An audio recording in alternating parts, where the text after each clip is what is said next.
Alright, I'm almost done with my nom noms. I had a midnight nom nom because, of course, Hungry Ghost Festival, it only makes sense. I'm gonna have a little snackles before our start of the games. We are down to our final day. I've been streaming games since the 6th, the 8th, and now my final day. We had 9 games to select, and now we have an extra serving for Hungry Ghost Festival. And I love you too. It's midnight gaming. I know Hungry Ghost Festival is meant for spoopy games, but I don't think it's that spoopy. So far, the games I enjoyed have been really good, except for that one game. Well, I enjoyed that one game, but it was super spooky, but everything so far is just like, it has a horror theme to it, but it's not all scary. It's pretty fun. You fight ghosts. We've fought ghosts in Ghost Lore. We've dealt with creatures and restless souls and grim trials.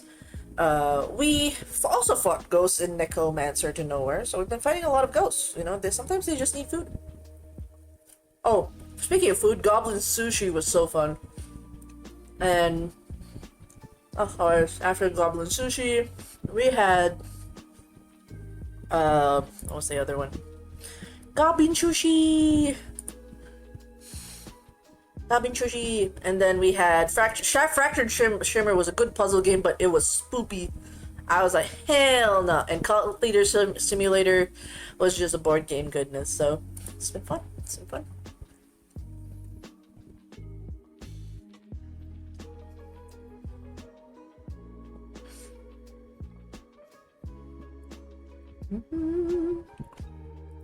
So yeah, I'll make sure. Why did I not know about this?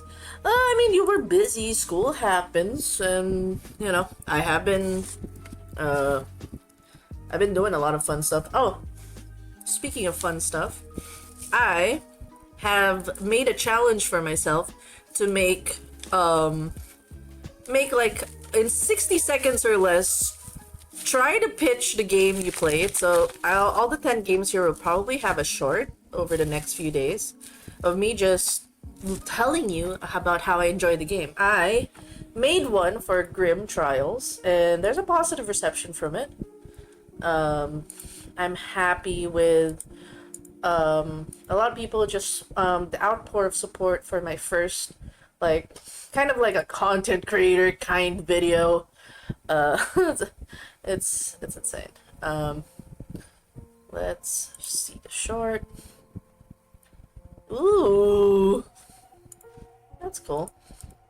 So, Hi, I'm Dead Mother Place. I don't want to hear my voice. If you guys want to check it out, I have this where I'm gonna try to explain games in 60 seconds or less. And it's using the footage I have for the games I played. So, which is really fun. Actually, I can showcase it right now, actually.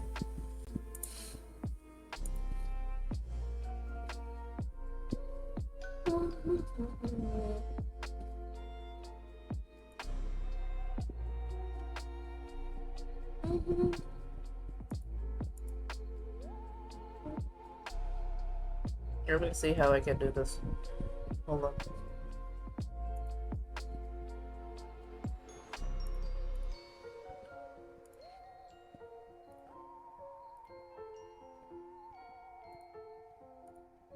Hey. That's not what I wanted.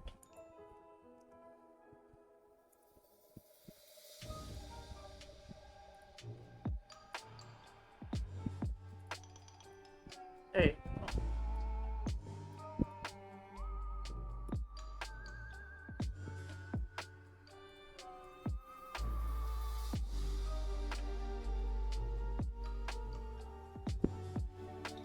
I can show you guys this.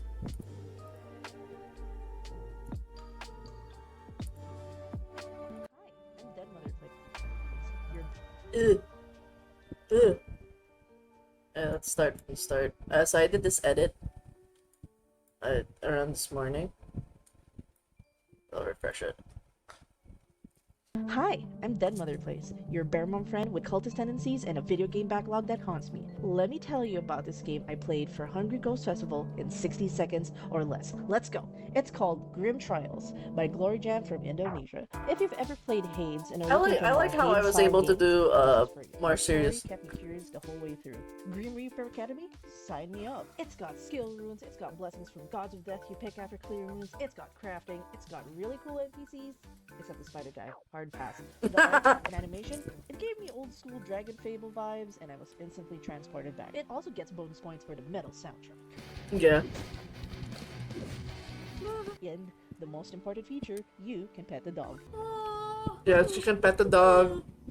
Big thank you to Glory Jam for making such a fun game, and to Southeast Asian Aesthetic for bringing all these spooky Southeast Asian indies together for the Hungry Ghost Fest 2025. Seriously, go check it out before the ghosts do. Highly recommended to play on controller. They recommended to play a controller. Oh god. I'm never gonna get used to my voice. The pacing is really nice, so you did so good, but thank you! I felt like I was a YouTuber. Let me tell you. Burger King lettuce. It's so hard to make it succinct. And the fact that I just put my mind into it, got the clips, assembled it in an hour, so I think it's doable. As long as I put my mind to it.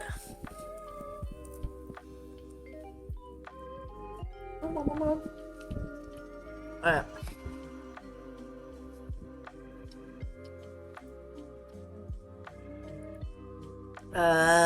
So much num num.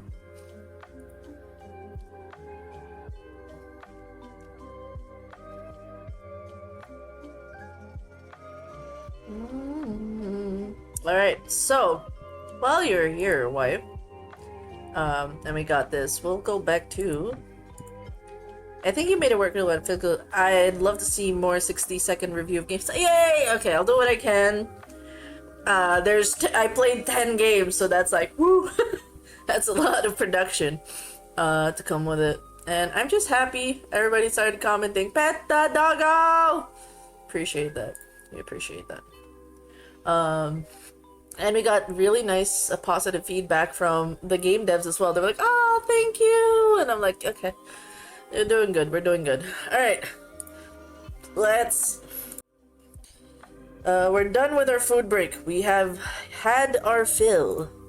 So now we are going to go through our last 4 games for this festival. Also, if you guys are looking for like the kind of festivals to support indie games, there's an upcoming one for what do you call this? Where is it? There's an upcoming one for visual novels, so it's not always horror all the time. They have one. Let me look for it. Not from Southeast Asian game aesthetic. I'm just sharing in general that there are events that do like these kinds of, hey, you want to check out games, you be part of their content creator list, and they give you demos or keys for the game. Where is it?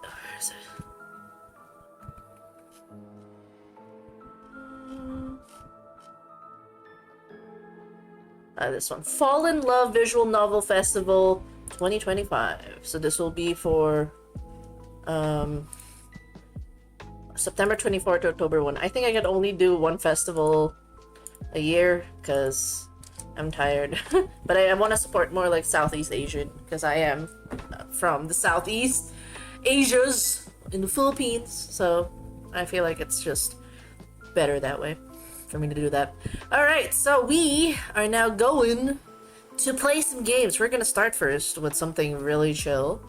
Let's go for I think the majority of the games here. We'll start first with 2 demos, 1 demo and then a full game. Let's start with Celestial Return. No, Celestial Return is the extra serving. They said this is like Disco Elysium. So we're actually gonna start first with Hack and Climb. They reached out to me on Twitter. Thank you, awesome sir. So Kodachi Games, they were like, hi, if you're, if you're interested, his name's Philippe. He's working on Hack and Climb, and he reached out. And Hack and Climb is from the lovely country of Argentina. That's awesome. So this will be our first game for tonight. Oh, that's so loud. Oh! I have request for game devs. If they get lower... Can they lower audio? Because that's just like, in general, no one needs to hear it at 100%. No one needs to hear it at 100%. Please. This is my request. Provide feedback. Please. Oh, wait. I gotta go to the other screen real quick. We gotta go gaming. Oh, we're not in Cult Sim. Playing right now. Hack and Climb. And our game right now was really loud. It hurt my ear. I'm sorry to everyone as well. I swear, game devs should just like, can y'all just put it at 50%? You don't have to put it at 100%. If there's a way you guys can start off the game with at least half the volume, it would do us, all the gamers, a world of favor. Right? Ah! Water and water and water, water, water and water and water, water, water and water and water, water, water and water and water, water, water and water and water, water, water and water. Alright, so we have our first game, Hack and Climb. I love pixel games. And it's a physics-based platformer, and you play as a cursed axe hunting the wizard that cursed you, Sonar Goldbeard, and the cursed axe. So Kodachi Games is run by Felipe Shimane from Argentina. So thank you for reaching out to me on Twitter. Yeah, the water sound thing, yeah, everything's loud. Thank you, though. I am drinking water right now. Thank you for keeping me in check. Because I have been talking. This is a 6-hour stream. I'm amazed. I'm still okay and alive and well. I guess it's just one of those days where it feels so productive. So, yeah, if you guys want to check out the game also, Sea Ghost. Again, this is all curated in Steam by Southeast Asian Game Aesthetic. They actually put all the games that are... there's also global ones. I was productive, but in the bad way. Hey, whatever works. Whatever gets you to the end, you know? So, and they were really nice. They have a press kit and everything. It was all nice. So that's my feedback is please don't make things loud. Thank you. I appreciate you. Peace. Alright. So, heads up, I am not a really good gamer. It takes time for me to get to a level where I'm good. So I'm testing first if this is compatible on controller. It supports an Xbox controller, so let's turn this off real quick. I want to try to play it in controller. I love playing controller games at the moment. So let's see if we can do some controller games. Oh, fuck.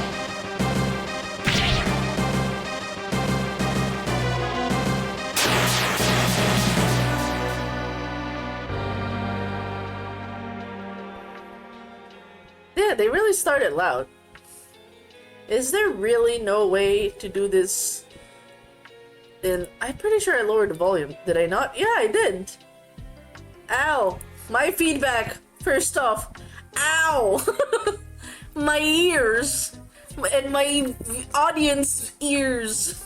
Owie. I'm sorry, guys, if that was loud.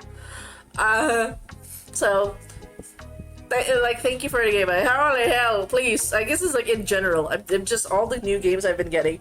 They always start at a max volume. There's only been few games that started at half. Please let this be a norm in gaming industry. Lower the volume. Ah. Anyways, thank you. So QE. Is there no way to do the controller?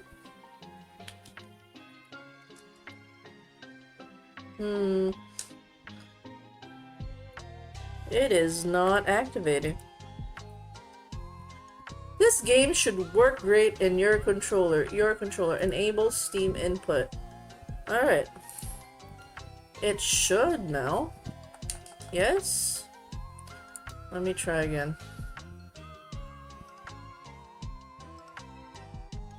Alright.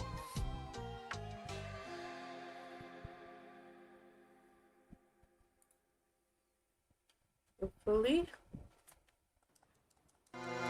Nope, nope. There's gotta be a way to skip it. Okay, so it's not detecting my controller, which is strange. I just played Monster Hunter. Alright.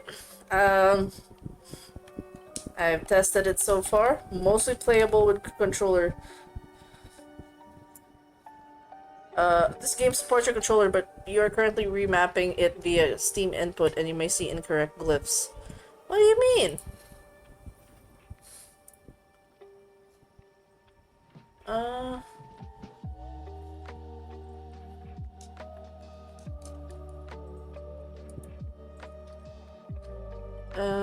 Back.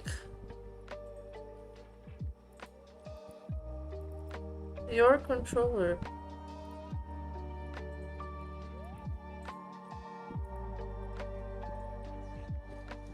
Can it be this one?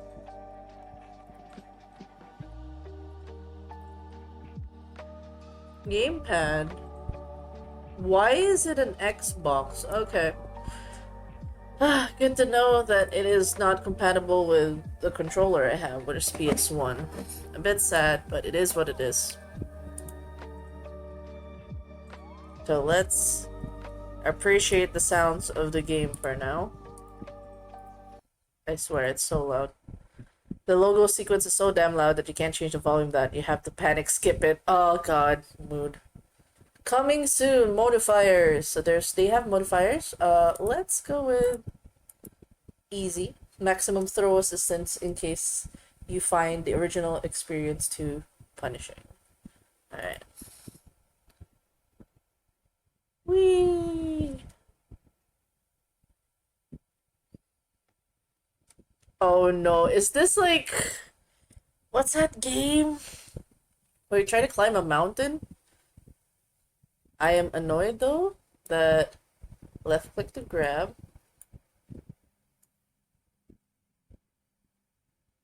So this is angle physics.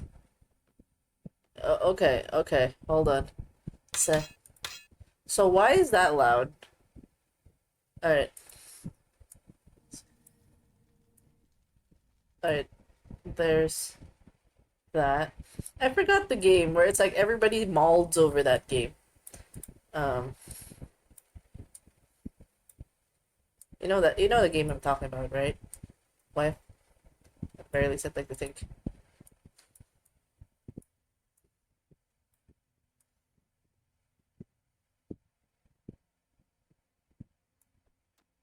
Okay.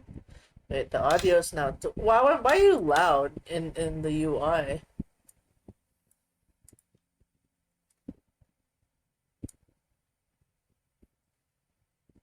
It kind of tells you what to do.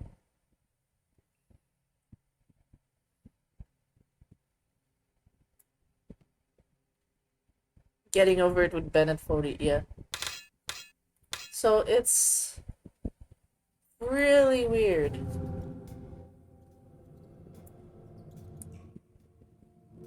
Okay, their things are kind of skewed.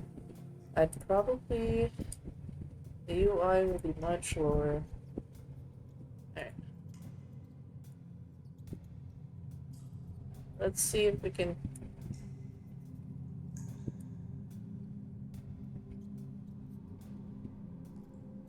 So green is always good, is what I'm... Okay, okay. Physics! Yeah! Sound effects, we might want to increase it a little bit. Oh, oh, oh, oh, oh, oh, oh, oh, oh.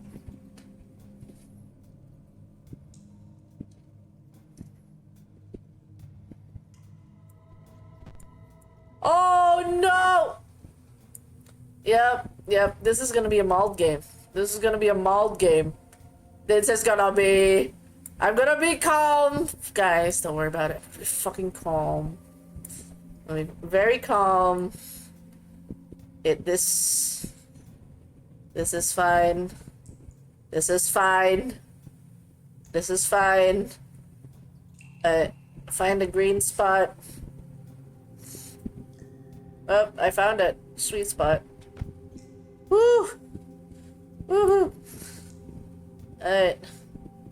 I am the storm that is approaching. Oh, mama. Alright, let's keep climbing. Let's keep climbing. Let's keep climbing. Let's keep climbing. Ah, mama! Oh, no! We're okay. We're okay, guys. We're okay. We are calm. We are calm. We are calm. We are fucking calm. We are in peace. With the world, this will not be a frustration. This is fine. This is fine. This is fine. This is fine.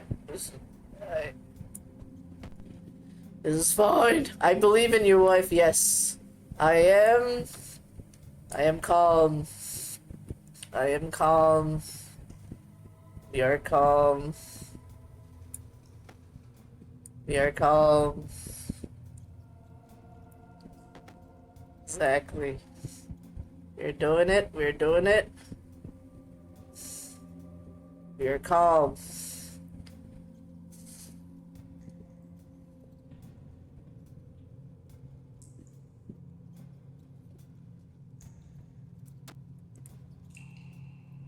Okay. Okay. Alright. Gotta set us up for success. Cause we do wanna set us up for success.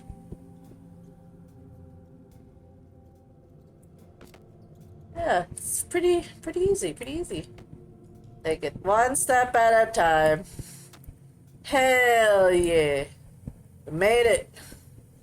Oh god, what is this? Hi. Hey, Vixen. Vicious flattery. To who? To whom's? To whom's do I vicious the flattery in the moment of stress? Sure, that does... To me. I've said so many... Okay, you know what? Hold on, I'm gonna be calm. I'm gonna be calm. I'm gonna be calm.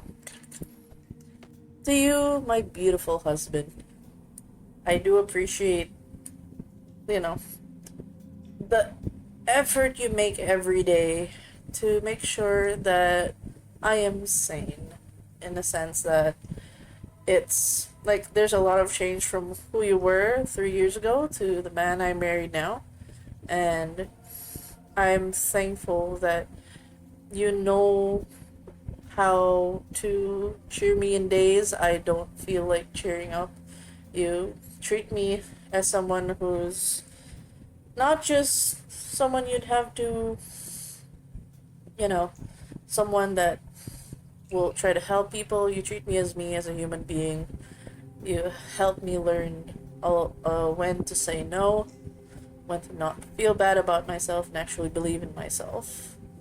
A lot of times, Mama, in the sense, you know how to make my heart aflutter.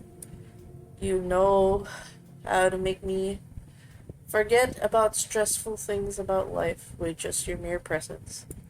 Everything's gonna be all... God damn it. God damn it. I thought you were gonna sleep. I thought you were gonna sleep. You menace. Oh, Mama. Okay, okay, okay. That's fine.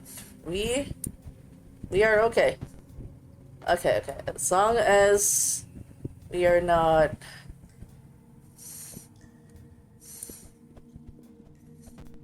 Oh! Hell yeah. I had to poop. I love you. Take full D20 damage. Because, yes, D20. You are loved. You are awesome. Even if you think you are not that good. The fact you are willing to learn and push through a lot of, limiting views, and when your brain tells you you're not good enough, you still do it anyways. You do art. You have awesome art. I wish the world gave you more time to pursue your passions, because it's just awesome art. You piece of shit. Yep. Yep, you're taking 18 psychic damage from your wife. Ah! Peace. Oh, wait.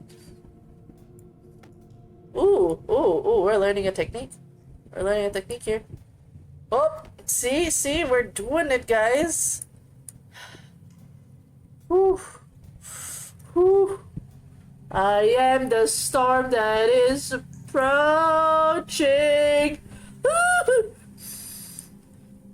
Yeah, this is what they say in horror when it tests your patience. Mama. Think. Good night. No, I'm fine. I'm cute. But you're cuter. And I am stressed. Alright, we have to. Alright. You gotta set this up for success. Ooh, mama. Oh, come on. Come the fuck on. There you go.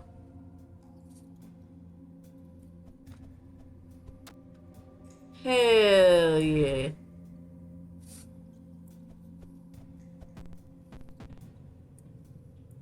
Alright.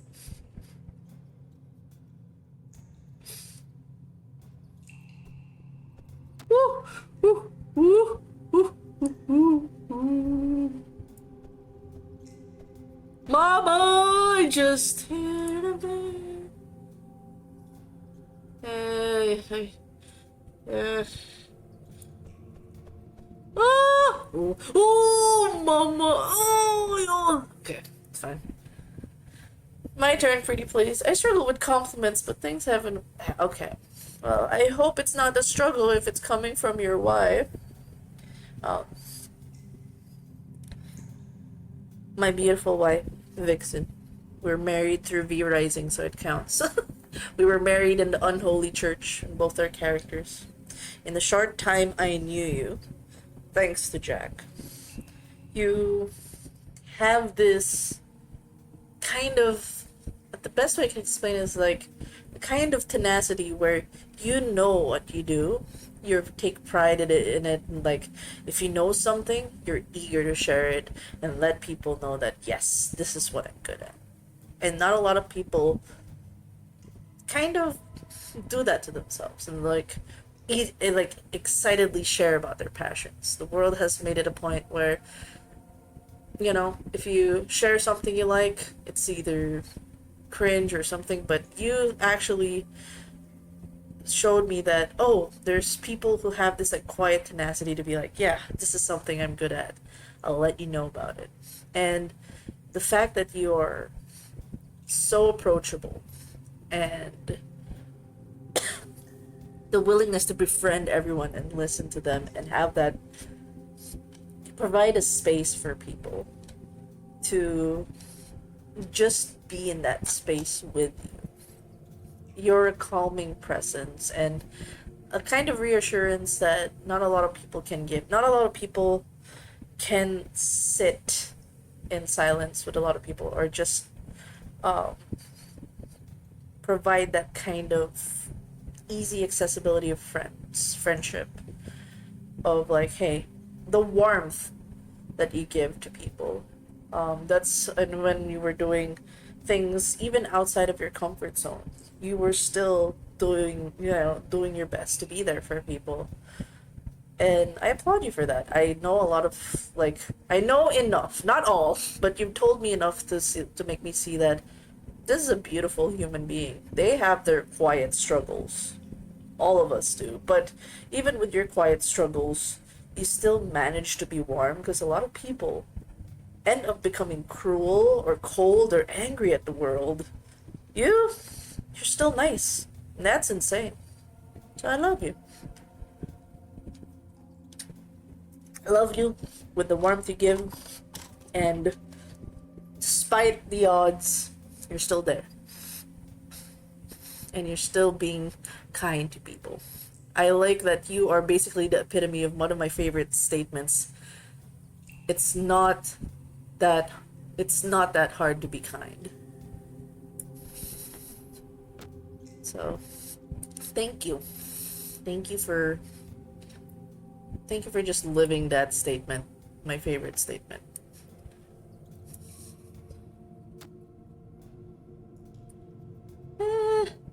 Good. I love you, wife. I love you too. Gotta this game. They gotta get the 69 is what I'm hearing. Monka-esque. Oh yeah, hell yeah. When I am in need of a warm hug, you can clip it and ship it. I'll be sure. Wherever you message, I'll send that clip. And it is, especially in our trying times, we just need a couple of words to remind us of what we already know of ourselves, or at least what is already our truth. Obama! Ooh! Hell yeah! Hell yeah! I am the storm that is approaching. See, easy.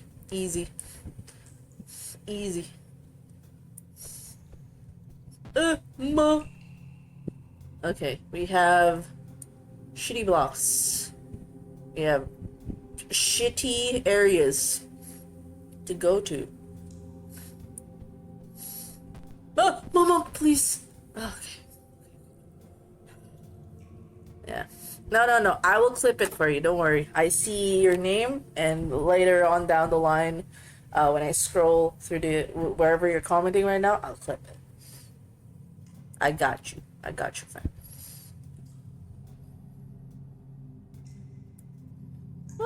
Mama.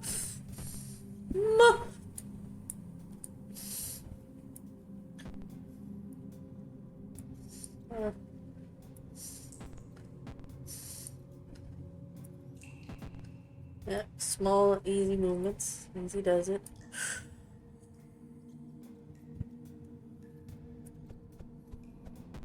Oh, mama.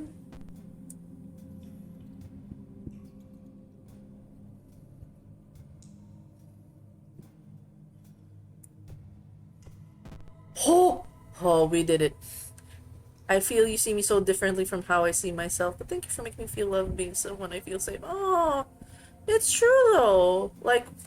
Whenever you come in, it's like, oh, Vixen is here. Oh, Matilda. They still have that reverence for you. It's like, oh, where's our favorite rat? Even in one of our sessions when there was a rat in the ladies' bathroom, they were like, "Is that Matilda? Is she listening in on us?" Oh, people miss you. I know time zones are a bish. Mama. It's okay. We made it. We're okay. We're okay. We're okay. We're okay. Woo!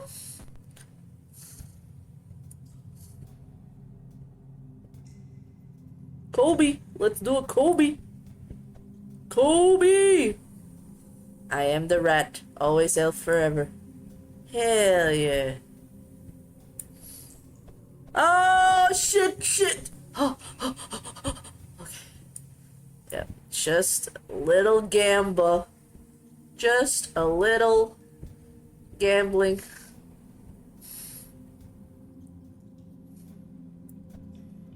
Oh, we did it, we did it. We did it, gang. It's gonna be easy. It's gonna be easy. Oh no! What? We're fine, we're fine, we're fine. We're fine. We're fine in this space.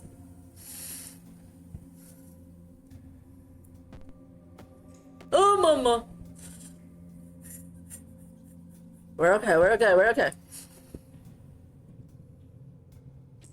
We're okay. This is fine. Now there's this thing that we have to kind of maneuver around. Whoa! Oh, okay. Hey, we made it to the old mine! Wow, you menace. You dick. Okay, let's go. Just preparing. Go up. Hello? Oh.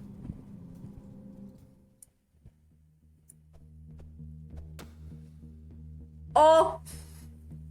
Oh, we're in the old mine now. I might try to go sleep now. Hopefully no nightmares tonight. Thank you for keeping me company, wife. I love you always, and after our undeath, I love you. I will pray at least to whichever eldritch god I'm supporting right now, that they at least keep away for tonight and just let you sleep. Sleep well. I love you. And I'm just here. I'm just a message away if you need anything.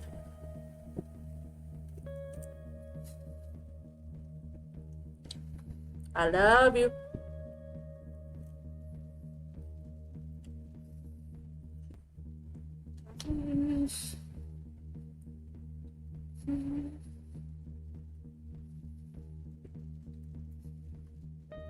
Woo!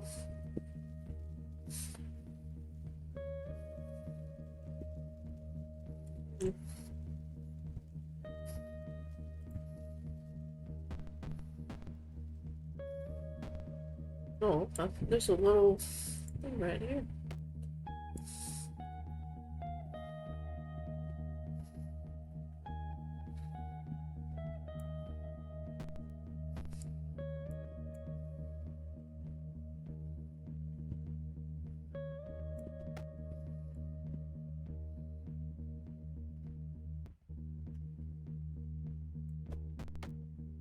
Nice. Okay, we're learning.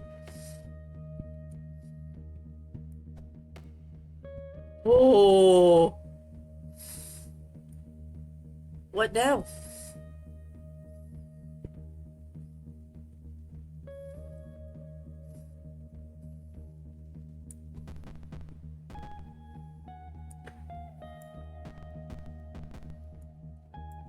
We're gonna have to aim for something?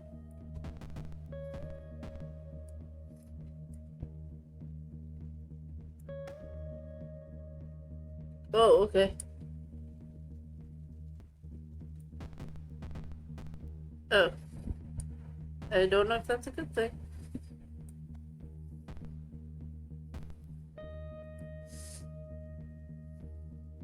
Kobe. Ah! Ooh. No!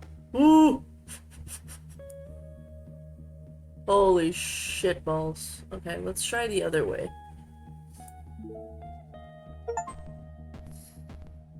Oh my goodness. Okay. Okay, so what they're telling me is that's not the way to go.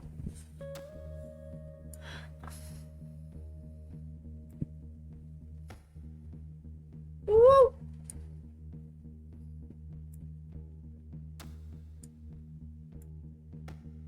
Up, up, mama.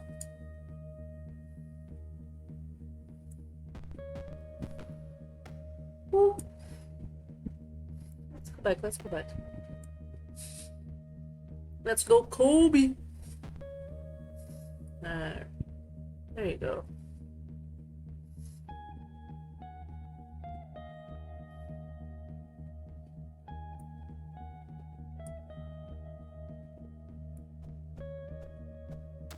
Nice.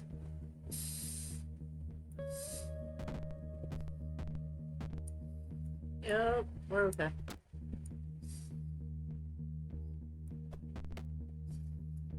We're learning diagonal physics.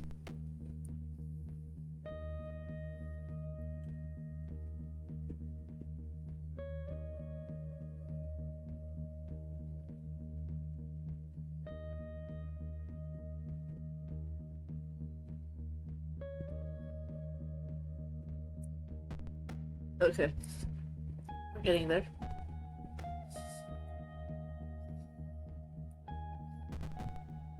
Oh, hell yeah.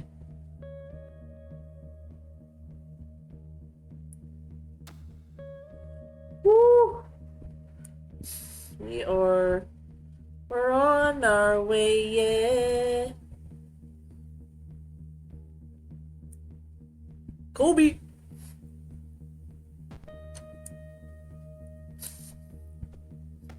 Hell yeah.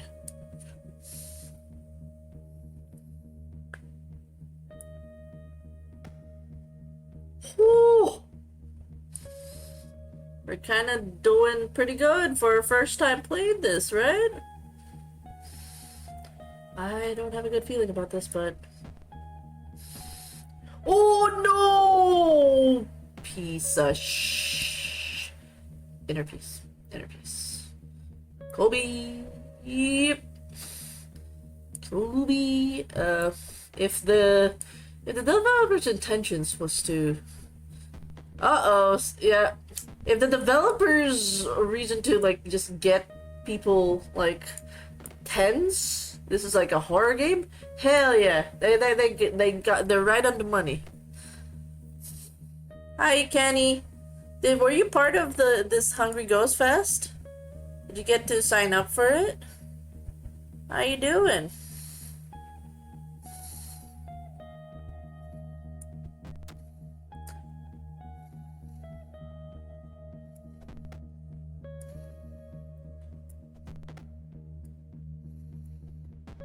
Oh no!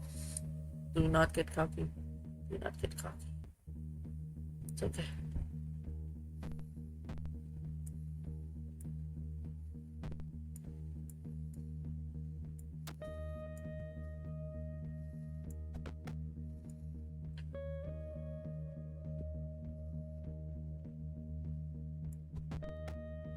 No, sadly, you didn't. I hope.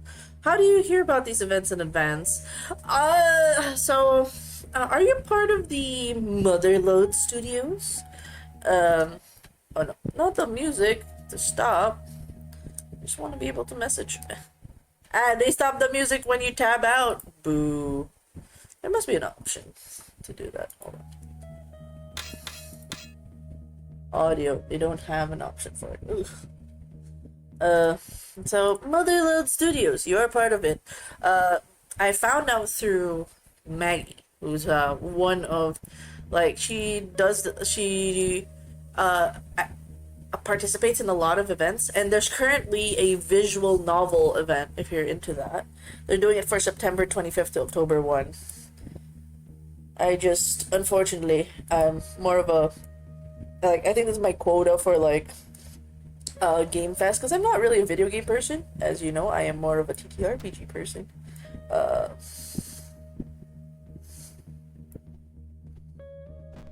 Okay, we're doing this.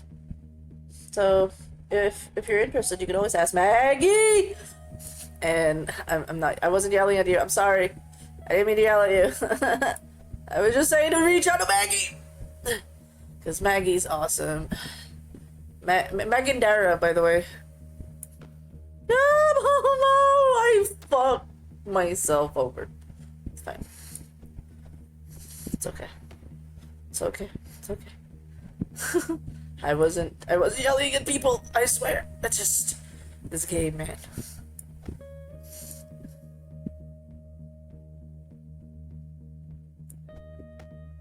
The dev reached out to me and told me, I was like, oh, this is cool. Like, oh, that's pretty neat. And then, God, the rage bait in this game is real. The rage bait in this game.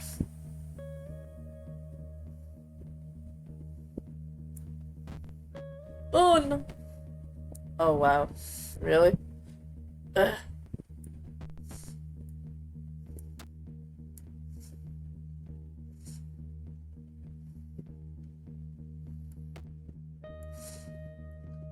Each and every step, every waking hour.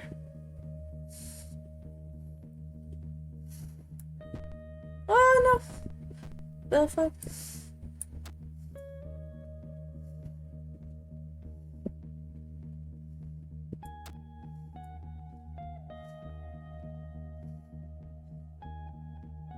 There's gotta be an angle that they can hit. No! Maggie, super cool. Yes, she is.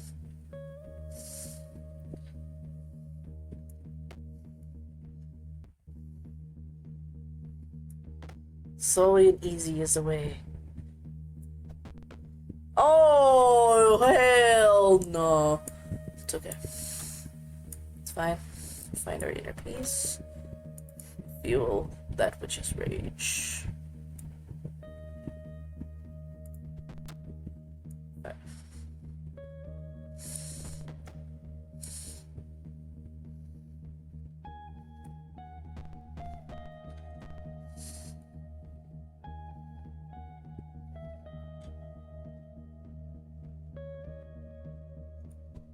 Woo! We did it. Easy, easy landing.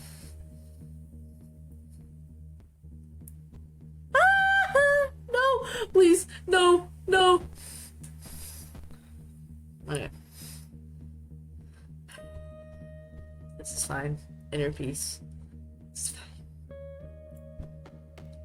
This is fine.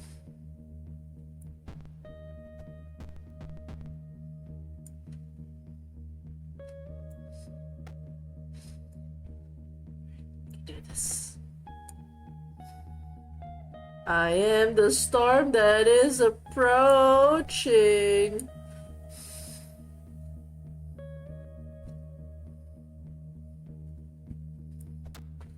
Yeah, just a little distance would be good. I am the storm that is. Kobe is not real in this shot. It's okay. Inner peace. Inner peace. Inner peace. Inner peace. This'll be fun, they said. Just be fun, they said. What are you up to though, Kenny, these days? What, you got it into a game? You got into games lately? Playing some demos? Playing some neat games? Like, also, it's a funny haha for some people. I got back into League. 3 years clean. Getting back to the dark shit.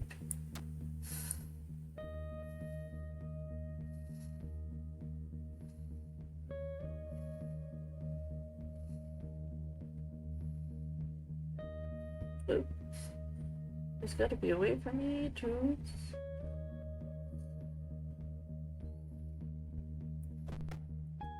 Yeah, we gotta align ourselves better. Because we want to align ourselves like that. Hey, we're learning, we're learning.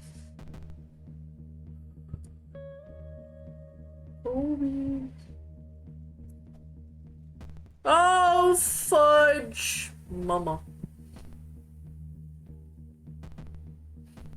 Not much. I had you had to... Was it the... No, it's literally just picking up the game to play League with friends. We played Aram and the normie game because for some reason I just did. pretty rusty, but I did pretty alright with some heroes.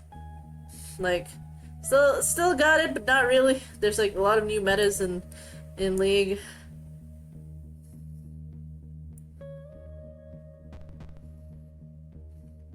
Yeah, I think it's just more of like, you know, they were like, join us in the dark side, and I'm like, oh no, Jesus! When I know it's gonna touch that thing, don't let it touch you.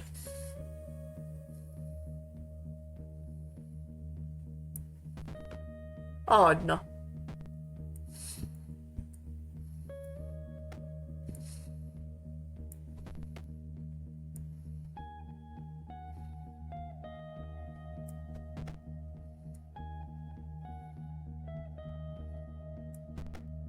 Hey.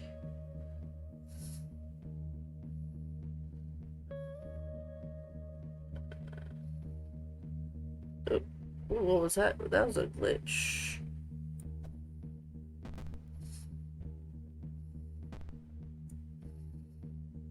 Right, make sure it doesn't. Kobe, no! Oh my god, that is stressful.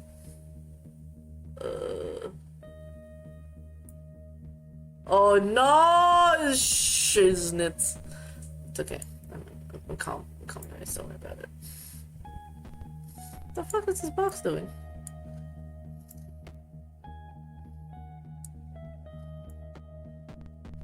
Can you not ruin my flow right now, buddy?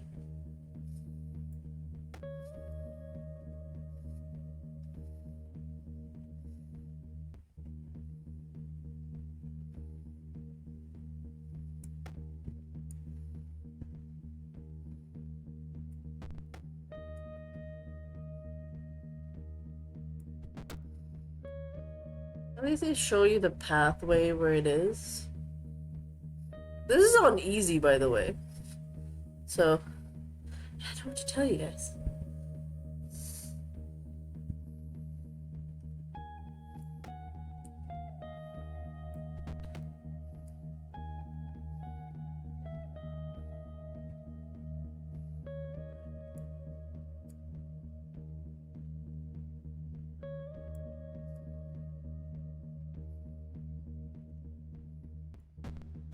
Ooh, that was a trick shot, baby.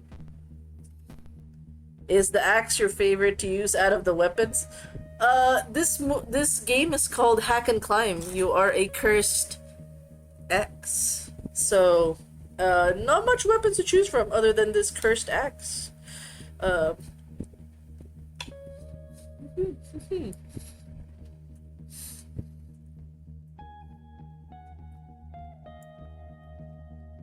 oh, oh my god, you know what? We're gonna take this win.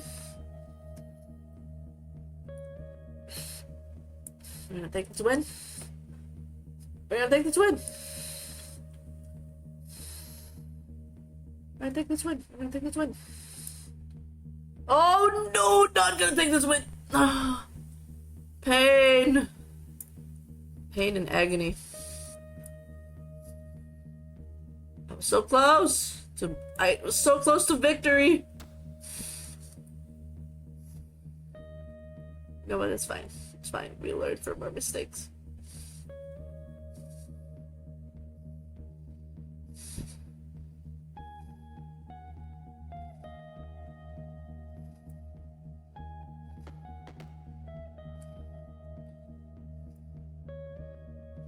There you go. It is okay. Really? You struggling?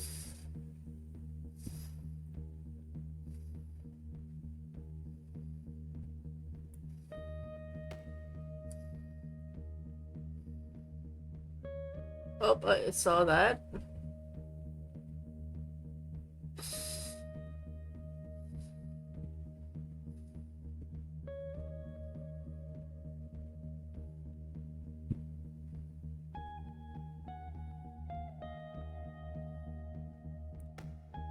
Oh no!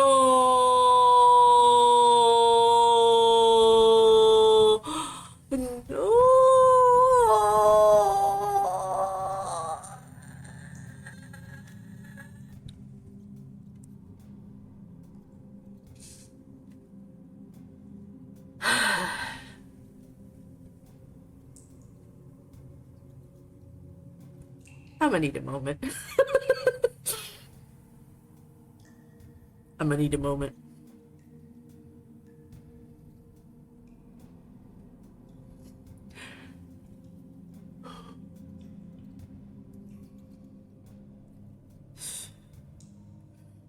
This is why I didn't play the mountain game. It's fun to watch. Jump King and Get Over It. I need to be calm. These games do not help you be calm. They're a test to one's mind.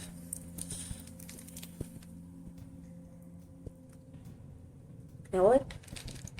Jump things are stressful. You know what? But shout out, thank you Kodachi for reaching out. I think it's nice because you get really visceral reactions from me when I play these games. But as we have more games to play, I think I'm good. My verdict for this game is one. At least my feedback is, as a general for all games, please put your volumes at 50%. It's unique. I hope I get to the fucking wizard who made me go through hell. Imagine being a sentient axe just trying to kill the wizard. Valid. All that rage in there. Two, I do like the mechanics. It does elicit a kind of fear when you start falling and getting the wrong angles. So, it gets a solid 7 out of 10 from me. So, alright, so we're gonna move to our next game.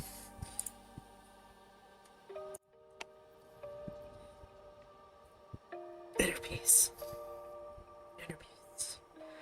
Inner peace.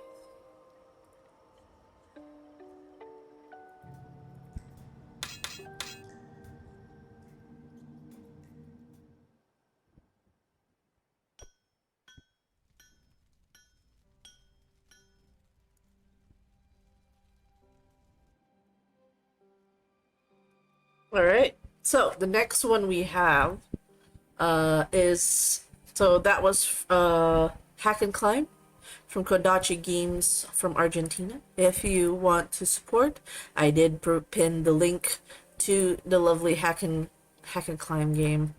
And if you guys want to check out other cool and neat games, you can check it out from the curated list for Hungry Ghost Festival 2025.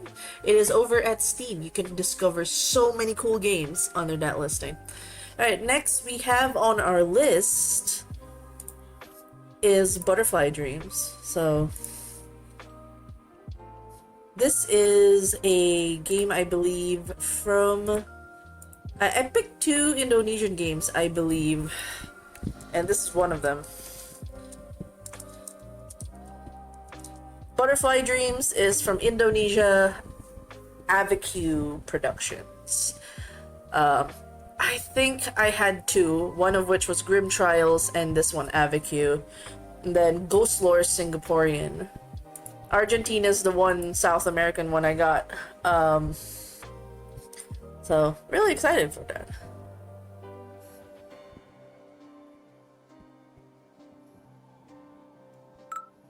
Okay. Ooh, hello. Alright, let me just change a few things. Hold on tight, gang.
Alright. Transitioning over to Butterfly Dreams. Thank you for the music. The cueing is wonderful. I'm kind of worried about how loud this is. This is currently in early access. Butterfly Dreams. This is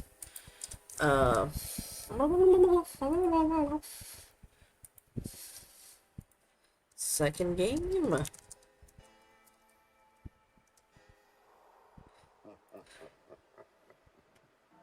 Alright, it is a short mystery psychological visual novel. The state-of-the-art gaming machine capable of creating a whole virtual experience based on your imagination, but be careful, other testers might be there with a different plan in mind. It is currently on sale, 113 pesos. That's pretty cool. You receive an invitation to the exclusive Fantasia playtesting session. It is a whole consciousness immersion technology that doesn't bring you the game, but brings you into the game. Interesting. There's about 45 minutes of reading time. Alright. So, this is gonna be short and sweet. Alright, so I'm gonna turn off my lo-fi girl. Do you want sound captions on? They describe music and sound effects in text when not readily apparent. Yes. Do you want image captions on? They describe game visuals and text when not readily apparent from the dialogue or narration. I like the accessibility for this. Some people need cues for certain things, so that's actually good. These options can be changed at any time. Press V to enable self-voicing. You can also use Shift A to open accessibility options from anywhere. Awesome.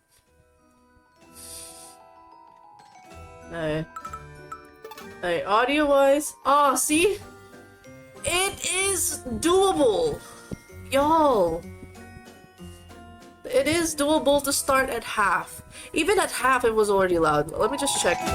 See, they know. They know. They started at half. Thank you. I appreciate the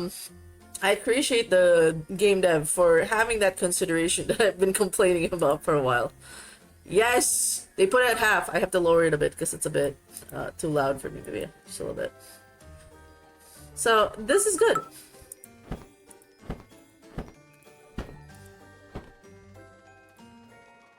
Alright. Thank you. I appreciate this. People they are aware. The volume is loud. Alright, let's start. An Avenue Q production.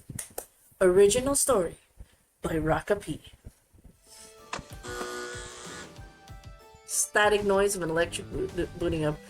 As the lights dimmed, the enormous plasma screen in the middle of the room buzzed alive. Oh, I love the music. Filled by the jovial face of an old man with white beard so lush that the upper half of his face looked more like an afterthought to the mesmerizing bush. Welcome, welcome. Keep enjoying the feast. Brian. His voice boomed through the room, halting me to putting down my plate of creamy seafood pasta. Yet I spied from the corner of my eye that others stopped eating regardless. Well, the founder and CEO of the world's greatest and virtually only video game company, Brian Singh, just commanded a primal sense of respect and awe.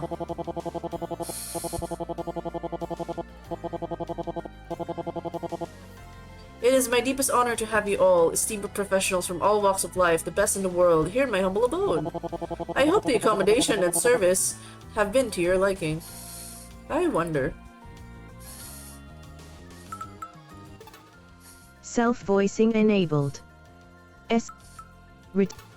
Brian, I hope the accommodation and service have been to your liking. Nope. No thanks. Self-voicing disabled. Oh, I was curious about that button. No thanks. I would like voice actors. If there was voice actors, yeah.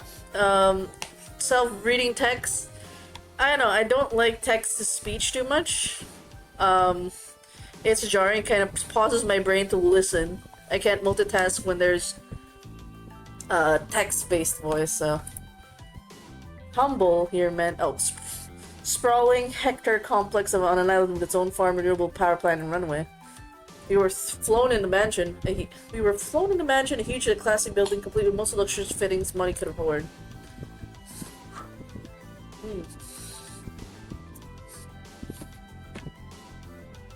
Hold on. I'm also doing a Hungry Ghost. I'm eating while we're doing this because food is great. Food is good. I like food. So, I apologize if I would pause every now and then. I shouldn't have picked a game that would allow talking if I'm gonna eat, so I'll probably pause eating for a bit. Even the closet here is bigger and fancier than where I live. Alright.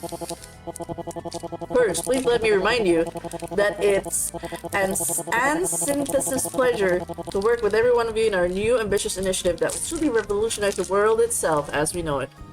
My ghost gets hungry too sometimes. Exactly. Nom nomming. He paused, grinning gleefully, savoring the tension in the room like finely aged wine. I gulped, waiting for him to finally explain what the very secret, very exclusive invitation was about. What we're currently working on is something that previously thought to be merely an imagination, or at least in our lifetime. And through exhaustless research by our immensely talented, dedicated team, I can proudly say, ladies and gentlemen, welcome to the future.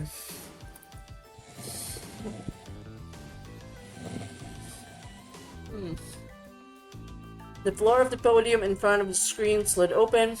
3 platforms emerged, resembling white dentist chairs. Oh. On each chair, there laid a set of cables that started from the underside and ended on the headrest. I gasped. I had seen similar design concepts a couple of times on the internet and at technology exhibitions. But they were just that. Fanciful concepts. I can hear the other guests muttering their disbelief and then somebody dropping their glass with a soft clink. Singh gave a hearty laugh, enjoying our expression. The rotund man clapped merrily for what felt like a minute before he regained control and continued on. I see that most of you already know what I'm talking about, and you are right. We have achieved total immersion. Brian Singh's face demoted to an inlet in the bottom right corner as the display changed to 3D diagrams of a machine that spun around on the screen. Degrees of freedom held of view, depth of field, feedback, spatial recognition. Oh, they're throwing words at us. Several different parts were highlighted as jargons and buzzwords flashed by. Introducing the Synthesis Fantasia. Well, it's the working name anyway. The marketing team is still discussing the day and night as we speak. State-of-the-art gaming platform that doesn't just bring you to the game, but into the game. Oh wow.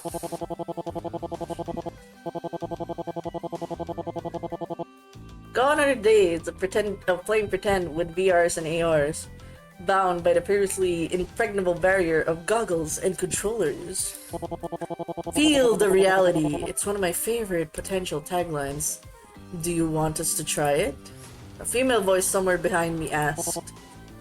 Ah, very eager I see, Miss Helena. I am humbled. Yes and no. All 7 of you are here for the next 180 days, and what I ask of you is this. Let your imagination roam free. Summon up those childhood dreams. Bring back the ideas you previously deemed impossible. There's quite literally no limit to what Fantasia can achieve. You just need to come up with ideas, which I'm sure can be an easy task for the brilliant minds gathered here. As simple or as deep as you'd like, and our team of developers will turn it into reality. That is indeed why you're here. Each of you have proven your ability to change the world. Through the arts and science, words and action, not only by your hard work, but also by peerless creativity. Now, you can not only change the world, you can create one. Or why stop there? Create as many as you want. With the development framework we have, it'll only take a couple of days to turn your dreams into reality. Though it doesn't have to be a game, per se. It can be any experience or story that you found yourself you want to see, hear, feel, and live in. But to get back to the question, yes, we'd like you to try it for yourself as well. Feedback, insights would be most valuable to our team. So product testing. Finally, I understand that the time commitment or the other details might not be suitable for some of you.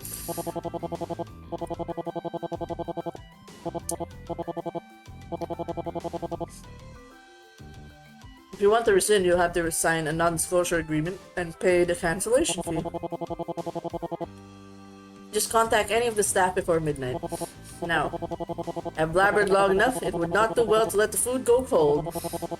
I'll keep in touch regularly, but do pardon me if I can't show up in person more often. We're still perfecting Fantasia behind the scenes. Further information will be available from any of our Ascent representatives, and just ask them if you need anything else at all.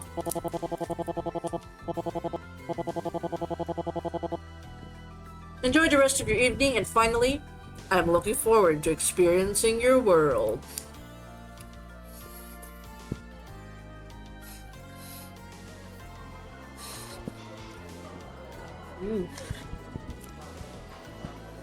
Hold up.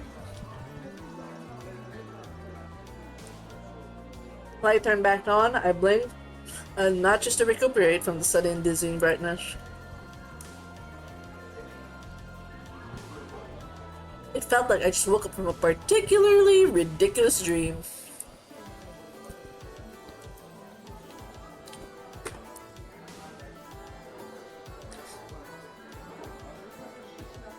The part below is an optional detour meant to give you a deeper look at the 6 people currently trapped in the utopic facility with you that the conversations held in the following hours.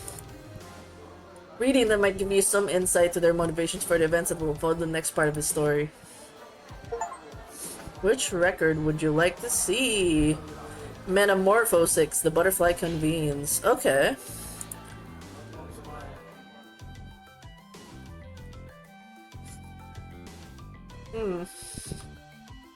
There's a doctor, a chef, a banker, a programmer, a gamer.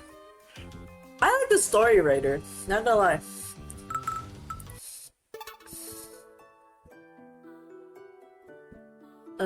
It was a little hut, most charming. Tucked in a corner, idyllic. Oh, you can move stuff around. Okay. Freaky.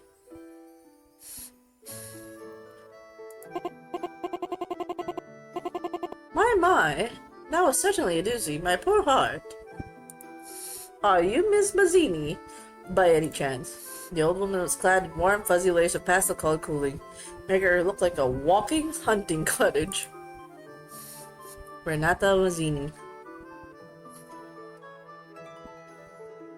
As the world's most popular children's author, her books were pivotal in building a generation that eventually ended the conflict in the Middle East that had lasted for hundreds of years.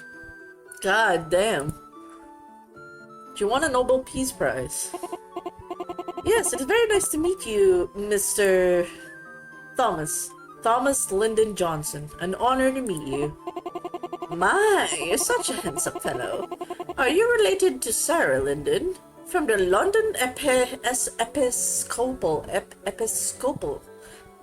My brain's like, does that sound like a denomination? No, actually. She was a friend of mine, quite a beauty in her younger days, though last I heard, her legs gave in, and now she has to use a wheelchair. Mind you, wheelchairs these days are practical motorcycles, if you ask me. But where are we? Ah, right. Fantasia. What do you make of it? Oh, it's too much for a poor old woman like me. I'm baffled by all these inventions. When I was young, I got to try the very first model of Visor VR, you see. Funny thing that. Very heavy by today's standards, but rightly odd. Yes, I was.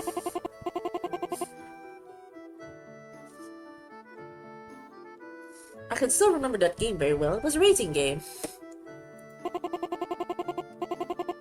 felt so real that my head spin. Right, it did. Nowadays, even walking too fast can give me vertigo. I talked to my doctor about it, but she said it's not unusual for my age. Well, not that I walk a lot nowadays. My knees aren't what they used to be. Of course, my nephew told me to wear one of those mobility suits, but even the sight of them gives me quite a fright, they do. Hold on. I'm like, oh, the mouse keeps moving where I'm going. Alright,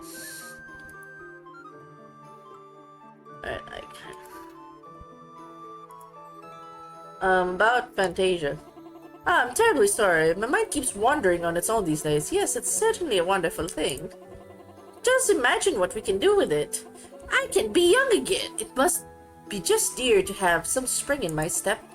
Or perhaps I can bring to life my personal favorite of my children, the Great Little Pink House. Film adaptation was just dear, but got some details very, very wrong, poor child. Am I usually get really sentimental these days.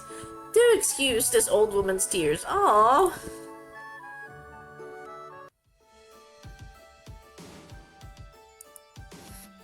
Uh.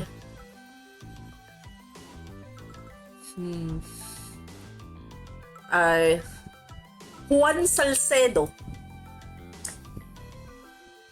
Did you munch enough to continue without discomfort? The thing now is... something got stuck. So I'm like... So I had to pause eating for a bit. I still have a bowl. I can eat it later. I'm full enough. I'm just drinking liquid and trying to deal with it. Now... I'll just go down the list for it. A research facility built for one with no expense spared. Oh, they make him walk, lol. Dios mío! So they're really doing it, eh? They are thinking they're so smart. Olive skin man with a lab coat over his evenings looked disgruntled. He was absently playing with his wavy black hair, making it an even more amorphous mess. Yeah. You know that feeling when you're talking and you feel something stuck somewhere and you're trying to pick it a little bit, but it's not working? Hold on. Give me a moment. I'll BRB real quick.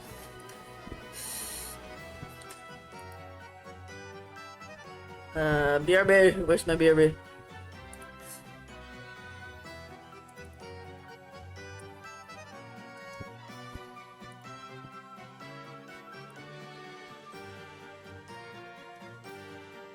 I'll be right back.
Okay, I'm back.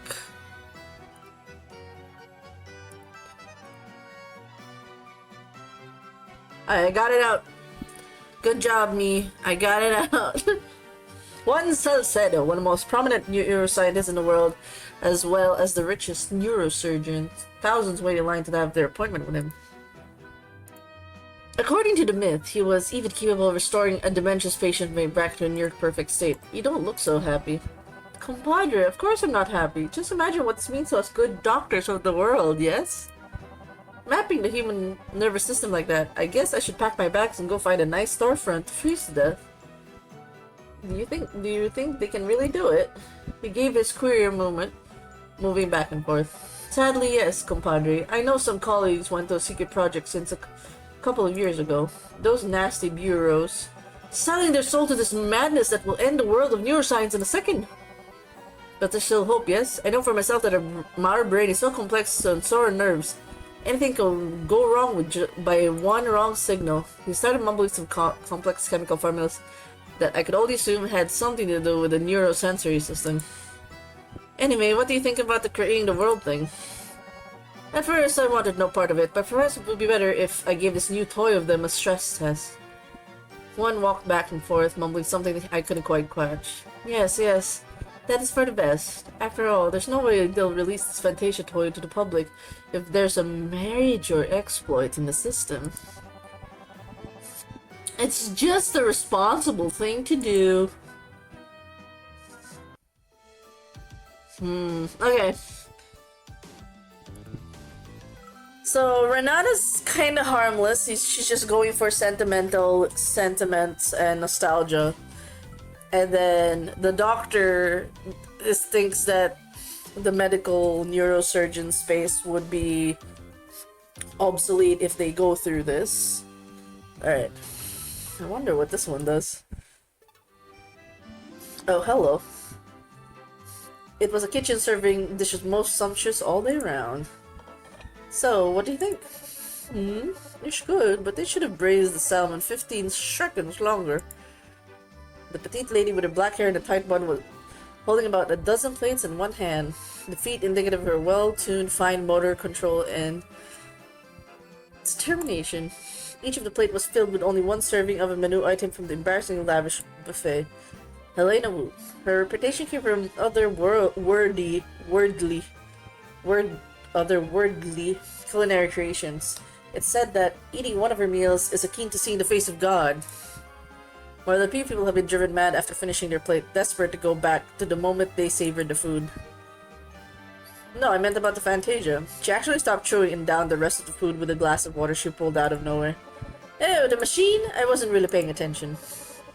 The Vindaloo had too much cardamom, really. The cuts they used were obviously thrown without any consideration for the right mouthfeel. Okay, she's full of herself.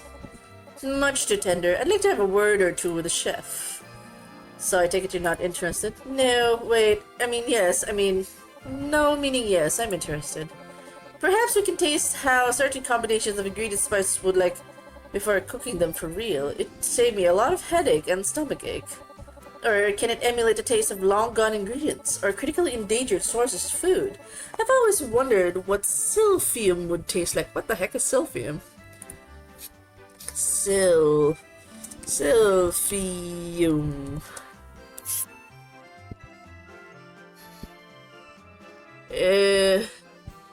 An identified plant that was used in classical antiquity as a seasoning, perfume, aphrodisiac, and medicine.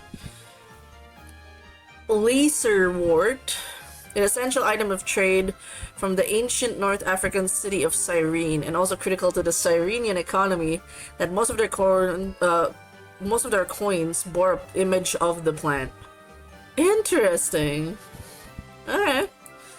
You don't get to hear about ingredients like that every day. Silphium.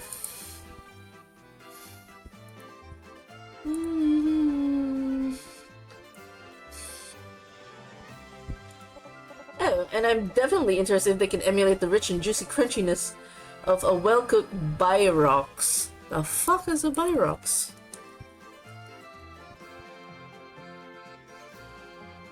It is a yeast dough pocket sandwich with savory filling from Eastern Europe.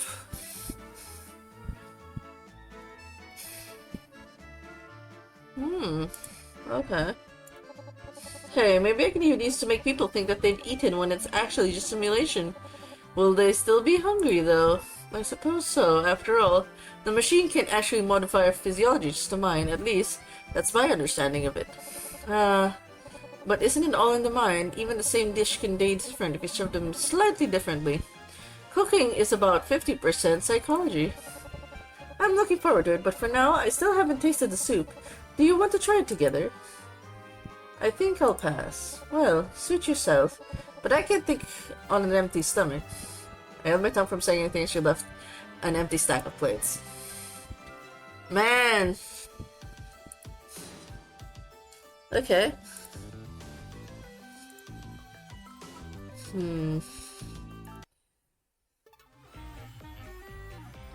A well-kept, rather boring apartment. Why are you bouncing, dude?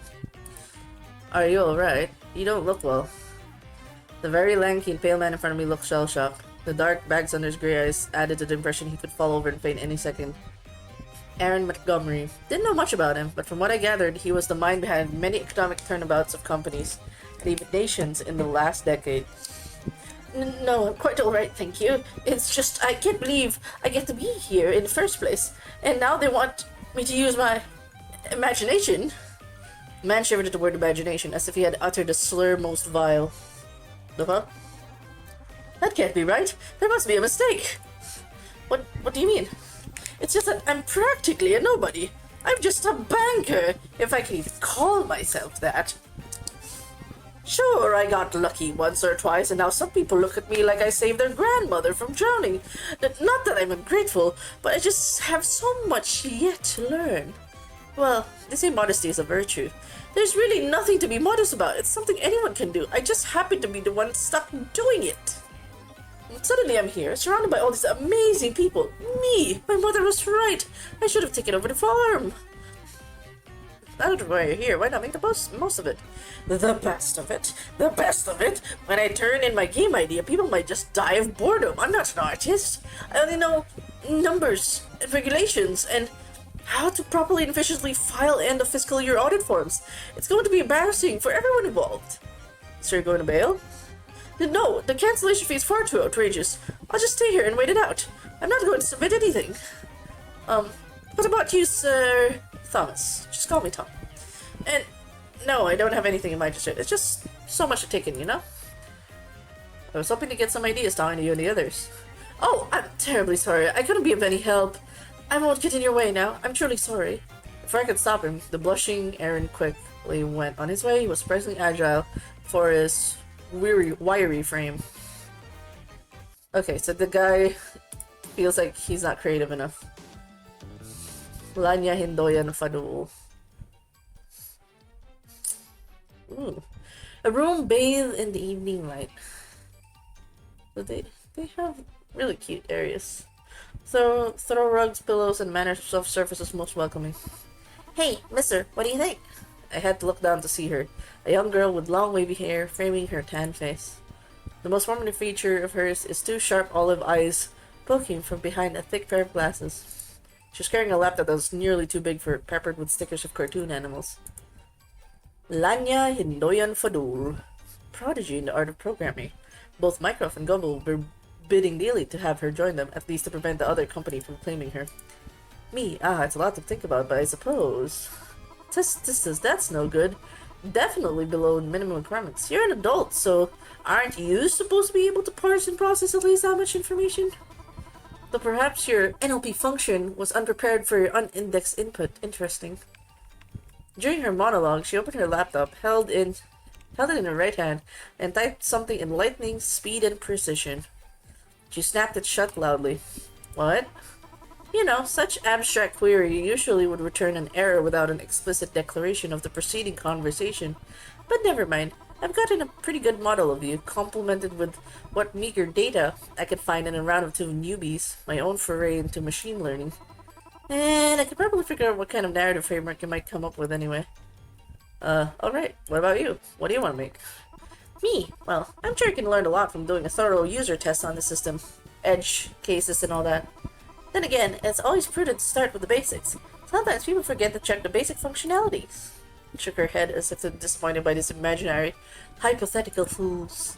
In conclusion, I still need to finalize my own test plan. You don't have to treat it as a job, you know. You could just have a little fun with it. At this, she had a wistful look to her.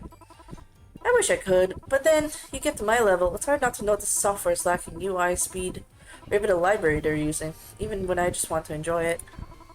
That's why I can't get into video games.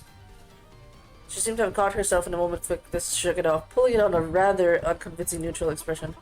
If you have no further query, good evening then. It's nearly my bedtime, and I need to finish this little project first.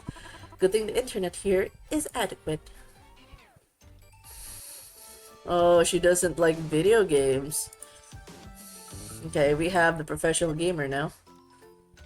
I take it you're excited about this?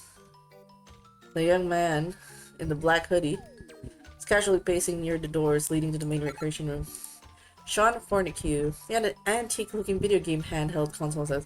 I didn't know if esports much, but I recalled seeing his name in the news a couple of times.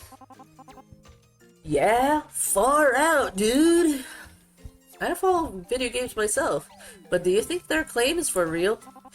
I can only hope so. That would be pretty chillax. You don't sound too excited. Yeah, man, but you know how it is with these video game companies. They promise you one thing, and the next thing you know, they're pre-alpha builds and you have to wait for the patches that will never come. Or worse, you have to buy the season pass or whatever, and dang, I lost. He grumbled a bit. And he put the handheld inside the hoodie's front pocket, then pulled out another one that looked slightly more modern. Do know though, as a gamer, I always keep my expectations in check. It's best that way. But if it's true, well, man, I get a lot of radical ideas that I just need to, like, happen. Like, brain cancel games would be sick. I can't believe we never got Ultimate Unreality 16-3. We had a demo cut and everything. Oh, and I can bring back an older patch of a live game. Skeleton Boys really fell off after last March patch. Their balancing was totally whack anyways. Of course, making new games is a dream, right? Looked at me with a naughty twinkle in his eyes. Impressively, his fingers were still steadily tapping the handheld console's buttons with blinding speed. Heaven knows we got enough sequels and reboots out there. We need something new to shake things up. It's sort of embarrassing, but I got a lot of ideas for games. Yeah? Now it's just a matter of choosing which ones I'd like to make first using Fantasia. You know, there's this one where... Darn, I lost again. Well, you know, on second thought, it might be better if you go in blind, dude. Always more exciting that way. Yeah? I suppose. Just wait for it. It'll be totally gnarly. Or stuff. Alright. We saw everyone's records. My money is that the doctor is sus. We launched in elegant dining rooms, slept in luxurious rooms. The next couple of days were spent mostly in quiet excitement, as we talked to each other, mostly about anything but our ideas, for those who have an idea at least. There was a subtle twinge of secrecy pervading the facility, visible with the genial way we passed the salt, but not information, in those early good nights and late good mornings. The two people I grew closest with, or for the loose sense of close, were Helena, the chef, and Sean, the professional gamer. Or esports athlete, if he was feeling cheeky. Okay. More precisely, I sat around them as Helena commented on every food the staff cook came up, while Sean played and replayed decades-old games. 24 words or so in total were exchanged between us, 3 during good hours, and many times that if Renata, the oldest of the bunch, and the storybook writer came by and chit-chat about everything there was in the world, then went away probably to find more sets of ears to listen to her stories. Aaron and Juan got along famously. The banker and the nearest shared drinks and smokes, though Juan did most of the talking while complaining really. And Aaron meekly agreed to everything he said, and the youngest of our 7, Lena, kept her room most of the time, coming out at weird hours of the day and muttering some indecipherable programming language as she ate, vegetables carefully avoided. At the end of the week, we had our first trial. Somebody had finished their world. All 7 of us were ushered back to the main hall after lunch. Splendor built in the image of ancient palaces, opulence shown in marbles and carved gemstones. And yet we had only been treated to this site today. It had been closed for a good part of the week, and now we found a way. It had been partitioned into chambers that which contained a Fantasia unit. Attached to the outside of each chamber, there was a monitor alongside what looked like a control panel. There were about a dozen Ascent staff members in main hall, one standing outside each chamber and rest standing around the hall. Sean looked nervous, didn't have any handhold held in his hands for once, instead opting for a Rubik's Cube to fidget with. Standing beside him was Elena, merely holding a sandwich and not a whole smorgasbord of food as usual. One talked in hushed whispers. Well, one did most of the talking, Aaron just nervously nodded along. Leaning back, lying on the back wall, Elena was practically sleepwalking, softly touching the hem of Renata's cardigan. Laura softly patted Elena's fluffy head of hair. Who would you want to talk to?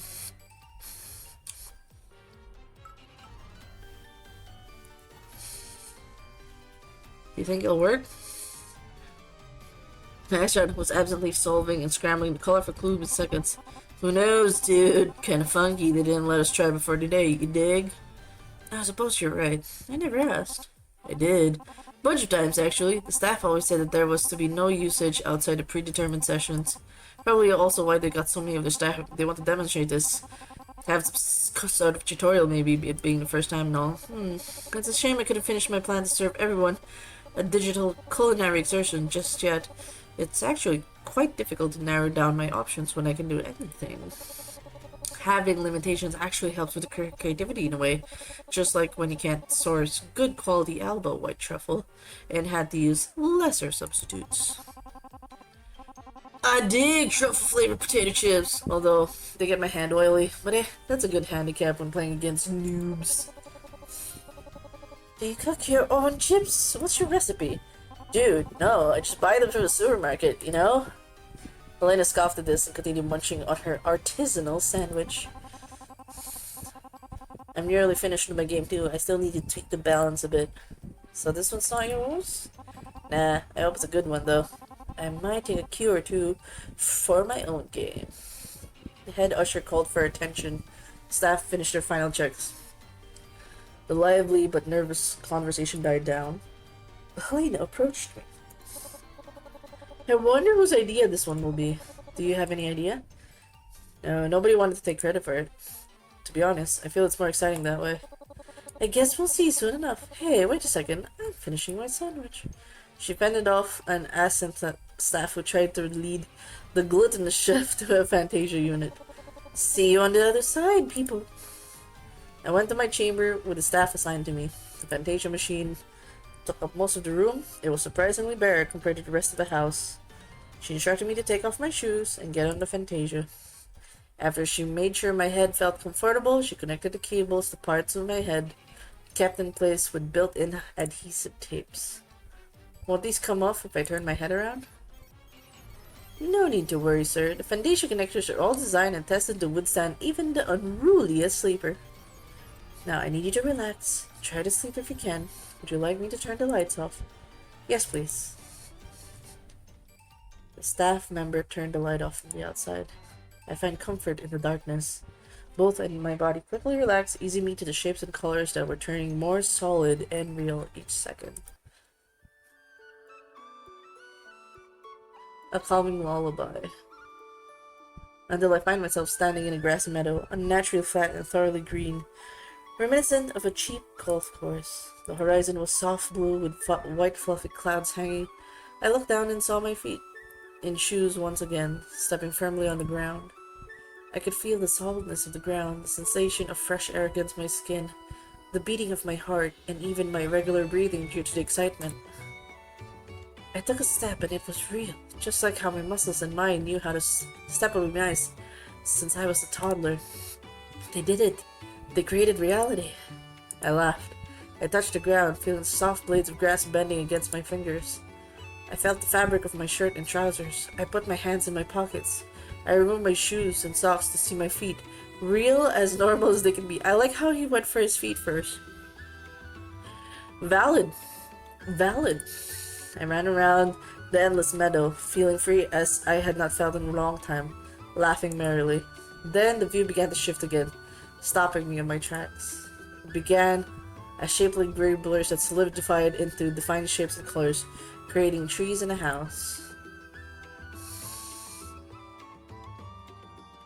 The person behind the simulation had to be the old woman, Renata Mazzini, as the new sights seemed to come straight out of a children's book. Trees were very straight and their branches came together neatly, with little variations between them. The house was tiny and seemed made only with curved bricks. I knocked on the door and a pink rabbit opened it. It looked absurd, wearing an apron over a dress and walking on two legs. Yet I felt perfectly at ease. Welcome. We've been waiting for you. I walked and found myself in a massively cluttered cottage. Framed pictures, ceramic dolls, quilts, and other knickknacks filled every inch. A group of woodland creatures were sitting around a table that was filled with pastries, fruits, cups of tea, leaving one empty cushioned chair for me. We had the most pleasant tea time. Helena must be happy to find that the cookies not only tasted real, they tasted delicious. So was the fragrant tea. The grandfather clock inside showed that 2 hours had passed when we were finished, though it had felt much longer. After the clock rang 4 times, Miss June Bunny looked up from her knitting and spoke softly to me. It's time for you to leave. Surely your friends are waiting for you. Mom, can't he stay longer? Billy Bunny, who had been drawing with me, asked. He jumped around, restless, giving everyone a chuckle. Now, Billy, our guest has somewhere else he ought to be. Now say goodbye. Bye, mister. Promise me you'll come back and visit again? I promise. Be a good boy, okay? I patted its fuzzy head once more before I opened the door and walked out. I woke up in the darkness of my chamber with only remnants of the outside light giving me enough illumination to discern the edges of the room. The light blinked on, momentarily blinding me. The different staff came in, began detaching the cables from my head. They peeled off without any pain. How was your experience, sir? It was... I tried to look for a word that would sufficiently express my awe and bafflement and joy and dread. It was real. I was really there. I had tea with the bunnies and Larry Bear and Mike Mole. It was damn good tea, too. Glad to hear that, sir. The man replied as he finished his job to help me stand up. You can leave as soon as you're ready. I left the chamber to find out the rest of the party had gone out before me, converging around Renata, who clad her usual getup of cardigans and scarves and bulks. That was so nice. I can't believe I could taste the tangy apricot jam so well. I can even still taste it. Everyone was so fluffy and warm and fluffy. I don't know how they could process so much data in real time and simulate each strand of hair in the physics, but it was amazing. I want to see Mr. Bear again. Lina chimed in, his family having perked up and looking more cheerful than ever. As I made my way towards the crowd, I noticed one walking away from them, mirroring me. He looked very thoughtful and barely noticed me when I tapped his shoulder. Oh, it's you, compadre. Feeling alright? See, I'm fine. The old bastard really made it work somehow. It was better than my expectations, yes? I need a smoke, if you'll excuse me. I joined the group and shook Renata's hand. She was beaming, surrounded by everyone's praises and adoration. I'm so glad that you dearies enjoyed it. I wanted to start simple. I'm not really familiar with the current technology, this silly old woman. Do excuse the simplistic setting. I considered making the whole green hilltop woodlands, but I thought to myself, why not start with the best little bunny house, because I do remember it the most, being one of my earliest works. No, the illustration was quite wonderful as well, which I asked them to translate into simulation, and they did the most marvelous job.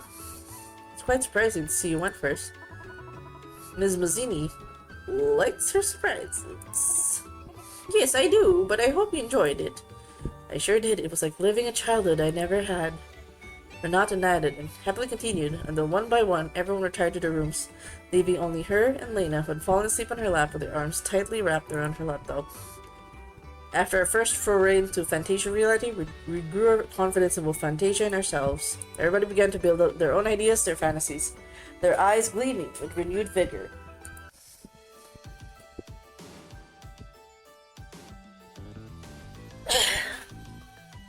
Along the way, certain things took root and became budding tradition, the way we kept our idea secret and how everyone gathered to attend every single Fantasia experience. Even Juan, who was perpetually fretting about Fantasia might put him and other neuroscientists out of a job, didn't miss any. One evening, he came to me as I was sipping on a cup of after-meal coffee. It was a popular reading nook, especially cozy, so I didn't think much of him at first. There has to be a limit to this toy, yes? What do you call it? A bug, a glitch, a mishap. After all, it's still a toy. Are you not interested in testing the limits of this little contraption, compadre? What do you mean? Just try to, put pressure on it. Just like how a human brain can process an overload of information, this thing got its breaking point too. It must. His eyes blinked too many times, and he had a manic grin that betrayed the calm air he desperately tried to put on. Why me? But it is simple. I believe that I know.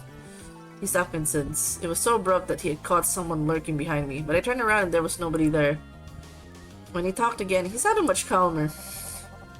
You seem like the curious type, compadre. Curious and smart. So, what do you say?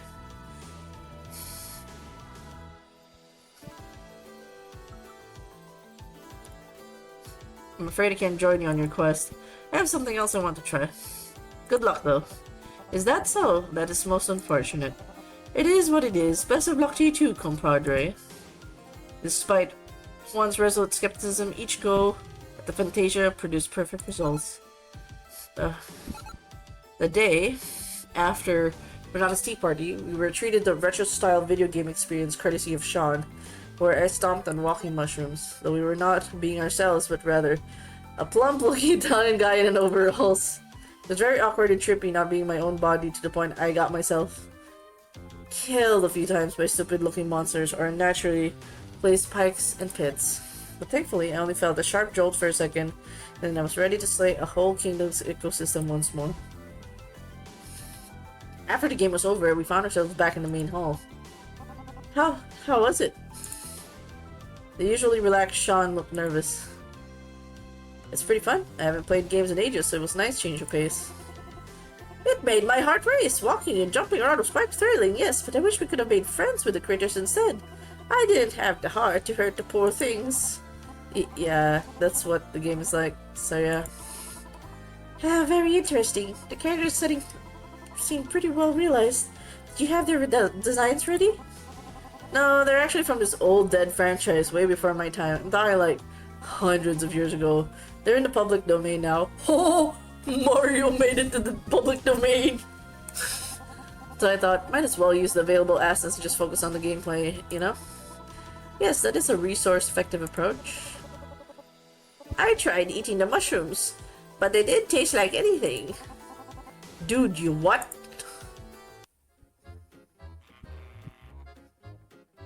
Third one to give us a whirl was Helena, who took us to a beautiful seaside restaurant on the shores of Italy to sample some culinary experiments he came up with.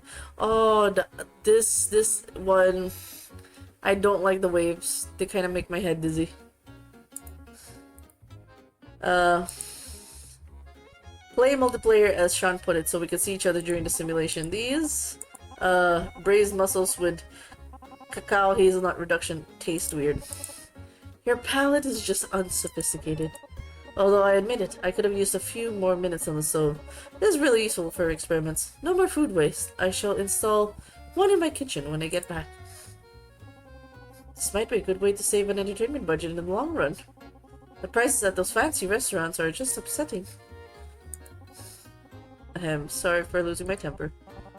But see, compadre, no matter how much we wine and dine at this fine establishment, it's all no more than an illusion, yes? Our bellies might feel full right now, but they are still empty in the real world. It's a shiny new toy, I give you that, but it's practically got no real application. Speak for yourself, I find it very useful already.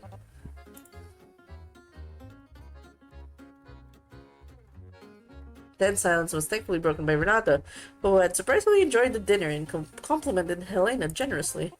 Now, nothing better than some mints to finish a meal. Here, have some. Oh right, I left them in the real world. Unsettling lecture.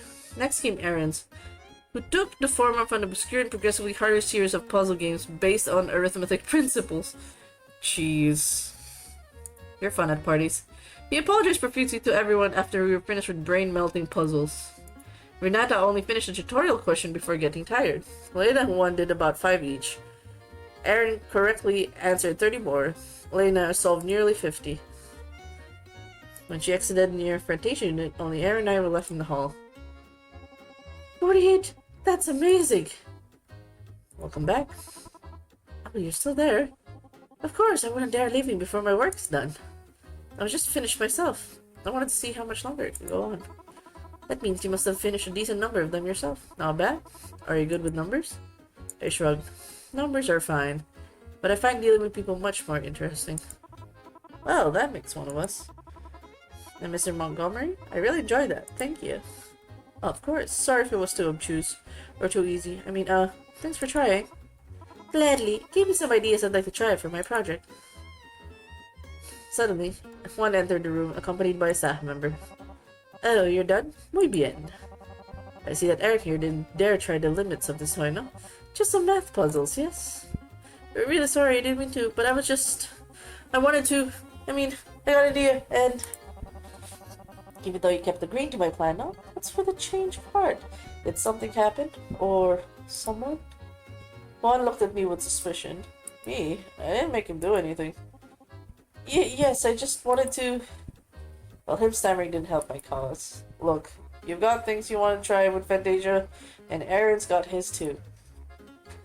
I didn't make him do anything, and even if I did... I walked closer to Juan.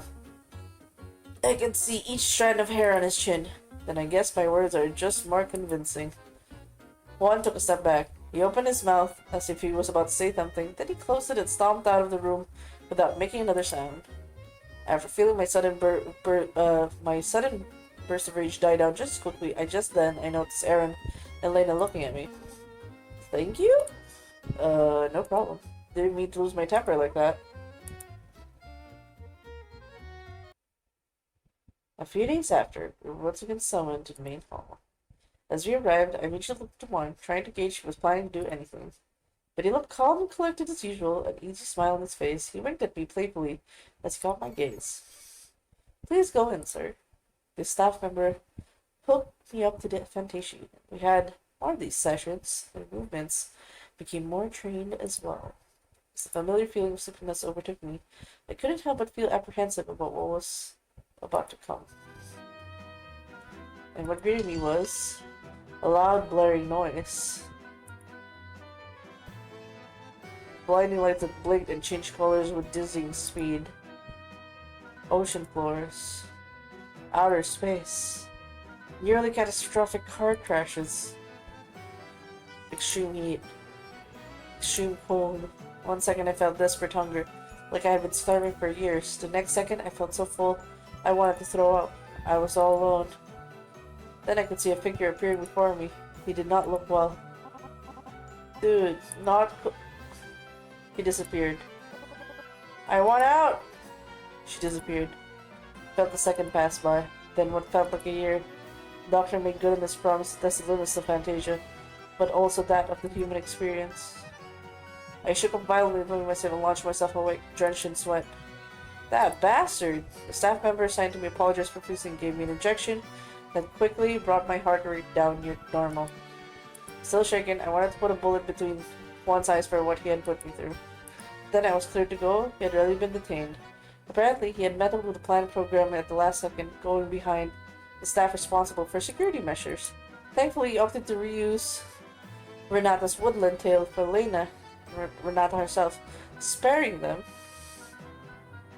The horror. Still, the rest of us cursed his name for that, and Aaron swore to help us sue Juan and asked him if we wanted to. It took more than a week for us to fully recover. We had therapy sessions every day. It didn't help much. Then it was down to me and Lena.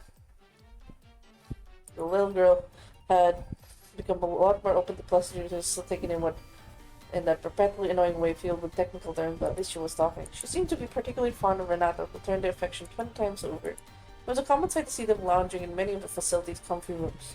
Renata working on a new story using paper and pencil, while Lena typed furiously opposite her. Or when the moon had perched itself in the night sky and Lena would rest on Renata's lap. I didn't tell it to anyone, but there was something about her that made me uneasy. She seemed to always be watching me when I wasn't looking at her. Once or twice I caught her eyes before she quickly closed them or looked somewhere else. Perhaps it was an unspoken sense of rivalry for being the final two people to turn in their ideas. The other five have subtly or directly shared with us their anticipation. Then the day came. I was in the billiard room with Sean and Aaron when the speaker blared on. The next Fantasia trial session would commence 50 minutes. All guests, please proceed to the main hall. Kids, you would see what you cooked up, man. Sean put down the cue. His gaming skills apparently manifested in more traditional venues as well. I raised an eyebrow. Oh, perhaps it's her. I never said it was me. I think it's Lena. She was up early today. She had some mischievous look on her face. At least I thought so. Huh? We'll see as to anything. If anything, it could be worse than what Juan did. We arrived at the room to see that two chambers were already filled in.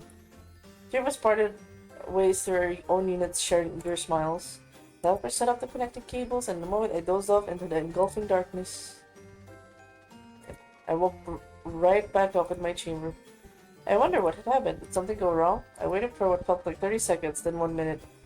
The light didn't switch back on, nor did the helper come in. Hello? Anyone there? I spoke to the monitoring camera in the corner of the room, but nobody came. I removed the cables by myself. My heart began pounding with unnerving cacophony. I opened the door. There was nobody, not even the white uniformed staff member. I peeked in the other chambers and found only unattended ventilation units. The nauseating feeling inside my chest grew larger. I opened the door to the hallway frantically, a manic fervor presiding over me.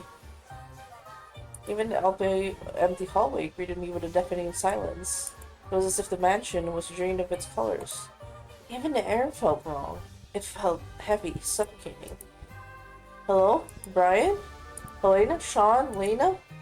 I cried out to the empty hallway, the vast emptiness carrying my lonesome voice until it died as a whisper. Could this be a prank? Some sort of test? Or had a terrible catastrophe happened and everybody had evacuated, somehow leaving me behind? Or could it be... No. My rational side hastily tried to reason with my emotions. Baseless speculations would not help my situation. It was fine. Even if I were somehow trapped here, I could probably come up with a plan to escape this damn island. I've survived worse before. Another few deep breaths. I could feel my heartbeat calming down to a more... Wait, did he say I survived worse before? Who was he? Who was Thomas? Running around the mansion would just sap the strength out of me. I should try and go about it methodically. Perhaps I'd miss something or someone in my panic. I'm not in immediate danger, so see if I should find someone, or failing that, a way to get off the island.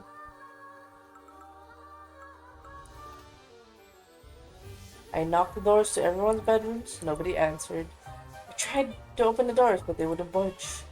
That was not unexpected. Each of our rooms was filled with the latest technology and security.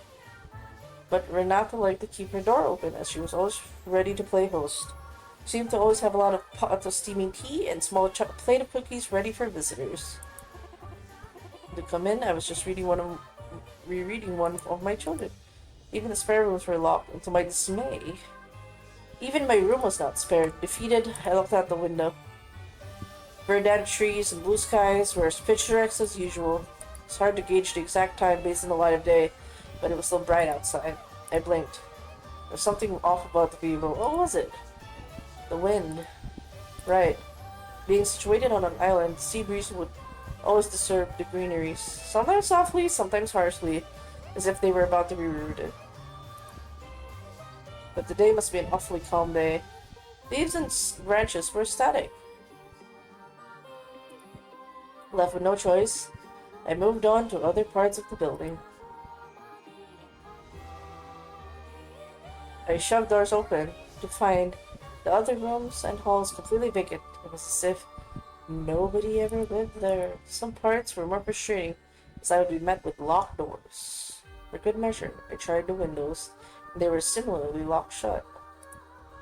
Even with my forced composure, the sprawling size of the building made my fruitless search exhausting, both mentally and physically. The vast, well-lit architecture only made my solitude more pronounced. It was until I opened the grand front doors and stepped out of the courtyard. I saved it for last because I knew going outside would only make me feel more vulnerable. There I found her, Lena, sitting cross-legged facing the front door. At once, color started to flood into the world. She had been looking downwards, long hair revealing her face. She slowly raised her head, clearly calculated to add a dramatic flair. Her olive eyes caught mine, and her mouth parted to a wide, naughty grin. You, what are you playing at? I spat out the words. Well, I calculate this thread will return the optimal outcome. It might not be too pleasant for you, but I hope you'll understand. Her fingers danced swiftly on her laptop's keyboard, ending with a loud tap on what I assumed was the enter button. The sight of the courtyard melted before my eyes. As another place, another reality poured into the void. A luxurious mansion by seaside formed around the two of us. The sky painted red by the breathtaking sunset, the cool breeze brought with it the distant cries of seagulls.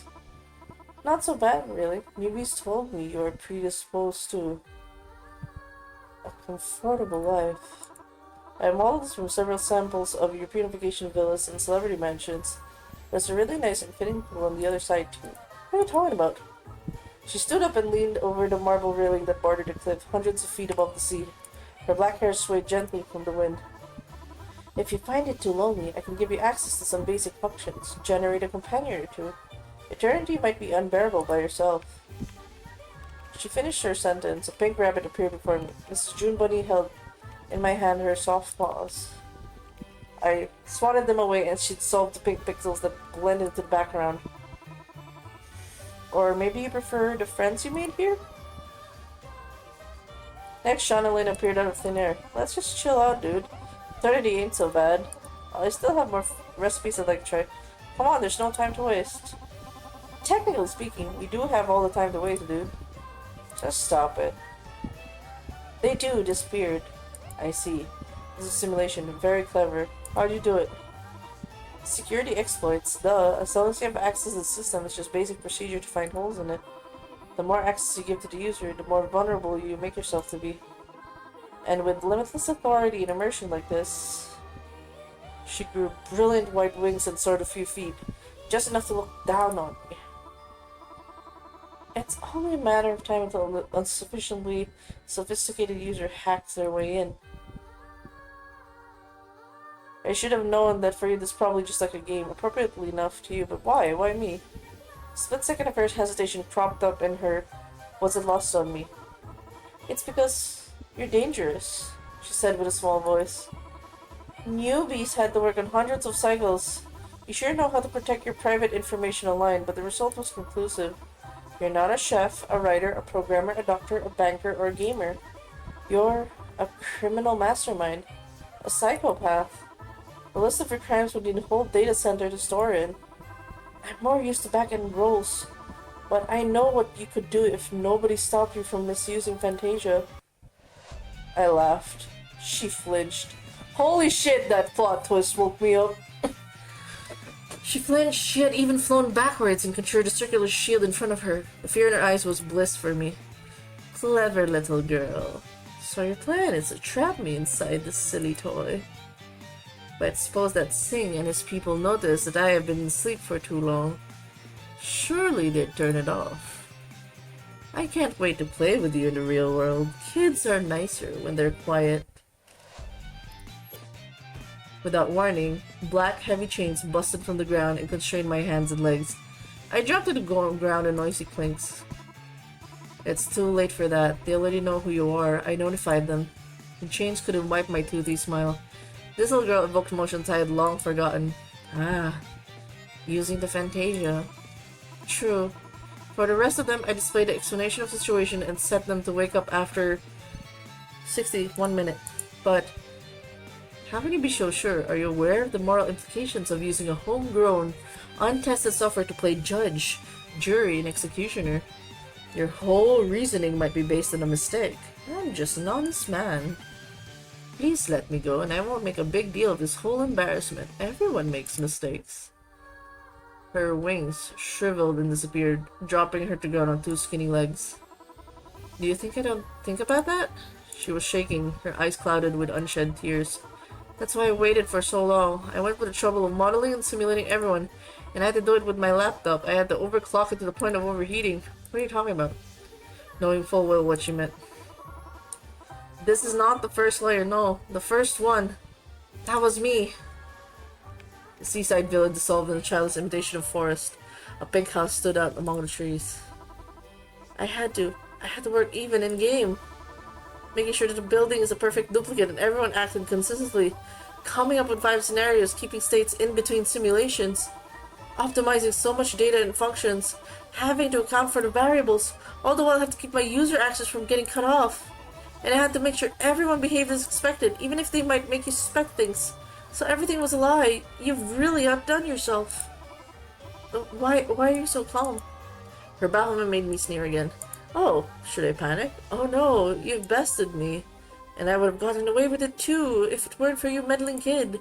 And your stupid laptop too. I used my best whiny voice, savoring each syllable. Don't mock me.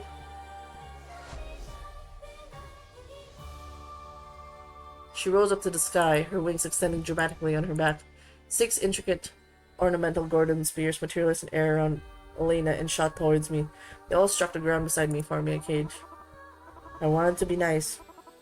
But if you want it that way, fine.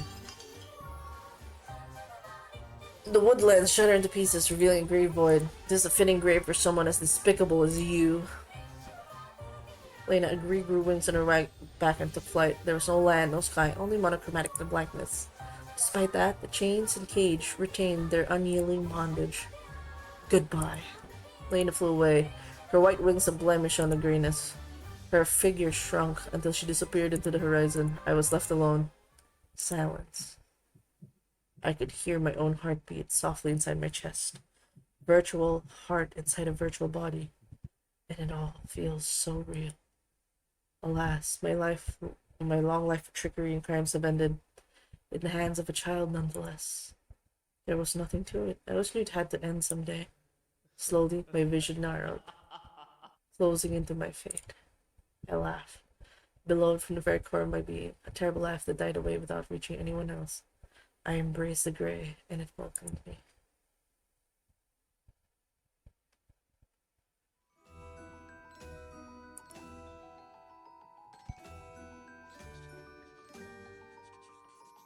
Elena Hindoy and Padu woke from a long dream.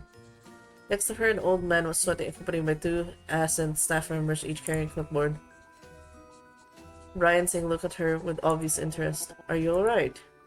Her throat was dry, her eyes were heavy, and her body was sluggish, yet she answered in the affirmative. A glass of water brought to her, and she gulped it greedily. Please leave us alone.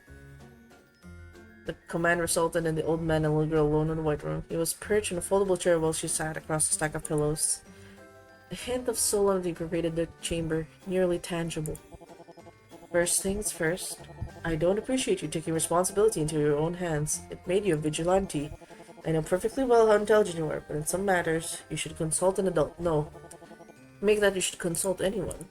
Lena nodded, but the way she avoided eyes told him the girl was not the last bit regretful of her actions. He in turn was torn between a sigh and a chuckle. The follies of the youth were not a foe unbeknownst to him. It was in hindsight what it brought him his foolhardiness and lack of innovation. Nevertheless, I'm still in awe on how you effortlessly tricked him. You kept him from noticing that his world was a fabrication the whole time. You made a fool of someone so cunning. Bravo, young lady. The praise got a smile out of her. She was not a believer in false modesty after all. Thank you. Just then, a question popped up in her mind, and who was she to waste such a good question? What's your plan for Fantasia, then? I believed, and I still do, that Fantasia holds endless possibilities. It can bring joy, knowledge, fulfillment. Perhaps, if you'd accuse me for saying it myself, even the next of human evolution. Lena looked at him. Even though reading human behavior was not a gift she possessed, she could see the carefully reined insanity behind the man's eyes, swirling quietly like quicksand. Yet it did not frighten her, for she was much too familiar with that look, one she saw every time she looked into a mirror. But now that you've demonstrated just how crafty you might misappropriate Fantasia, I'm thinking the world is not quite ready for it. Fantasia should remain just that, a fantasy. She looked down, her fingers fidgeting with themselves in the empty air. How she missed her laptop already. When she was with her laptop, she could easily escape awkward conversations. Nothing is as awkward as stopping an old man's years of research and billions in funding must have costed him. It's alright, really. It is. It was a nice, long dream. Sometimes the journey is better than the destination. Discovering something new or having an unexpected breakthrough pushed me through these last years of my life. It still feels like I'm dreaming, but now it's time to wake up and look for the next adventure. His eyes gleamed. Lena thought she could see the fire boil inside the old man grinning at her. Good luck, Mr. Singh. Please, Brian. I hope you'll grant me the pleasure of joining me again soon once I figured my next enterprise, whatever form it might take. There was a glitch. I promise, Mr. Singh, Brian.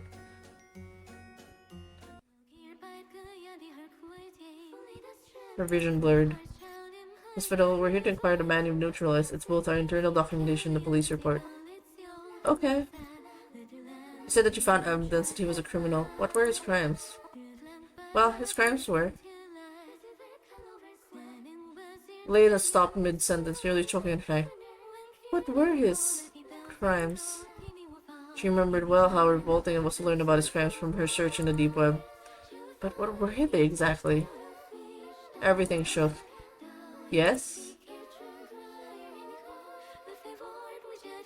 Lena searched inside her brain, finding unconsciously blank. No keyword. No thread. I'm sorry. It seems I've forgotten. Very well. We'll look into them. Can you tell us his name? Yes, his name was... The world was beginning to disintegrate. Once again, her internal inquiry produced nothing. Dread took over. She could recall all the times she interacted with him, within every layer. But did he ever give his name? No, he did not. No? Then you can at least tell us what he looked like? He didn't bother to open her mouth before trying to come up with the image of the man. Was he tall or short? Was he fair-skinned or dark? What was his hair color? Eye color? It was nowhere to be found. It was Thomas! She could only describe him as a man, a blank face floating inside her memories. And we thought you were such a clever little girl. Something was not right. The staff members laughed, mocking her. Lena watched their facial features sunk into their faces, leaving emptiness behind, head-shaking laughter. Final question. Colors and shapes swayed. How long have you been dreaming?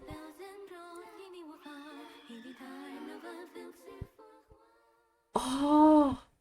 Her mind shuddered and sorts of scattered into tiny pieces. Lena screamed inside the 100th layer of simulation. The butterfly screams. I dreamt there was a butterfly. Holy shit! Were there other endings to this? The fuck? Yeah, there's only 1, 2, 3, 4, 5, 6. There's the 7th one. But they never show it. Holy hell. Damn! Thank you, Avenue Q. That was a good mindfuck. I just realized I didn't pin the second game. Do check out Butterfly Dreams. It's really cool. It's a lot of reading though. Whew. A lot. I mean, a lot of reading. Whew. We're down to our last 2 games. I believe in myself. Next one. I guess I have to preface this. This one, I kind of have a struggle with.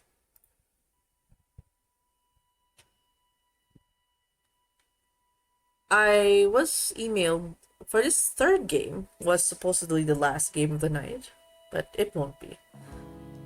I was reached out by this developer, game researcher, for their project, 1001 Nights. I know I'm queuing in on like sentiments right now. This particular game, it was definitely it felt like a gray area. I talked to two people, a couple of friends about this when they reached out to me. I love how there were about a few people that reached out for me to try out their games, and this one where they were like, they were saying it's a storytelling game, and it was inspired by Persian folklore, and they said they love your focus on storytelling and community connection. That it resonated with them.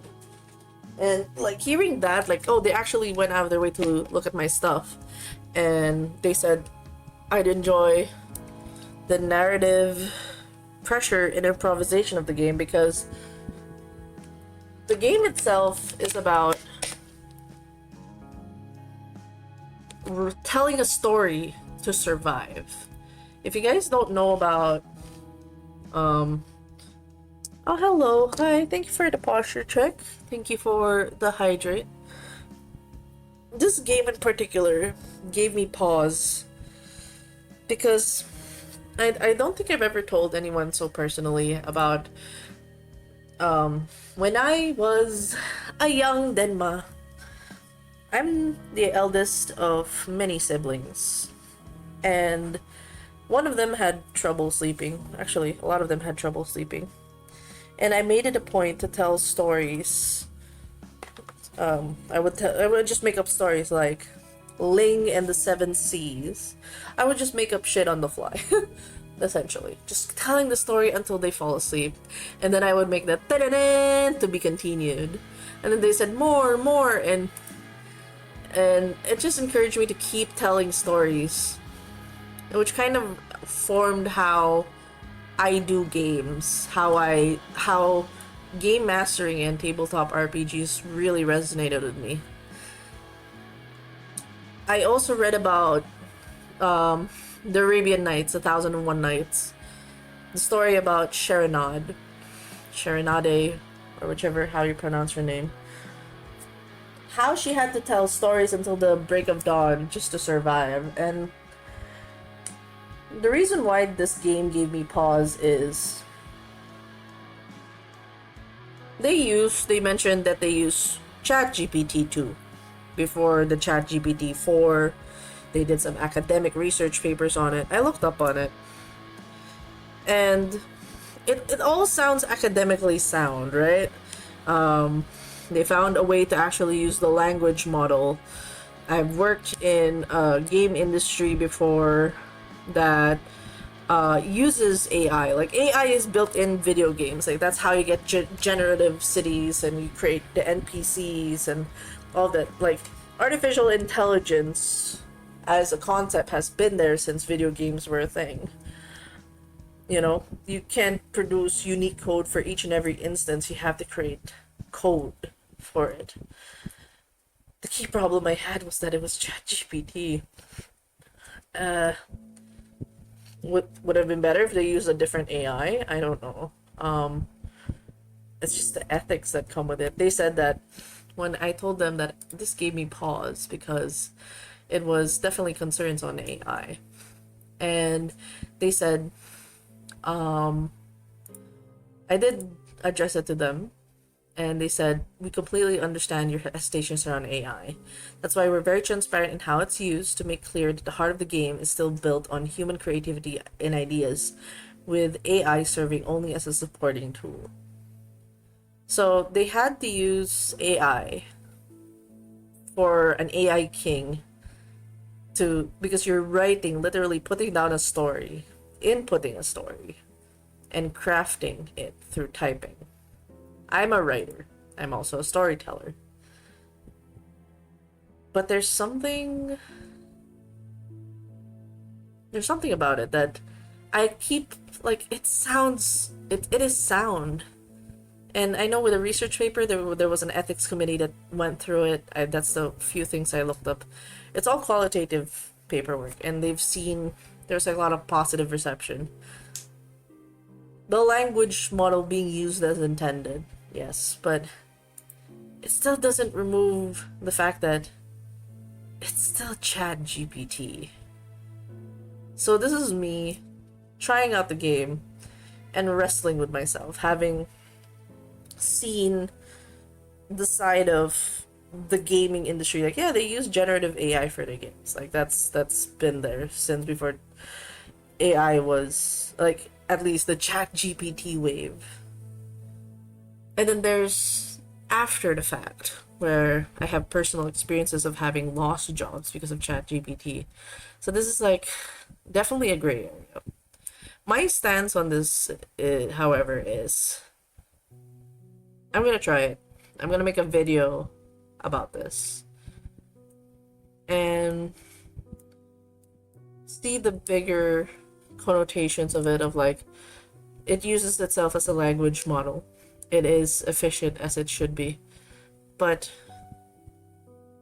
its existence, I don't know, will I fall under the Markiplier camp of like there is a potential for AI? I don't know. It just, I don't,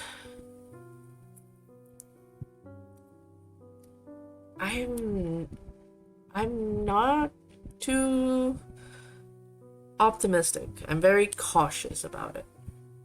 But there's one thing though, the concept of the game that I really like is the fact that it's manifesting something I've done and I'm still doing, which is telling stories to survive. Me doing game mastering and telling stories to my siblings was my way to stay sane. That was my way, as like, people don't realize that my storytelling, it was my way of mastering how to speak in a world that doesn't allow me to speak, to let words flow in places that doesn't allow me to allow and create worlds that allowed for challenges and victories. Storytelling, TTRPGs were a way for me to stay alive. It has kept me alive in more reasons than one, and as part of, as well, September's Suicide Prevention Month. This is my way of saying, if you're going through a rough time right now, hold on to the little things that keep you sane, that keep you at least going to bed at night and letting yourself rest, to give yourself another day. If that's another session of a D&D game, if that's another session of Vampire the Masquerade, just to push what little darkness happens at night. Keep going. Tell another story and survive. Wow, it's gonna be good. And that's my message to you all, as this game is representing itself. I'll take to it as the themes. Despite a lot of the negativity that comes with it, I'd like to think that it's coming from a good place. Oh, Kenny! Kenny, you're there. Okay, I'm gonna pee. I'm gonna pee real quick. I'm gonna ruin that moment by saying, I gotta pee. But yeah, stay tuned. I'll be with you in a bit. 5-minute break.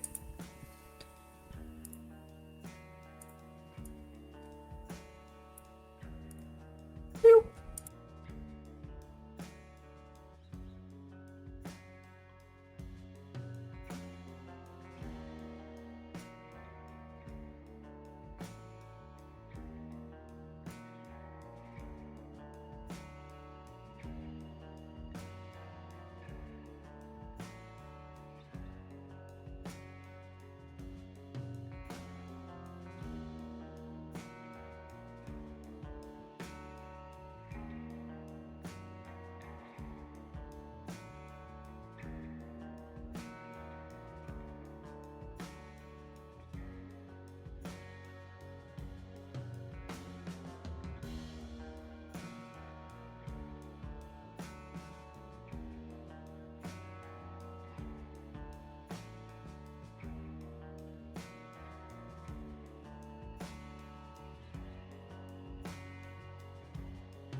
And I'm back.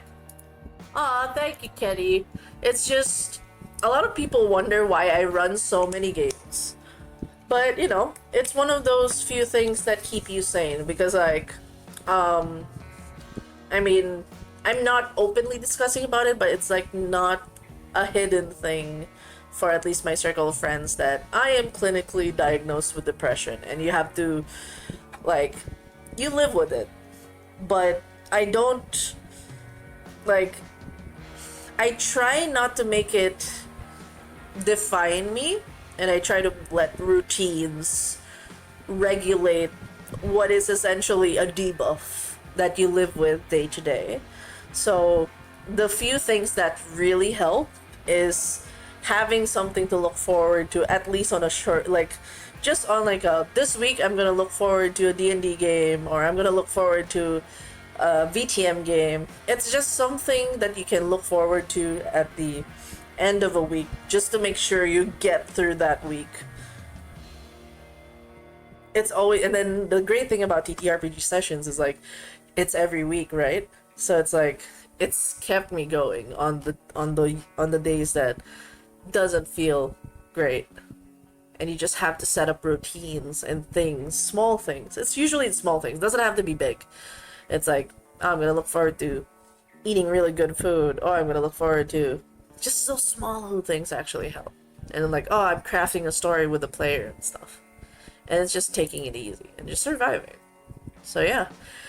So our third game for tonight, woo, is a demo. So I really like that their mechanic is tell a story to survive. That definitely speaks to me on a personal level. I just, it's goddamn AI. That's the thing. I'm like, but I can tell they put a lot of research into it, and they're using the AI as intended, which is a language tool. So it's like, there's that. And they actually have artists that made the art too, so it's just me being cautious about it. So yeah, I'm definitely gonna make a dedicated video for this. Let me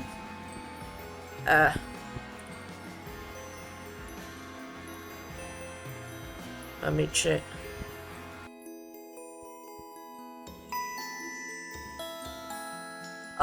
There's that thing again.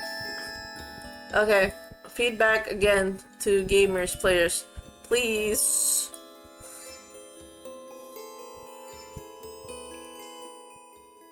Please, make the sound friendly. Jesus. Fucking Christ. Alright. Third game of the night is 101 Nights. The company personally, as I mentioned, personally reached out to me, letting them know about their game. They are, at the very least, what is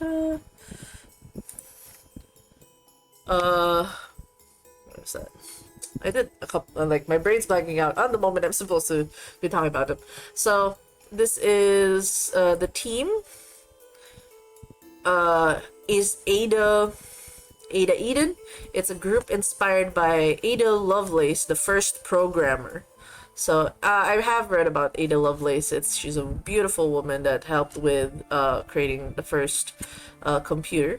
And Ada is fully self-funded without any funding or income. They love cats and stories. Majority of it is Asian and POC women, which is really awesome. They also they have their own dedicated art team, development. It seems to be, let me click. Oh, yeah, I had to lower. So she's definitely East Asian, the founder. And this is basically a text adventure game that's inspired from the Arabian Nights. So we got that.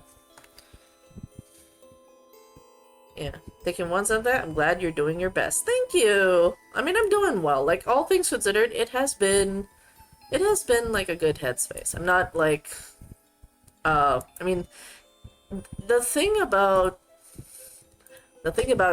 the depression is that it's not about being sad. It's just like, it's that constant, like, you don't want to do anything. There's no point to it. It's like this really heavy nihilism and emptiness that you just have to fill up in some instances, or just, you know, you kind of don't want to lean into it too much. Good days, it's like quiet enough that it's barely there. Other days, it's a bit loud, but otherwise, you just move on and try to do things as normally as you possibly can.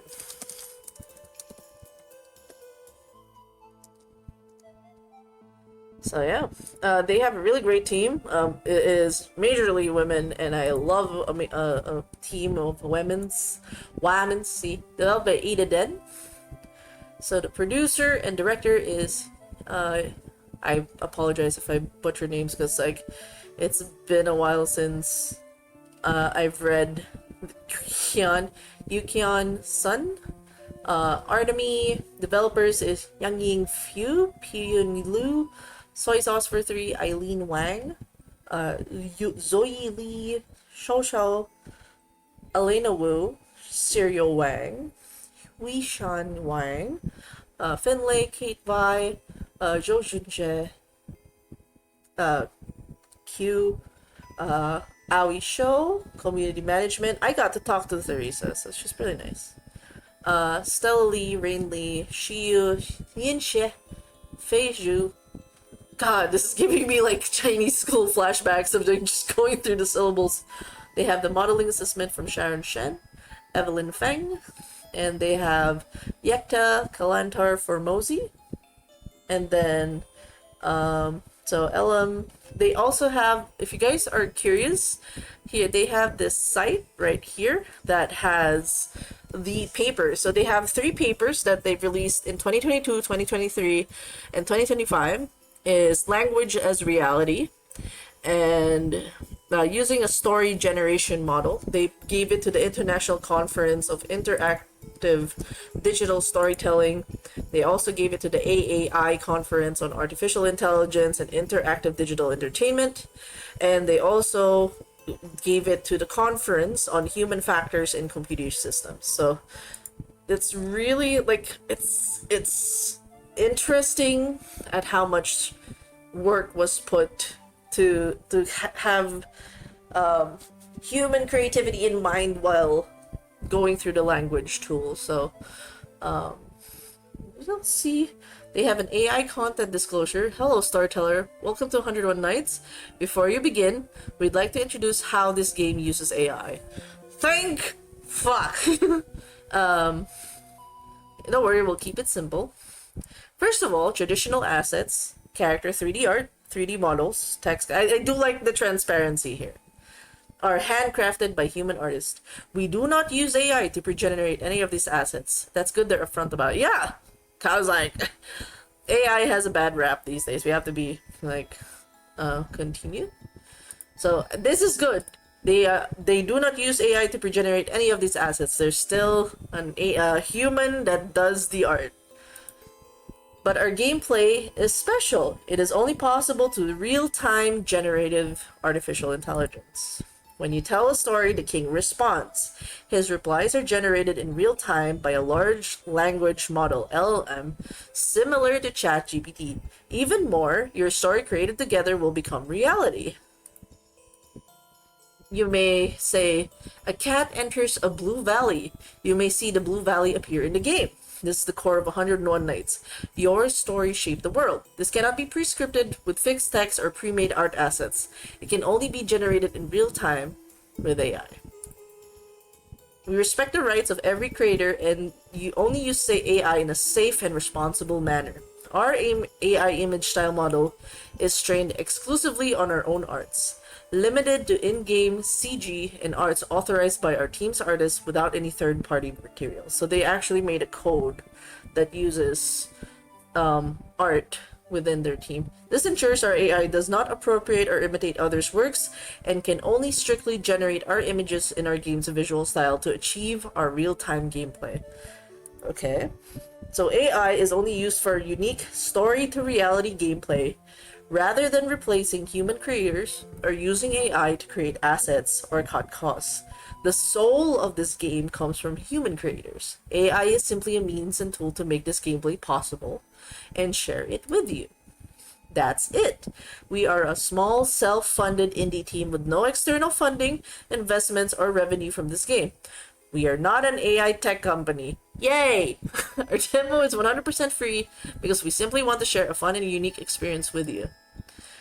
Your game data is completely private. We never use player data to train AI. If you have concerns about AI usage, we encourage you to check out our Steam page and read our research papers before playing. But honestly, we'd love for you to give it a try first. So, I've actually read some of the papers, and it's actually pretty good, the amount of work that they detail on using it.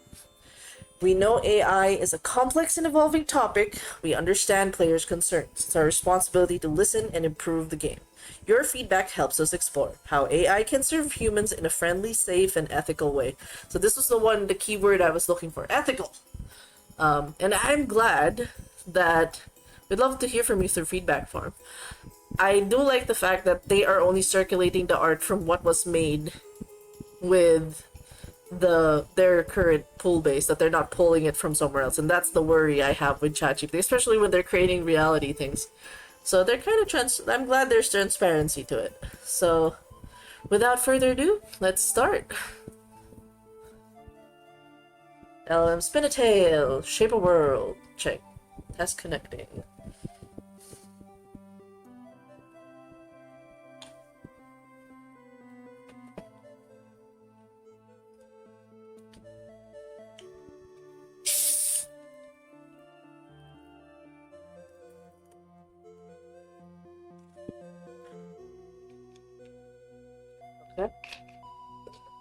Okay, real time, let's go. Weaving tails. Very nervous. Strange, is it not? That of the myriads who before us passed the door of darkness, though not one returns to tell us of the road which to discover we must travel to. Rubate, Omar KM. Okay, cool. We started with a quote. This story begins on that day, a decade ago.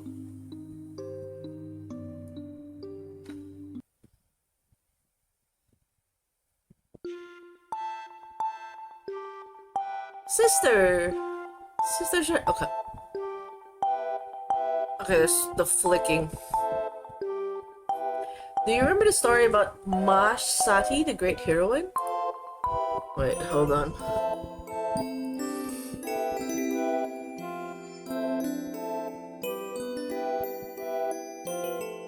Okay, the tutorial's really loud.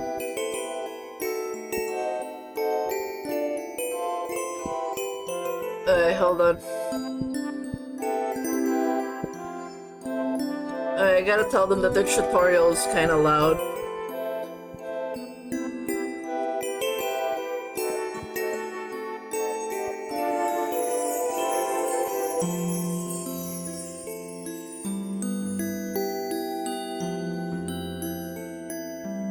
Where's the apps?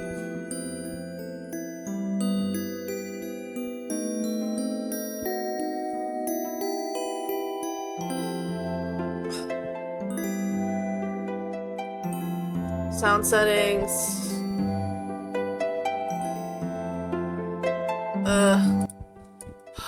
Fuck my brain. People! Please don't make your game sounds loud! Jesus fucking Christ. I love y'all, but good grief. That can destroy someone's brain. Of course, Dunya-san. That was the adventure story we watched together. Today, I'll be the great adventurer Masari. I'm the bravest, most powerful hero in the region. This is my magical moonlight sword. Unbeatable by anyone. Take this. Oh, that's just a wood stick, you little silly. No, it's not. It's my own most precious treasure. Then, tell me, O great hero, where did you find such treasure? It was a frigid night in the desert. All the stars were soundly asleep, while only the moon was watching over from above. Ali Baba and I discovered it at the bottom of a dune, bathed in moonlight. It was made of moonlight, but was cold as ice, just like the desert would at night. Sister, do you know how powerful the sword is? She always had such a vivid imagination. I should tell her a story about the moonlight sword.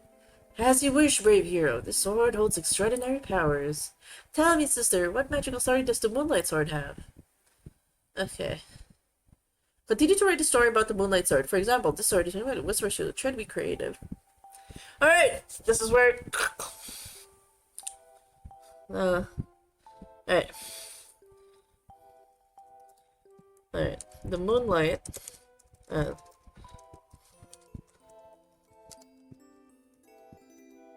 made...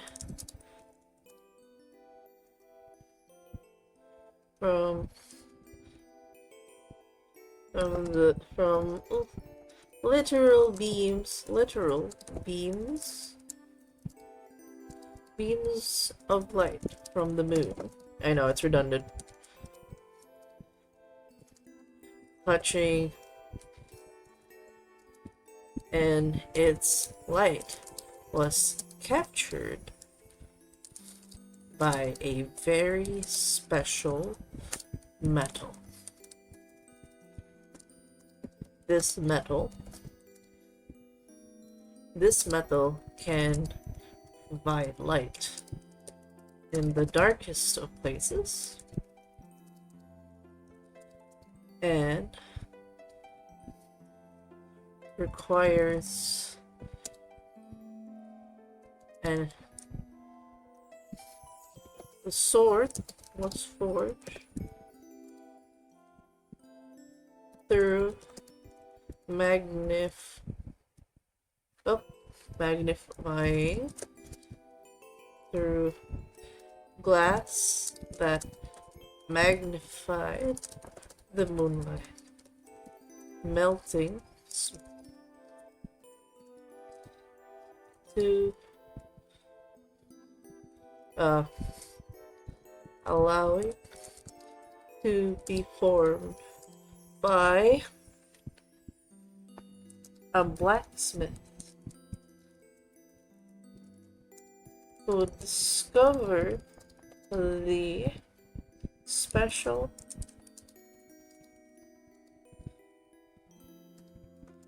key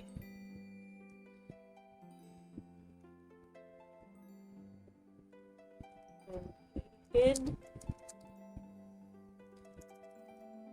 It was atop a mountain. He could throw himself into the ravine. It was as if the moon goddess showed him light, the literal light, literal moonlight from the orb. It is said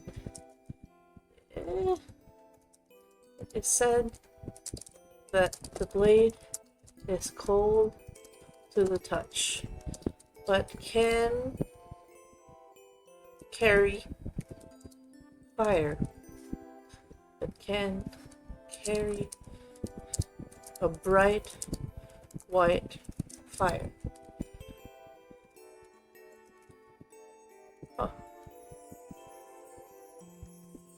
Can carry white fire.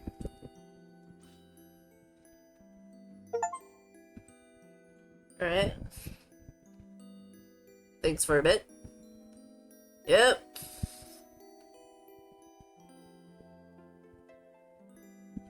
The moon goddess. Oh wow. What do you think about it? White fire? Wow! Blacksmith was made by moonlight and made the greatest treasure ever. Yeah. This is so fun. Tell me more about this, sis. My little sister is truly... I have a sister who absolutely loves storytelling. Oh, this reminds, like I said, this reminds me of the time I would tell stories to my siblings and I would just keep making bullshit stories. And like this little pocket knife that did everything. And the boat that he rowed to go through the seven seas. I have a sister who absolutely loves storytelling. Introducing such an adorable character into the tale might just be the perfect twist. I know. Okay. Okay. Now I've got some inspirations. My sister will be my inspiration for storytelling afterwards. Something seems to come to mind. Continue your story for sister. Click the gem to use inspiration.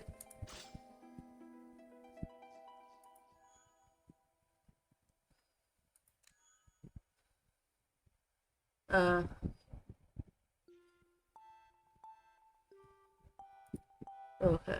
So okay. You're the older sister thinking.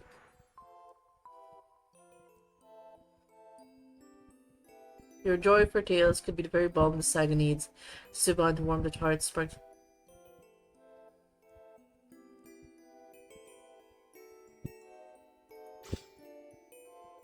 Amidst the gloom, our heroines from young girls and that with the stars inspired by sister, your approach together we end the richest reign. I don't get this. But okay.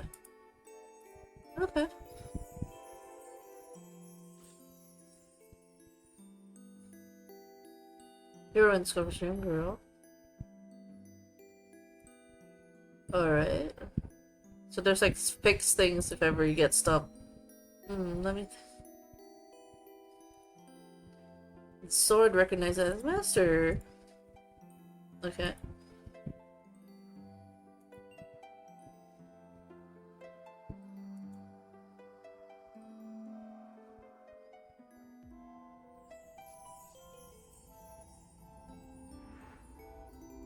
Moon Shadow Cold Edge Dagger. The sword go, but not go. Return not just weapon, but the kingdom's Moon Shadow Cold Edge Dagger. Okay. What is this? Oh. Sis, what are you looking at? You can't see the sword? Huh, sis? What are you talking about? My Moonlight Sword is right here, look! You really can't see it. It's just my hallucination, right? It's like I've gained a new power. Fight with weapon. Okay. Let me try to cut the stick. Hey! Ah, my sword is broken! What happened? Was it really my sword, not my illusion? I really didn't do anything. I don't know why this happened. Sis, you bully! I'm sorry, truly sorry. Would you like the big sister telling more stories, sweetie? Look, I will protect you with my moonlight sword. Ah! It's real, but it can only be used once? What's wrong, sister? Are we still going to play together? Of course, next time let's go on a desert adventure together. But sis, why do I suddenly feel so cold? As if I really am standing in the desert at night. Why can't my Junazan see all this? I feel cold too, like if the world in the story has become real. Don't worry, I'll be with you, using the sword to defeat all the bad guys. Yay, sister, can you tell me another news story? Alright, so we have to keep telling stories. Of course, I'm gonna love this one. Once upon a time, there were two sisters who both loved stories very much. Okay. Alright, that was an interesting... So you don't want to be verbose, just enough for the, you know... I will never forget the day that dreadful news arrived. The queen had been executed. The king claimed she had betrayed the kingdom. From that day on, everything changed. Every woman's soul is possessed by a demon. Okay, this guy though, for context, his wife cheated on him so bad with multiple men that he loved this girl so much. Girl cheated, and he just couldn't trust women again after that. valid demon experience, but he kind of was like he was a bit extra by killing every woman before they could hurt him again. It's a bit projection. He could have just seen a therapist. Of every woman's soul is possessed by a demon, King Shariard proclaimed in a fit of rage and declared that for the safety of the Empire, he would take their lives before the demons could wreak havoc. And so his ritual began. For 3 years now, as dusk falls, the palace gates open to welcome new bride, and with each new dawn, those same gates open again, but only cries and wails emerge. 1,000 nights, 1,000 lives lost. The streets no longer ring with laughter and joy, only hushed whispers and terrified glances reign. Every girl now lives in fear, wondering who will be next. King, didn't you state your name? Scheherazade. Yay! It's her! My favorite character in a fictional thing. The name matches and the portrait is spot on. When you enter the palace later, don't wander around. Keep your hands and feet in check. The king is in the innermost bedroom. You're the minister's daughter, aren't you? Your father's greatest fear is that the king will remember he has a daughter. I came of my own accord. I want to prove my father's loyalty. Little girl, don't be too naive. It's been 3 years, and not a single bride has seen the light of the second day. Prepare to say goodbye to the world. Don't start crying. The king doesn't like that. Okay. So what's odds? F. It's just you, Sherazade. Did those girls also look into this mirror? Oh wait. The game sounds now is too low.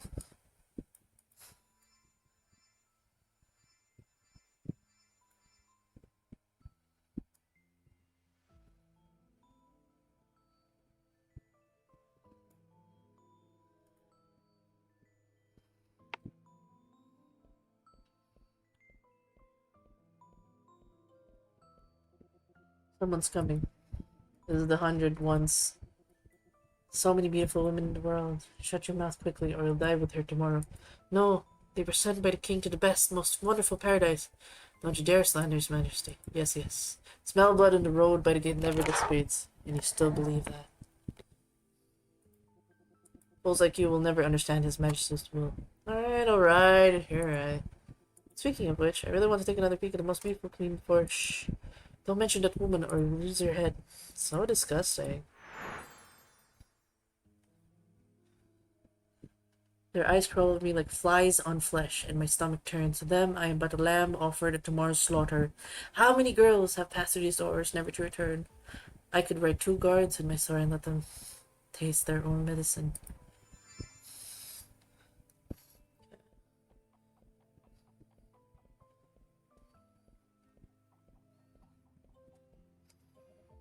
This one seems pretty composed, not like the few days ago who cried so miserably.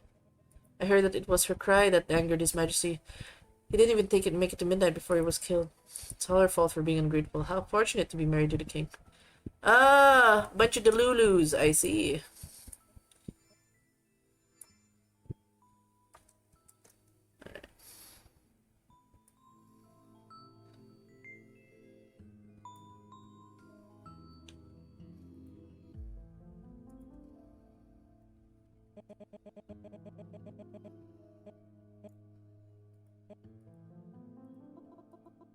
You can write this into my story later.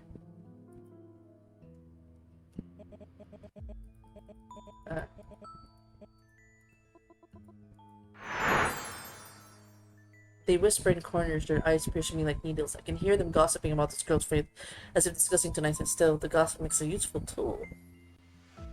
Okay. Wow, she... Okay, I think it bugged out. My bad. She's just floating now. The moonlight. On nights like this, my sister would always come out to hang out with me. Will I ever see her again? Did I break the game? Whoops. Is that a black cat? How could a cat show up in the palace? She was walking earlier, right? Did I? Oh.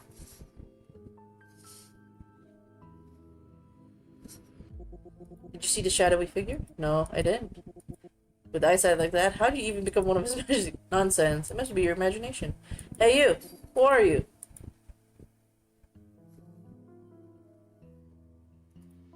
The minister's daughter. Oh, Jafar's daughter. Finally, it's your turn. What a pity. She's a beauty. But you won't be around tomorrow. Ha ha ha. Majesty is in the room. He summons you in. At once, as called.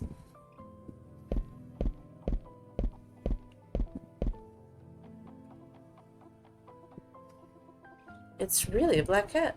That direction is it the king's room? A dark blur, a little cat. Will it sleep past the shadows and escape its life? Perhaps I should write the cat into my story. I guess. Okay, now it's getting too loud.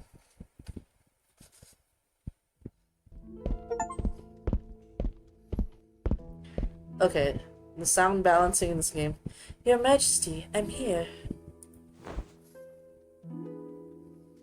So you're the girl for tonight, huh? Keeping to the eye at least. What was your name? Never mind, I won't be seeing you tomorrow anyway. In that case, your Majesty, let us revel in tonight's luminous moonlight.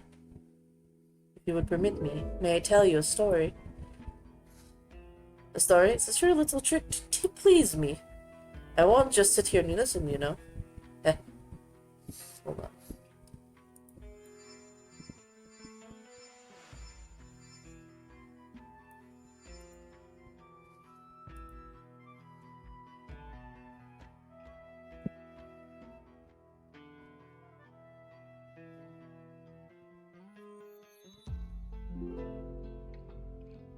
Oh.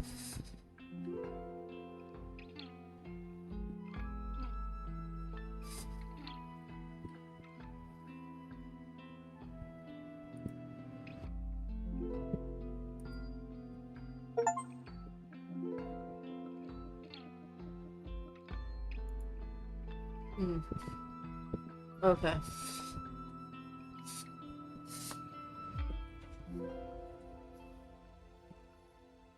Huh?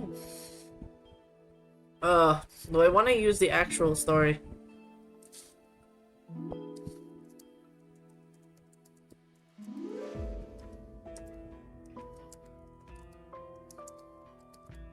There was a... It was a hunter.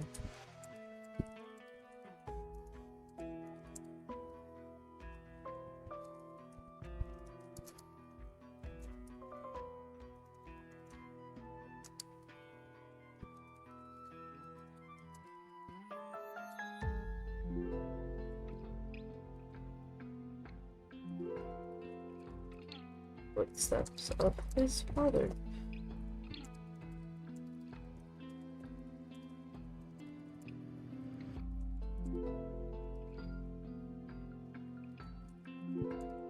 By those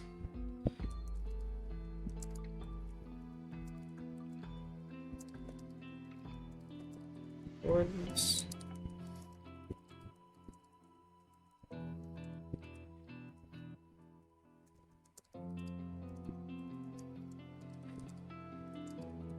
Every tree, every rock, every road, every road, and where it led. He could never get lost.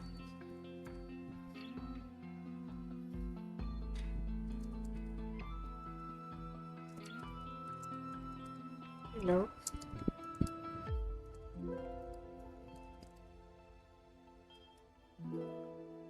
Hunter's use.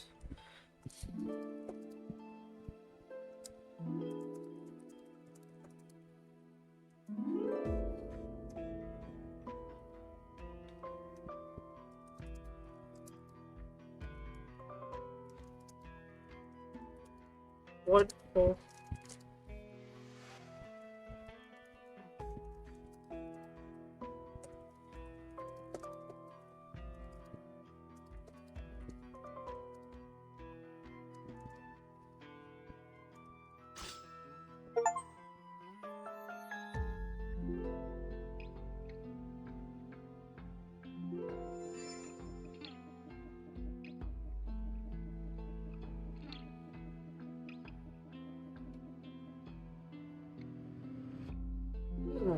I knew he'd like the hunter story.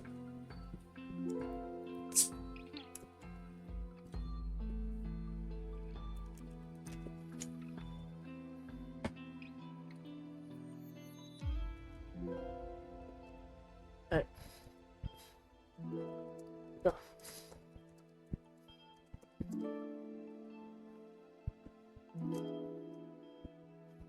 So the hunter is so east.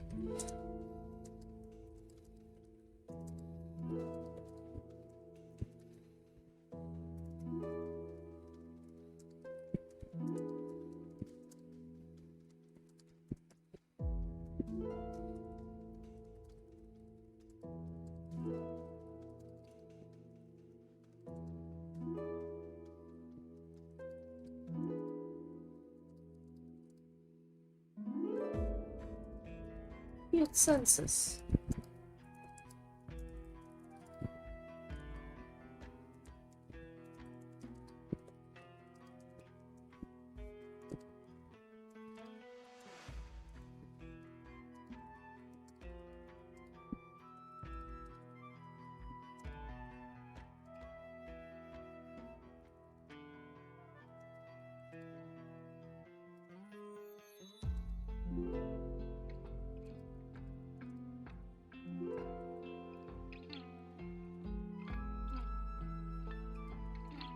Predator.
Gotta keep him interested.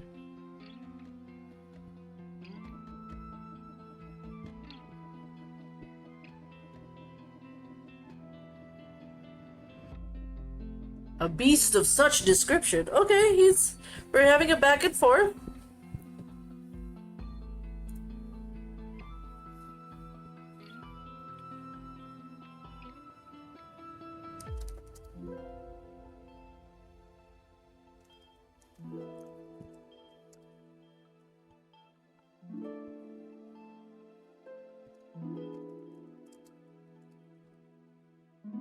Happy Bib Day! Oh my god, it's not my birthday, thanks. The hunter carried an axe. One passed down from January, passed down by his father. He kept the blade sharp and removed the rust.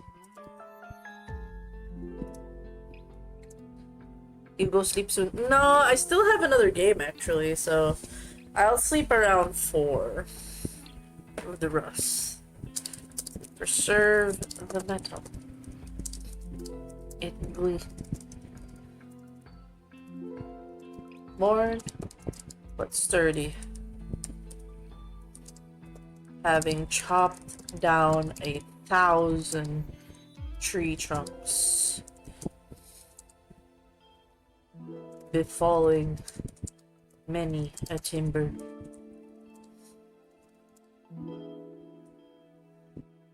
Yes.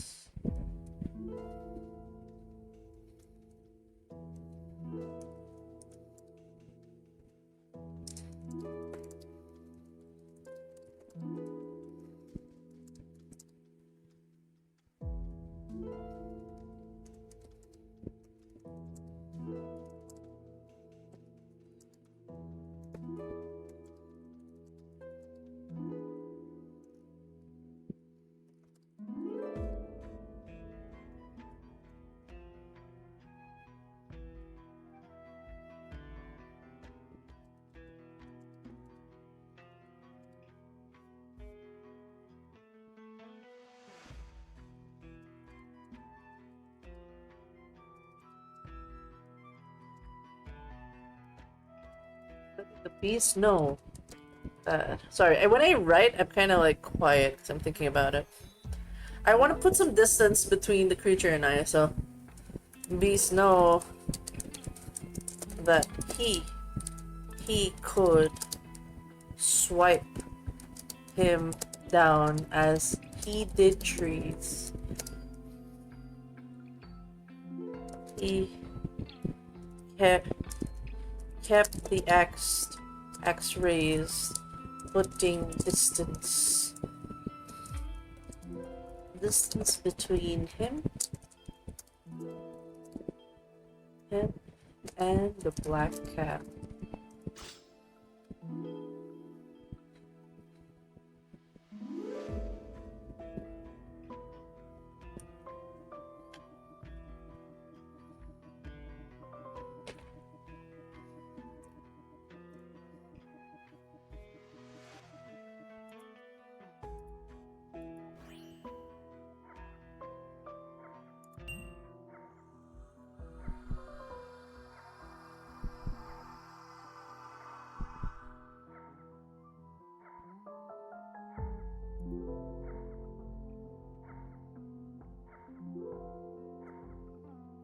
Amazing. We've operated with it. Alright, what are we doing? His axe singing through the air. A storied axe handed down to generations, blades singing through the air, felling both trees and ferocious. Oh, okay. Cool.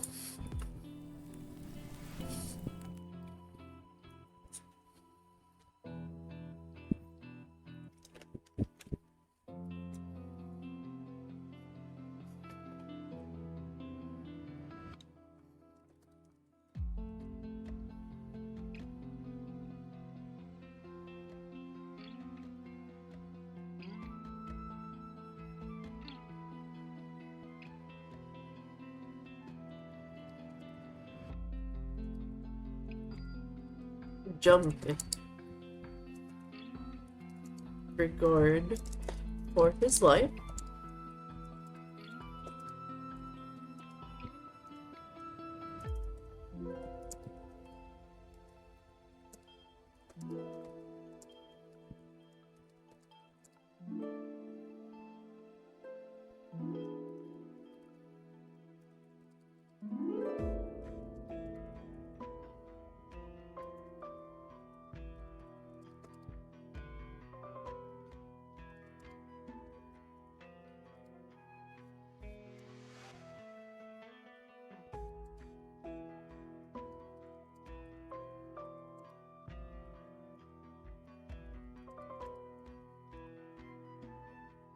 Feel.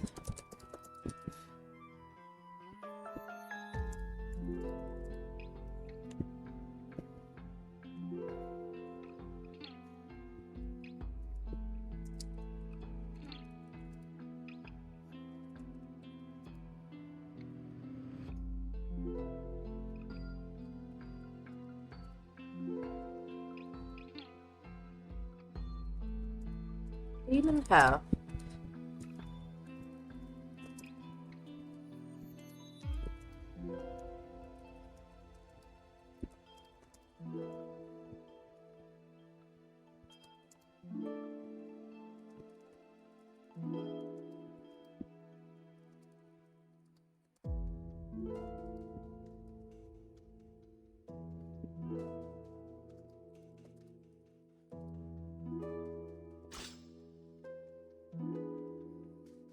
I accidentally pressed enter, but hey.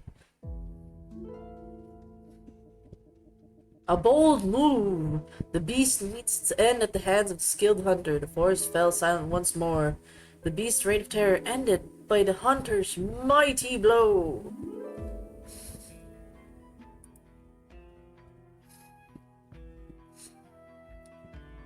I'm glad at least my fanfic writing's kicking in for this.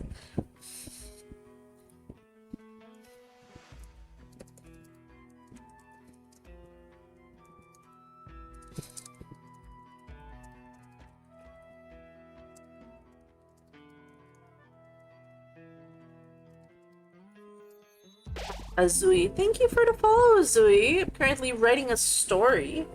I'm being Sharonati. Bisaya ra! Uy, ay, salamat, Bisaya, Jud. Ay, kapuya, Jud, mag-English ba? Hello, ayo. Ayong buntag. Basta man. Naunsa ka. Abot diri. Kapoy, Jud, English ba? I feel you, Jude. Oh my God, like, mga amigo na ako, mga taga-US, taga-Europe, tapos kahit taga-Pinas, mga yung, I don't speak Bisaya, I don't speak Tagalog. Ay, mga puwisit mo. Love ko sila. Pero naka-stress. I'm glad. I'm so glad. Refresh na Jude imong pagka-Bisaya. Kay gikapoy man kay dugay ko dili na nagbisaya kay nag-adtuman ko ng Australia. Pero buti na lang na yung mga friends na ako na pwede ko tawagon and stuff. Pero like iba lahi jud pag nag-uli ka.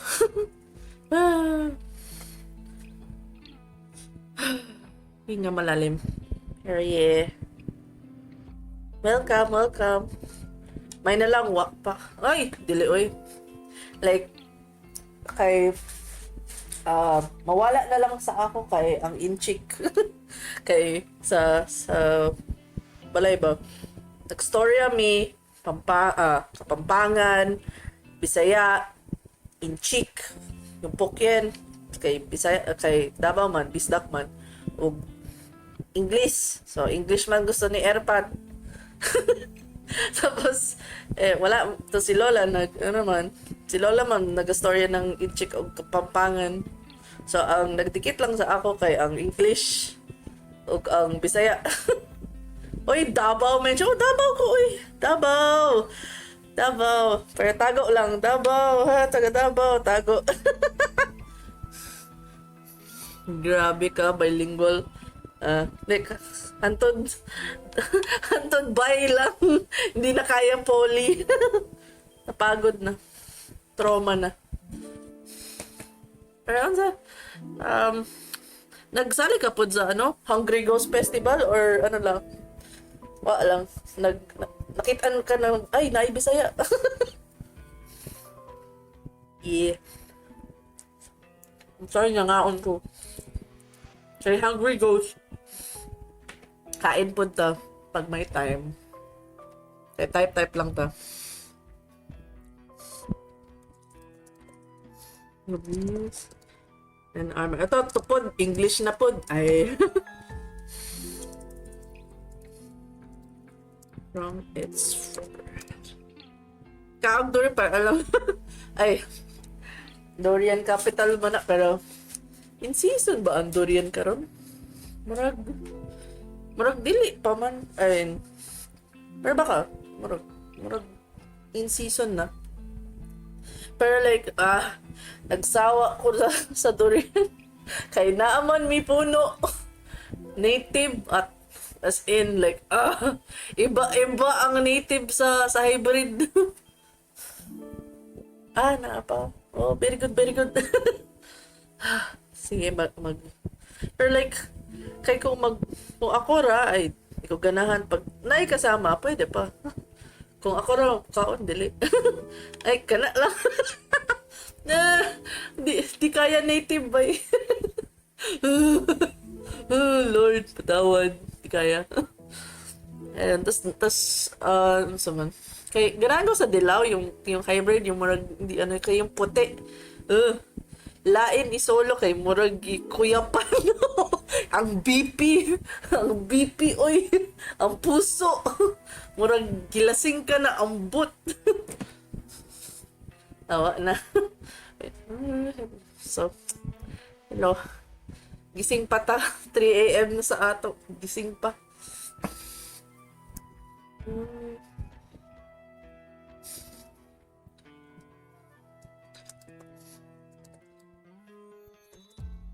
Eh.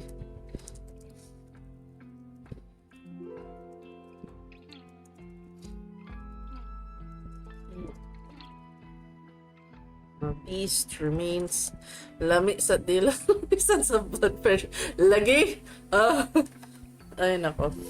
Pag feeling hopefully in season pa anto yan pag ano ba pag December kay muabot akong asawa. Ang asawa na ako na taga Australia ba. Like ipatry ko ng durian. Kaya di man in season yun nang niabot siya diri ng ano ng June ba. Sad ko, gusto ko ipatry ang durian. Walay durian.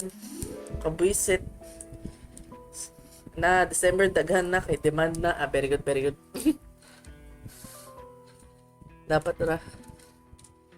Daghan. Dalhin sa ano, sa magsaysay. Same sulte ba? Sa magsaysay yun. Abot na. Yahoo! Sige lang. Kaya gipa ano ko na sa Rojas. Gipakaon ko na siya sa Rojas. Wala talaga like rambutan lang na kay Maoy Sentro. Maoy Sentro. Baho. Oh my god. Puro rambutan na. Sige lang.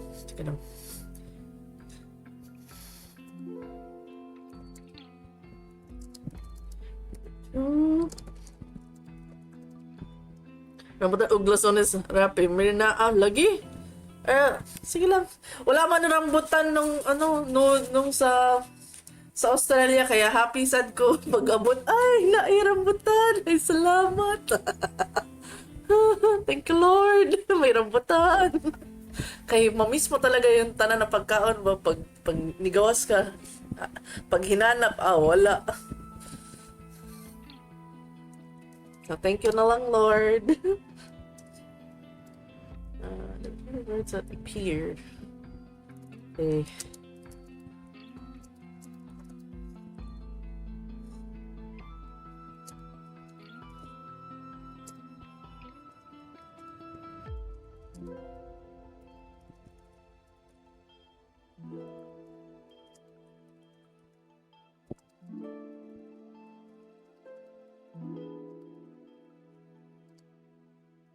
If they would reflect may pag magtanong og Australia para di iba man ang temperatura sa Australia dili matubo ang durian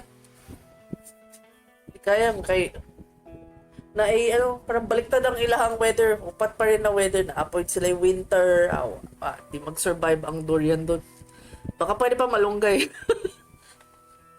Nagtubo ng malunggay sa medyo mainit-init na part sa Sydney na daw. Kaya wala na. Malunggay is life. Like yung balay na ako diri na ay malunggay. Ay, like kung gigutom lang ako, mag-abot lang, kuha lang ng malunggay para sa sabaw.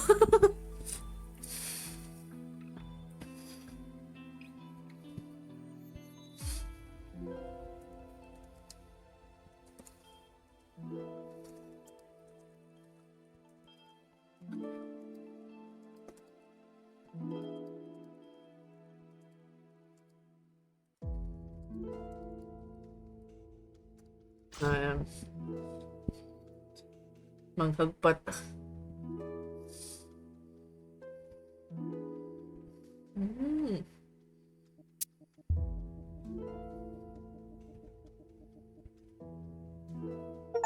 Patience? I made him angry. My apologies, Kate. Sorry, nasuko ang hari kay yeah.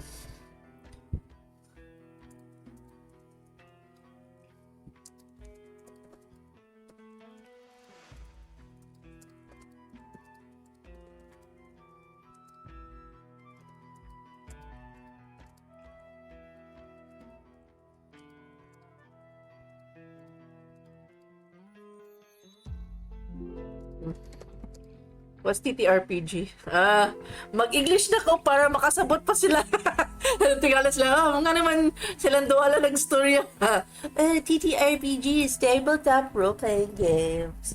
Like Dungeons and Dragons. Charot. Pero if ganahan ka, na ako'y campaign na, na Filipino. Like, colonial Philippines. Tapos nagtatagalog kami habang naglalaro. Mga vampira. Pero vampira sa colonial Philippines, kalaban nila yung Kastila. No, masaya.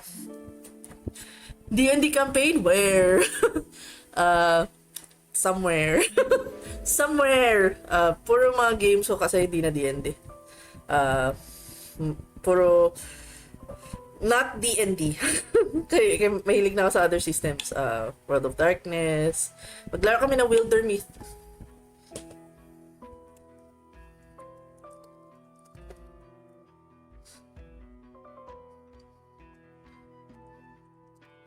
Not to worry.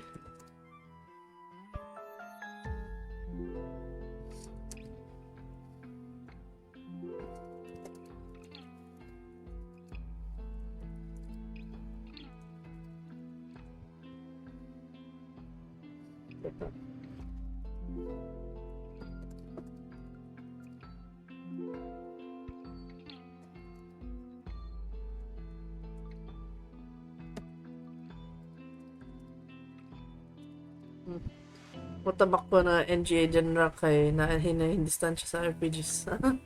NGA? Ano yung NGA? Nga. Akala ko NGA. Nga. Na all caps. Typo. Matabak ko dira. Nga. Thank you. Sabi ko, unsay NGA? Nga. Pag nag-all caps ba? Nga ba? Nga. Yeah.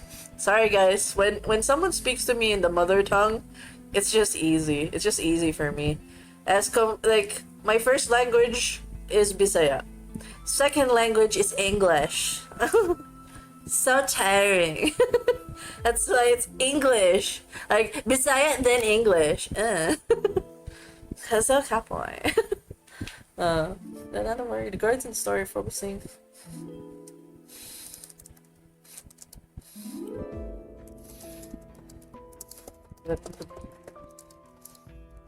One who has been terrorizing the kingdom.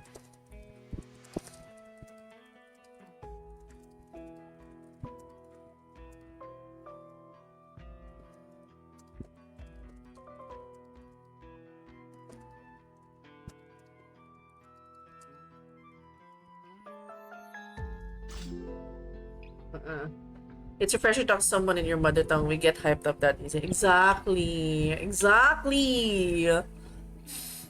None was noted. Continue his tale. Okay. He's not mad anymore. Yay. Covered in beast blood is summoned to the king's court, unaware of the fate that awaits him. Sorry. Problem.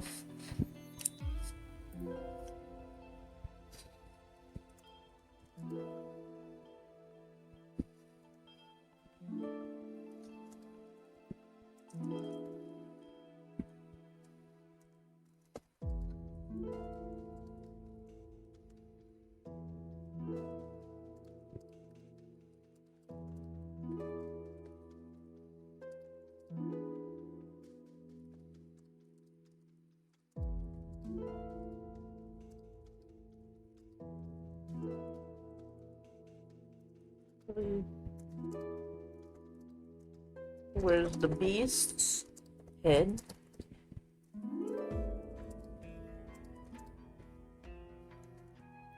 Armored cloak, charot.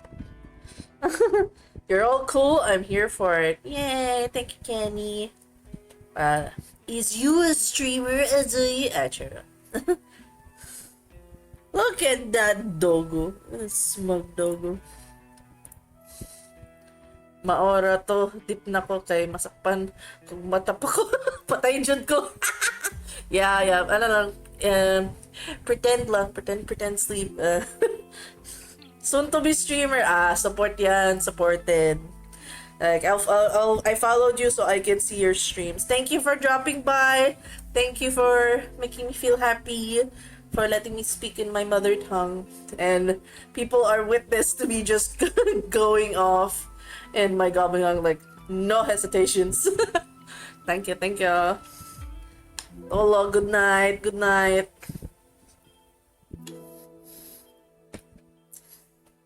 Stealth muna. See you.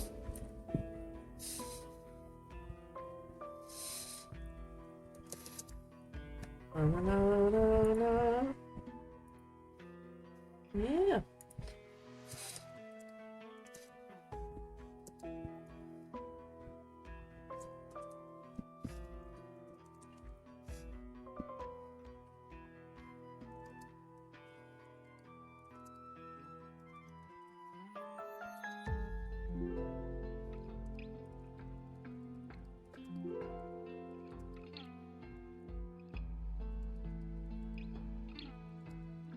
Survive.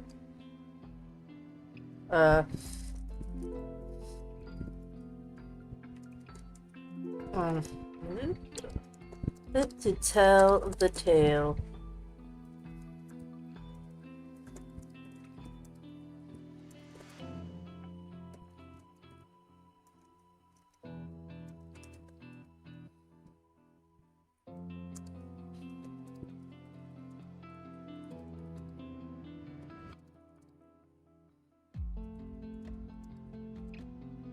As it was a family heirloom. Let's put some...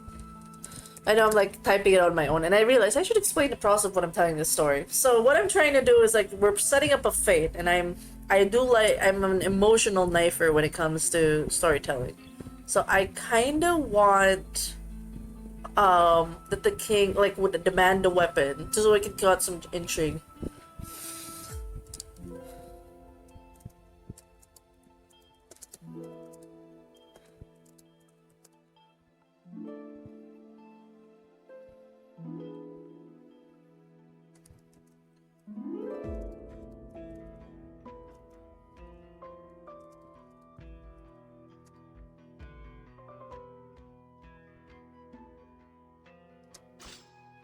There you go.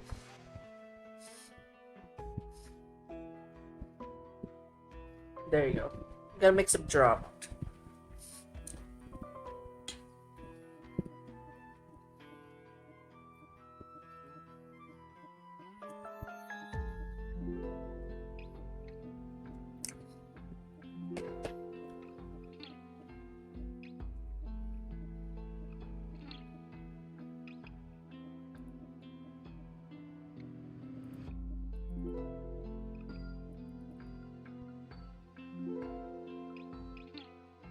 You.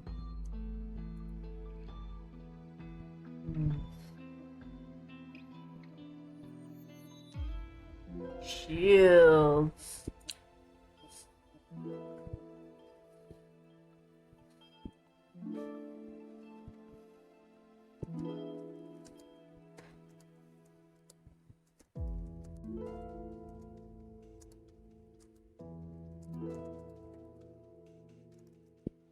Is beast and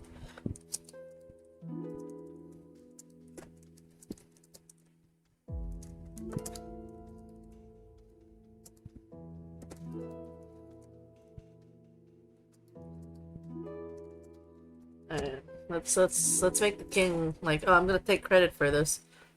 Kinda sus.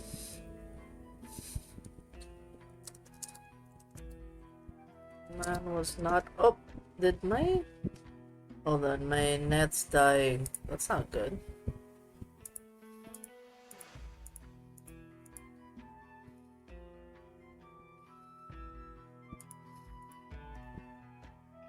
There you go. Chill, chill, chill. You're overheating. Why are you overheating? Why have to turn on?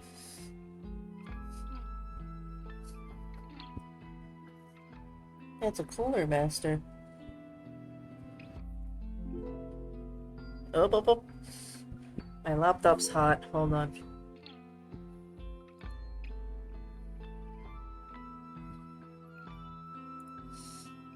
It's smoothing out a little bit. Okay, we're okay.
Armed. So I had a typo, but we'll do it. We'll go with this. The hunter spirit's unbroken. This he sees his free chance at freedom. With the might of a lion, the hunter slams the cell door swings open. Yeah.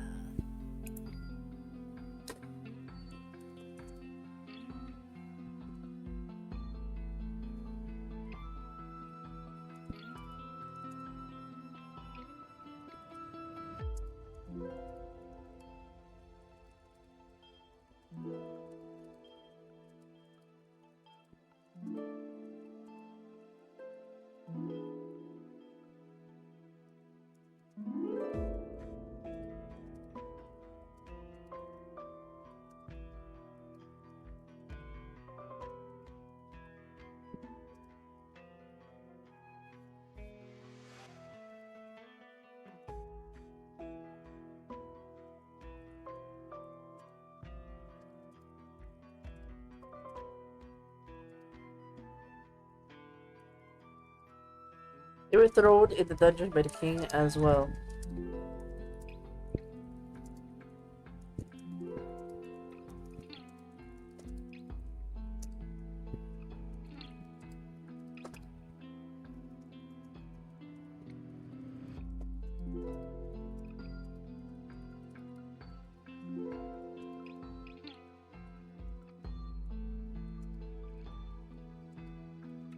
Reading the axe and the beast and the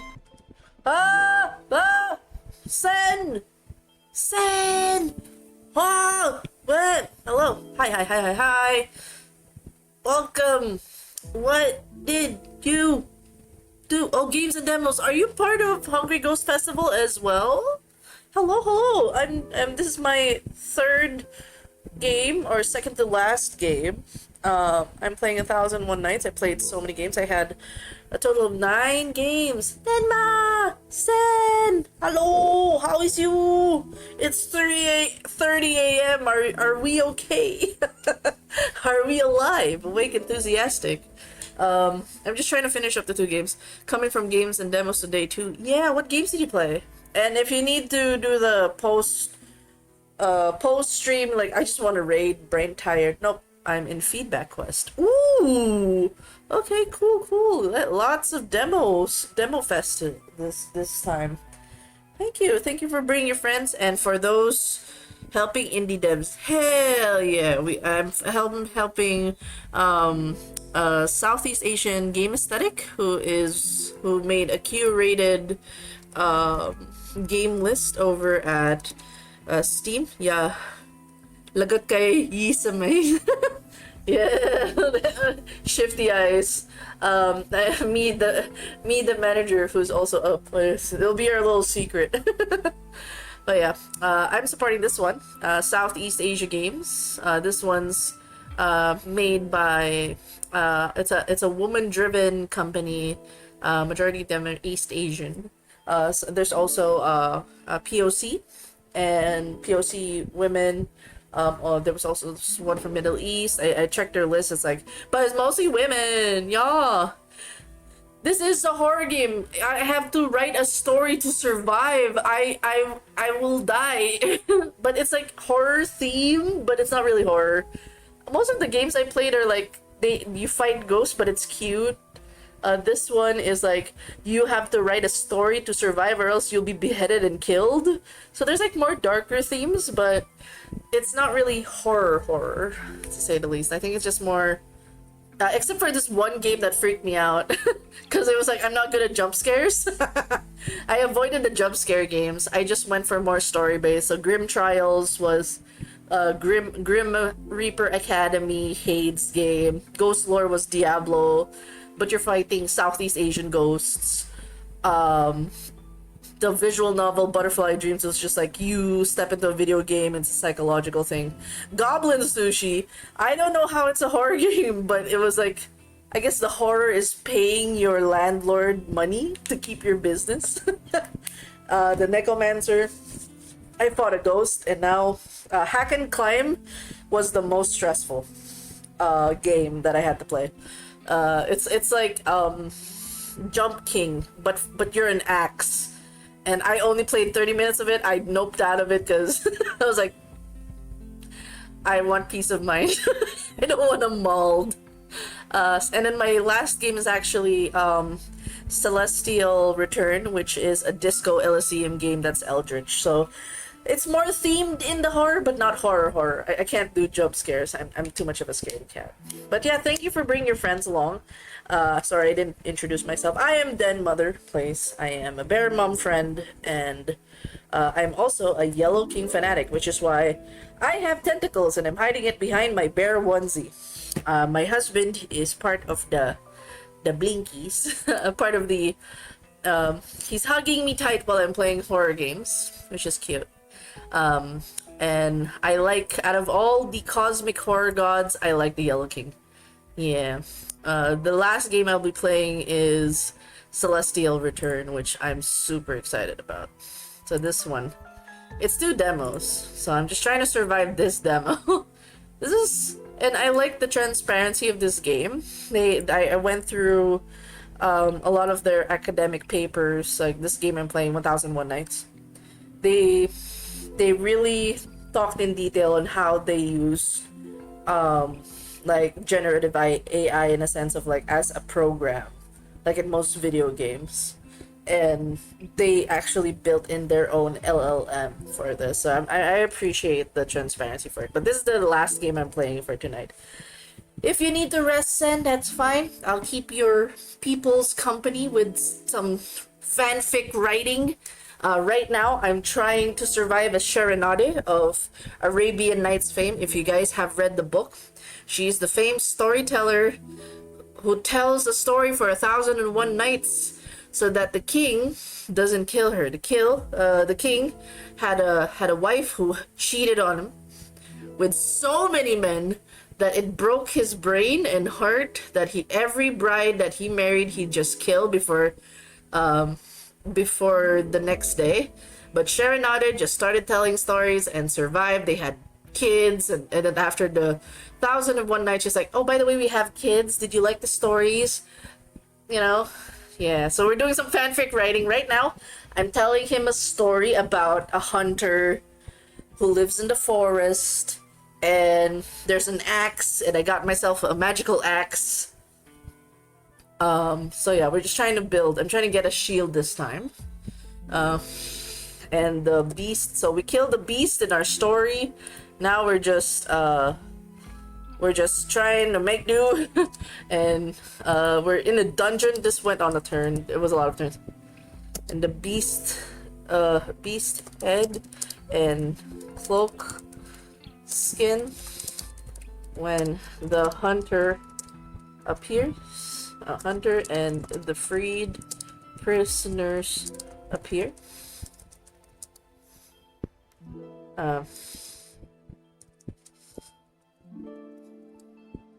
That the king speak the truth.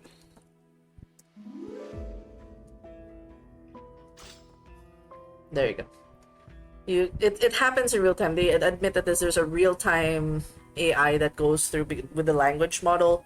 You give it a story, and the tables turn. The oppressed rise against the oppressor. In the midst of the feast, the hunter and the freed prisoners storm in, their shout echoing through the halls. I'm glad he's cooperating with me. Anyways, I go rest then. Have fun. Rest well. Thank you again for raiding. I appreciate you bringing your friends over. I hope you enjoyed your game and the fest, and rest up so that Manager Isa will not get mad. Rest well. Appreciate you. Now we continue. So we're trying to survive this night. And that's with Hunter.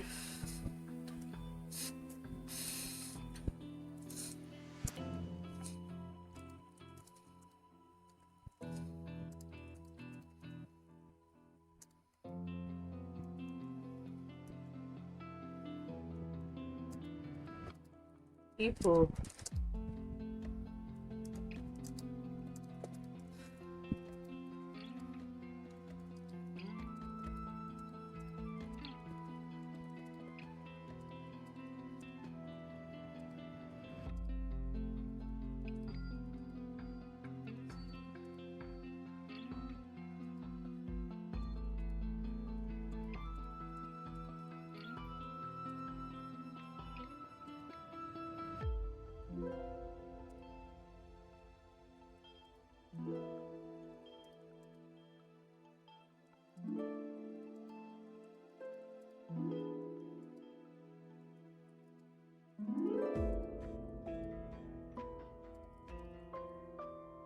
The beast.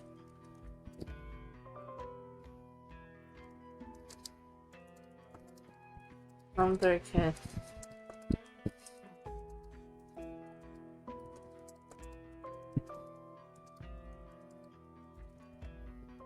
King's orders. So I'm trying to paint like he's gonna. I'm being careful because apparently the whisperings of the guards is affecting the king. So I'm trying to weave it in such a way to give credit to the king.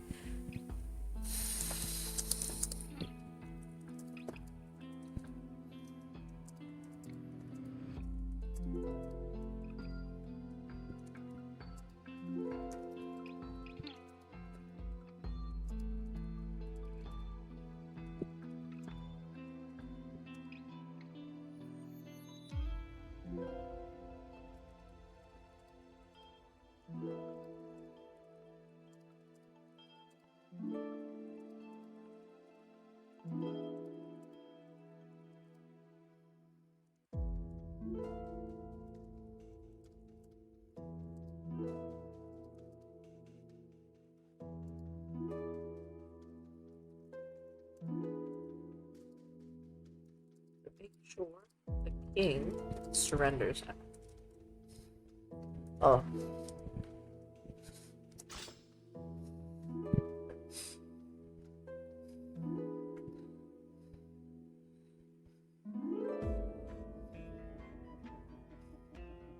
Tense moment. The king, caught between the hunter's threat and the people's fury, must make a decision that will see his fate.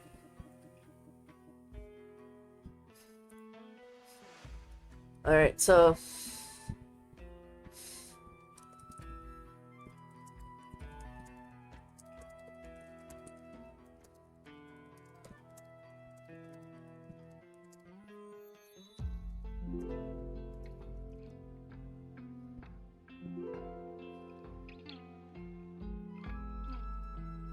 the egg people.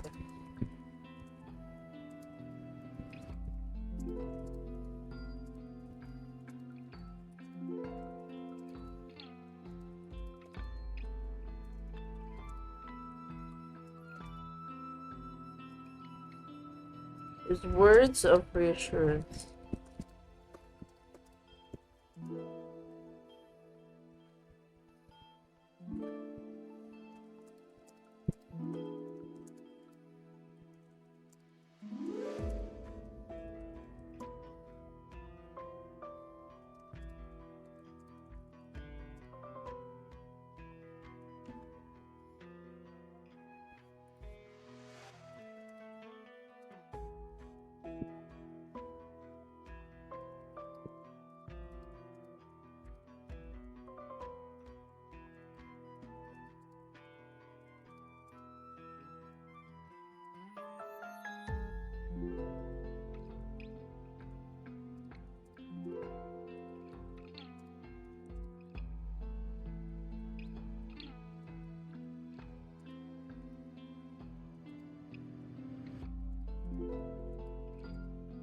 The trip and slip. The trip.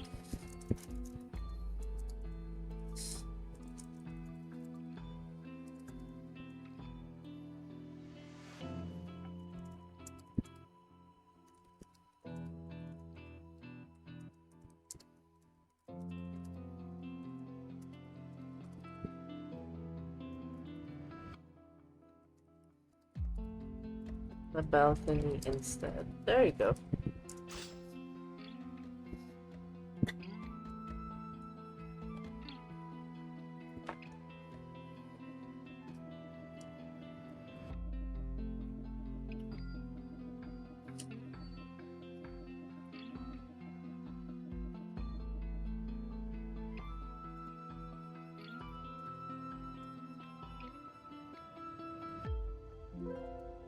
The hunter is crowned as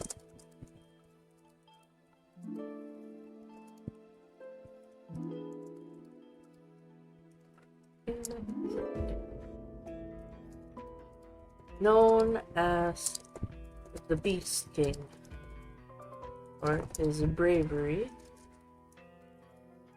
not only in felling scary beasts of the kingdom, but felling monstrous tyrant.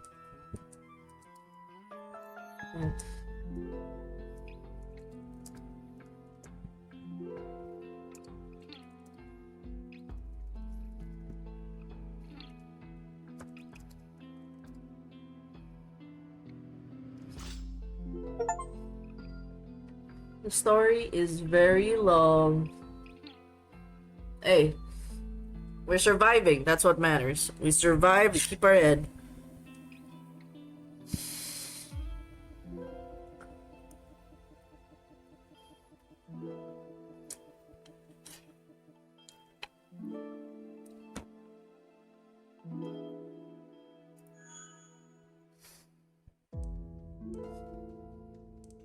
I think I used this one.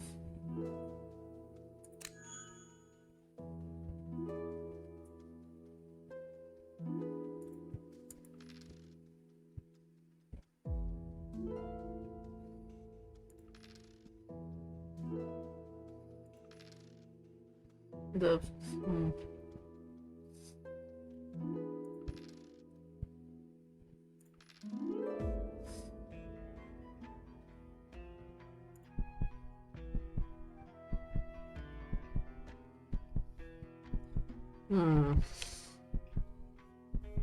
I don't. Oh, let's go through the story.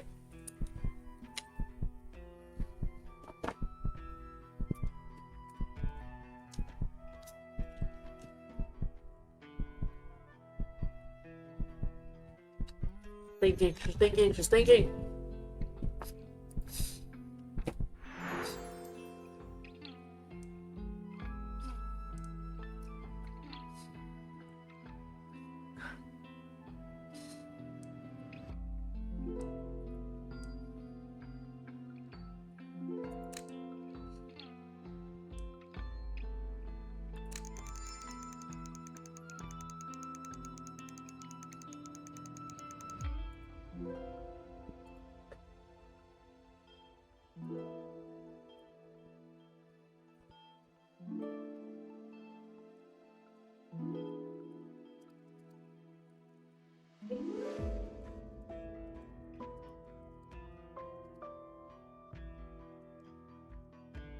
King's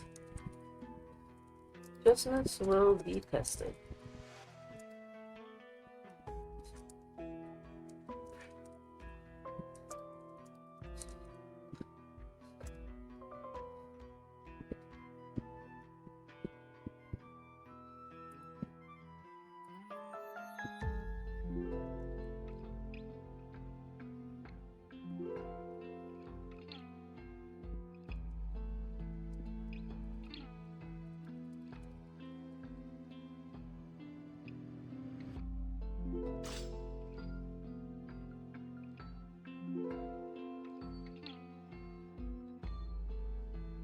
I don't think I need to use these, but might help.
Keep going.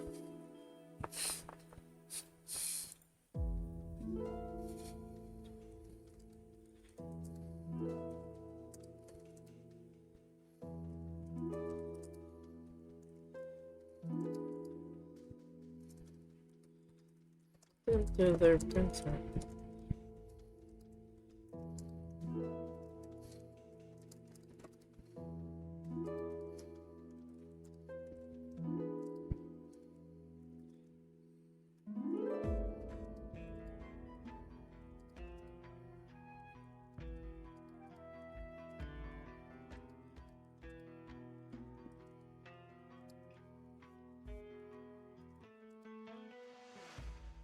That the daughter will be cared for. Hmm.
The both kingdoms flourish.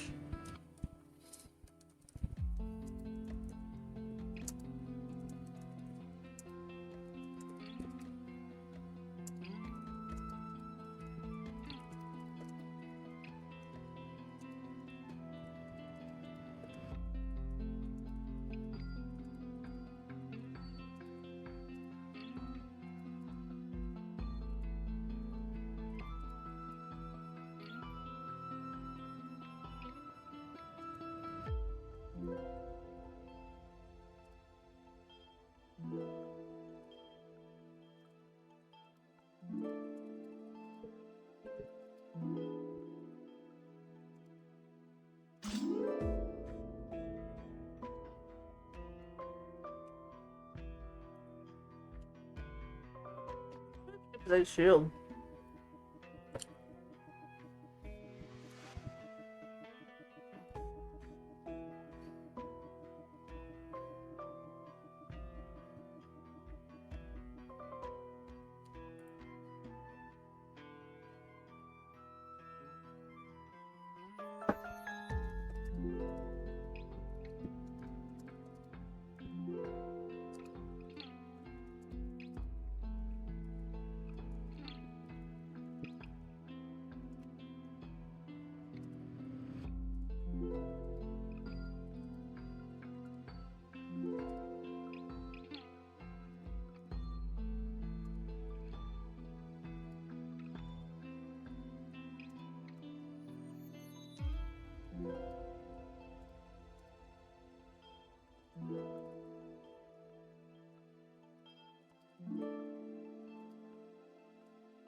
I have to make it a question for him to make sure that he gives me his shield.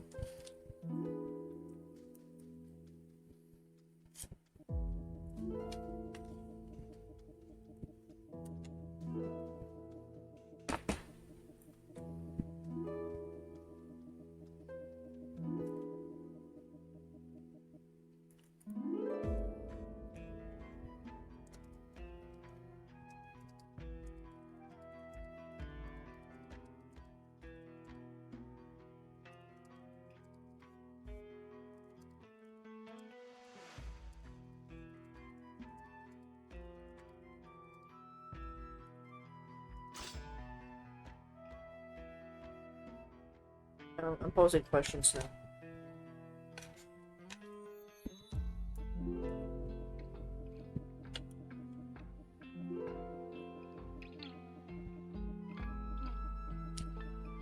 Hey, we got it!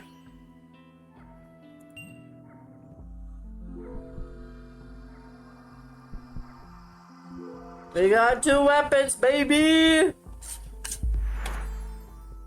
I wonder what happens next.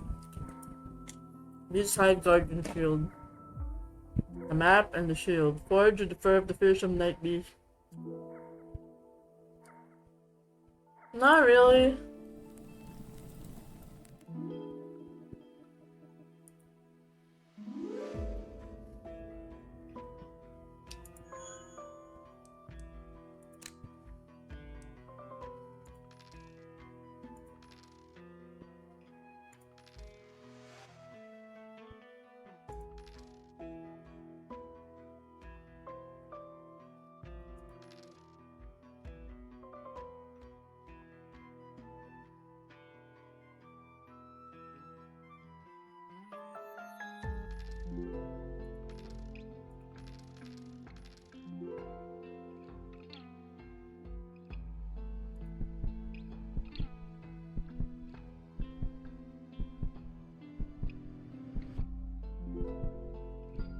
I'll see what I can do if I can.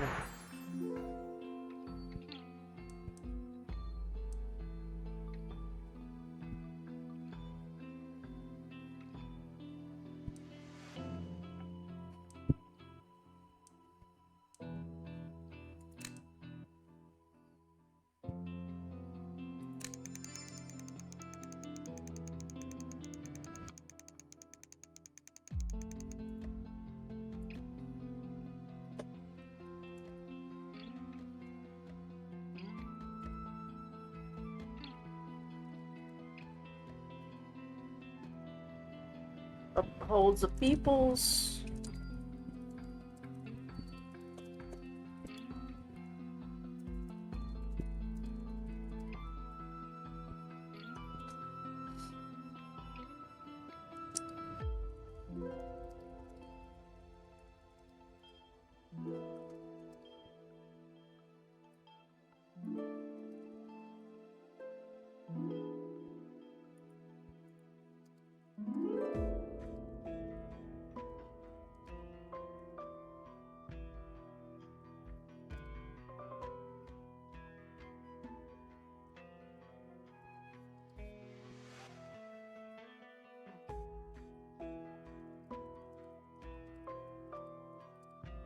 The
hmm.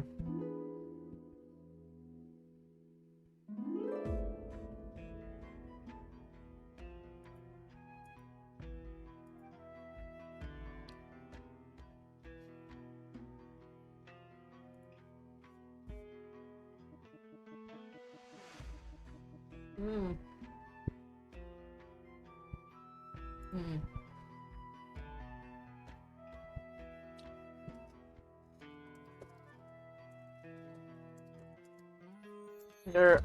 There. I'll try to write that there are also parlor games.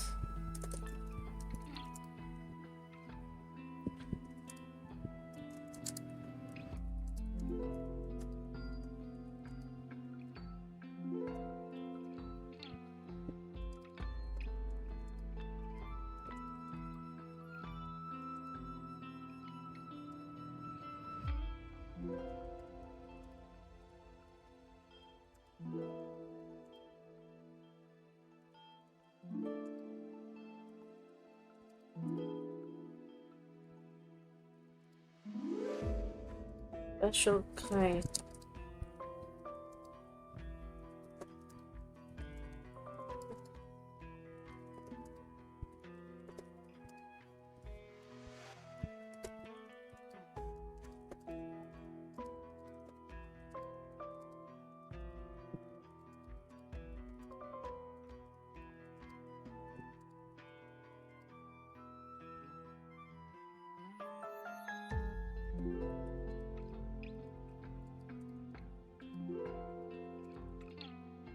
On a big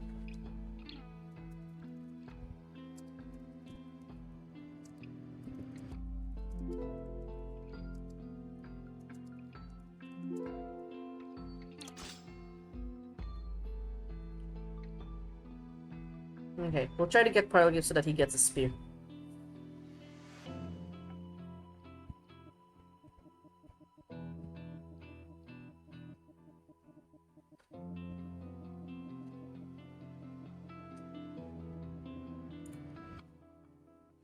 Hey, I got spears. Nice.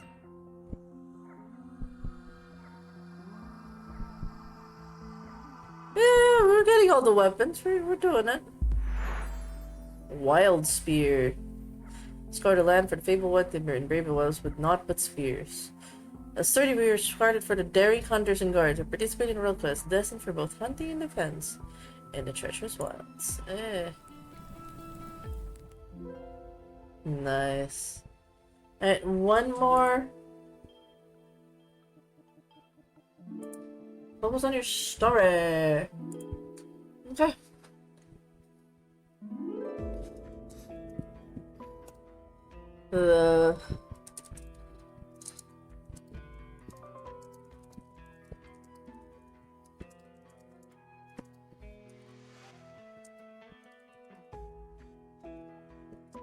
That way. Let's go full circle. Affiliated. Join.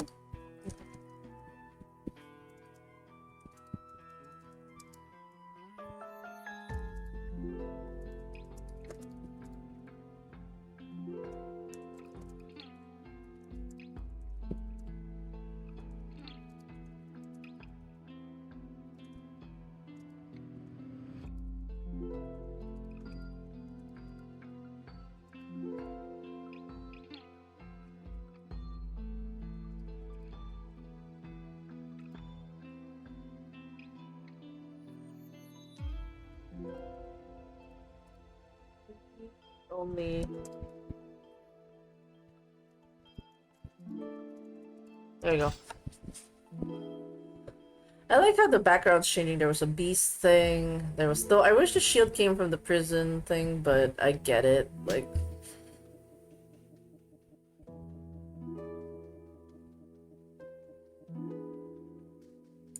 Okay.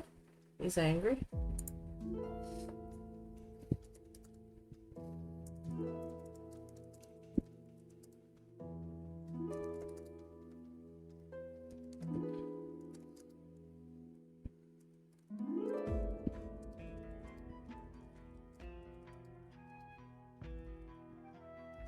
We're bested.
Such an angry boy.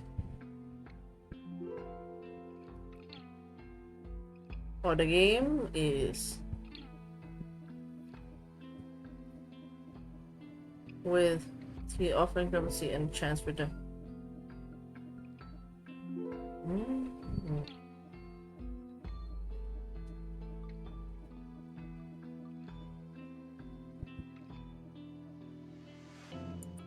I can tell the game's struggling.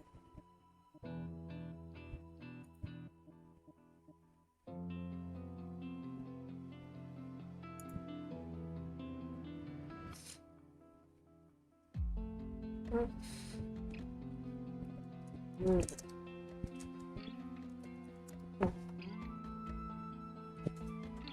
gotta put the fan below in the...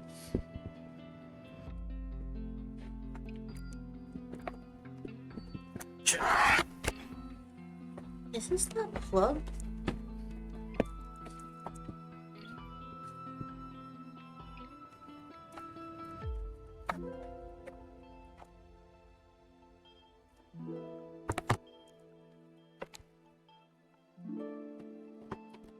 Hold on.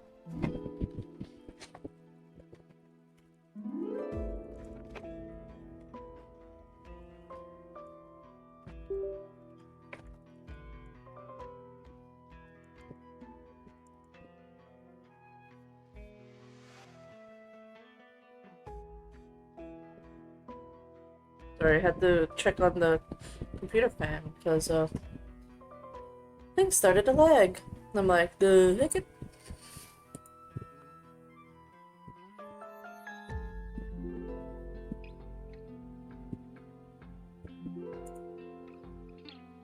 Okay, it's calming down now. Got a fan blowing. Another fan blowing.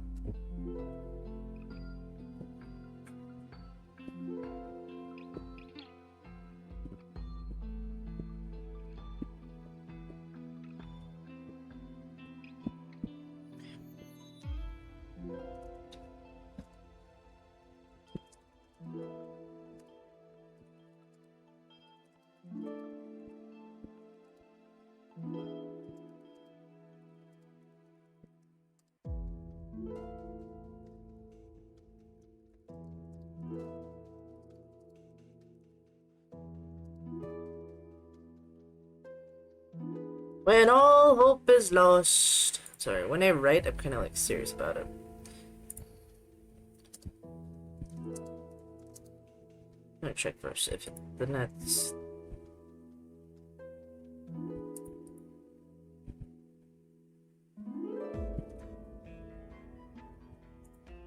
Okay, so there's a bit of delay on my end, but it'll stabilize itself.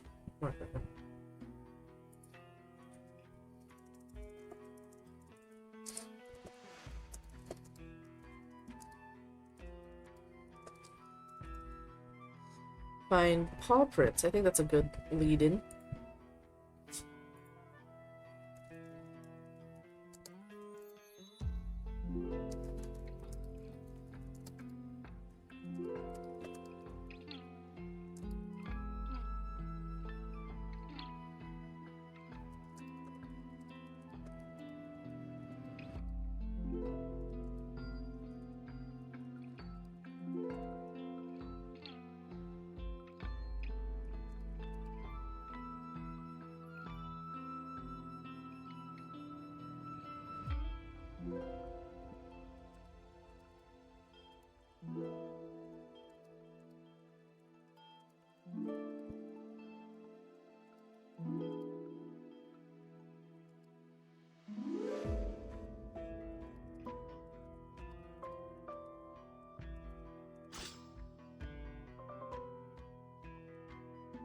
Right, we're trying to build up some story here. The king's angry.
How could he get sword out of this?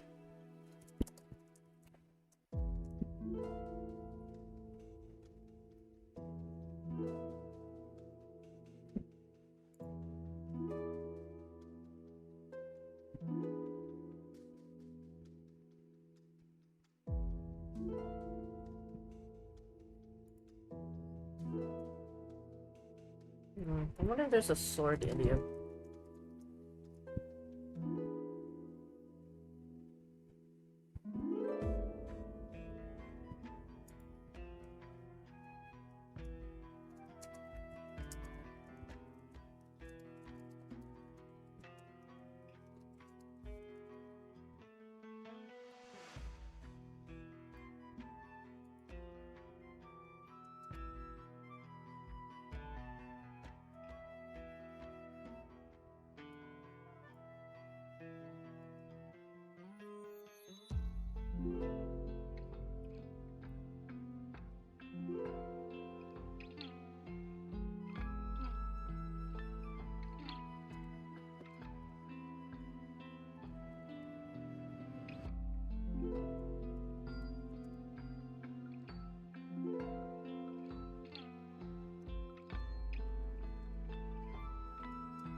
I said double-edged sword.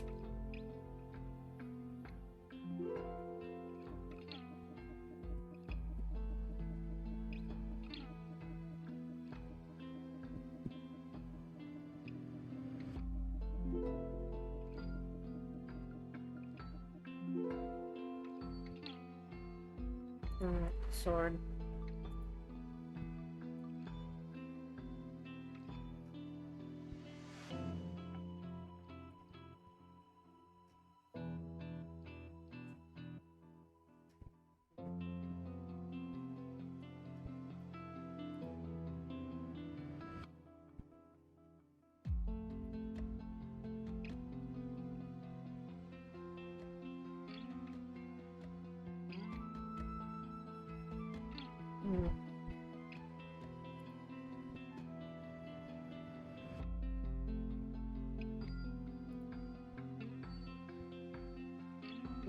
Sword swallowing?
I hope that is enough.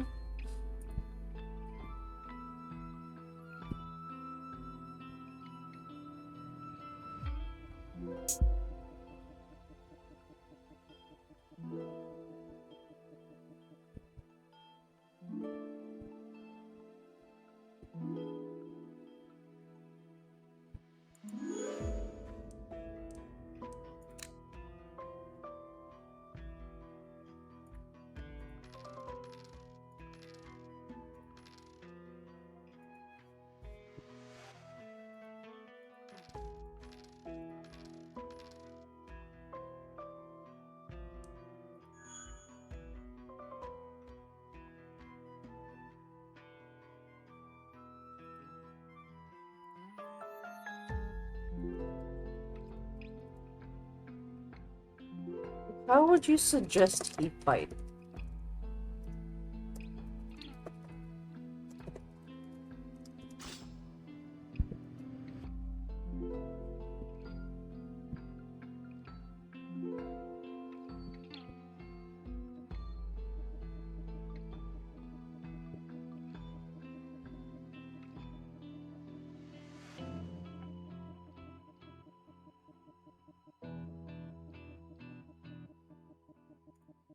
Alright!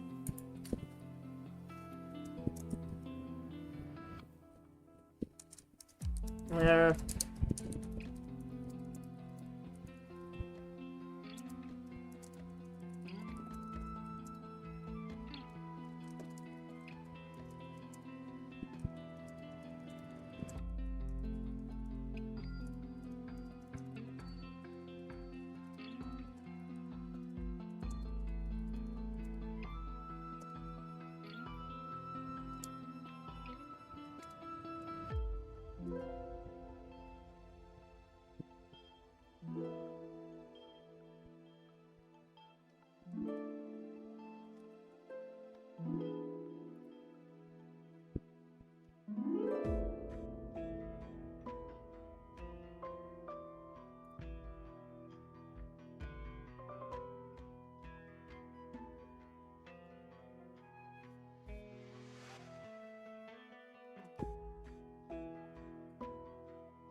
Face the...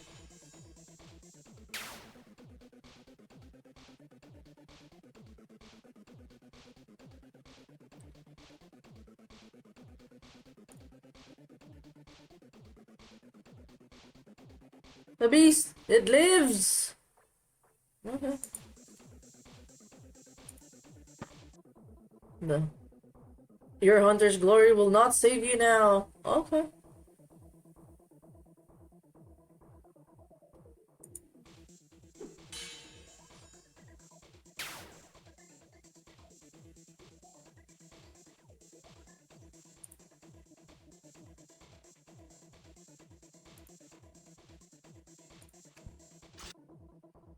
Fear the forest judgment, murder of innocents.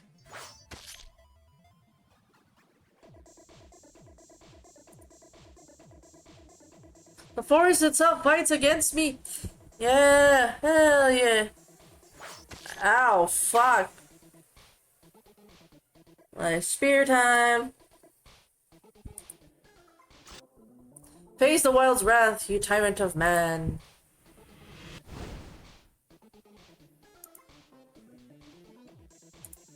Oh no, I don't have any more weapons. I can punch him, yeah, sure. Take this!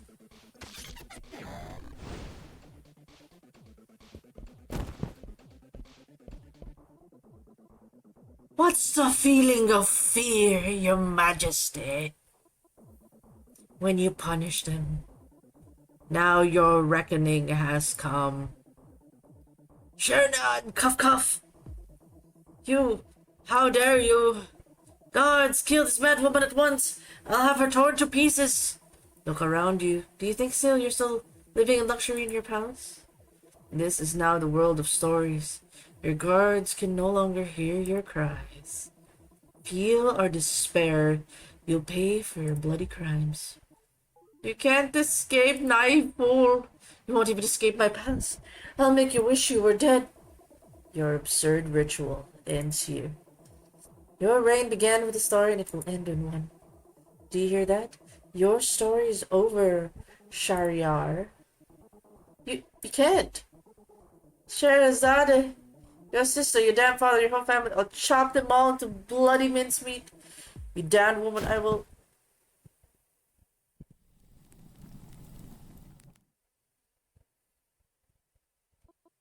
It's over now. I need to get out of here.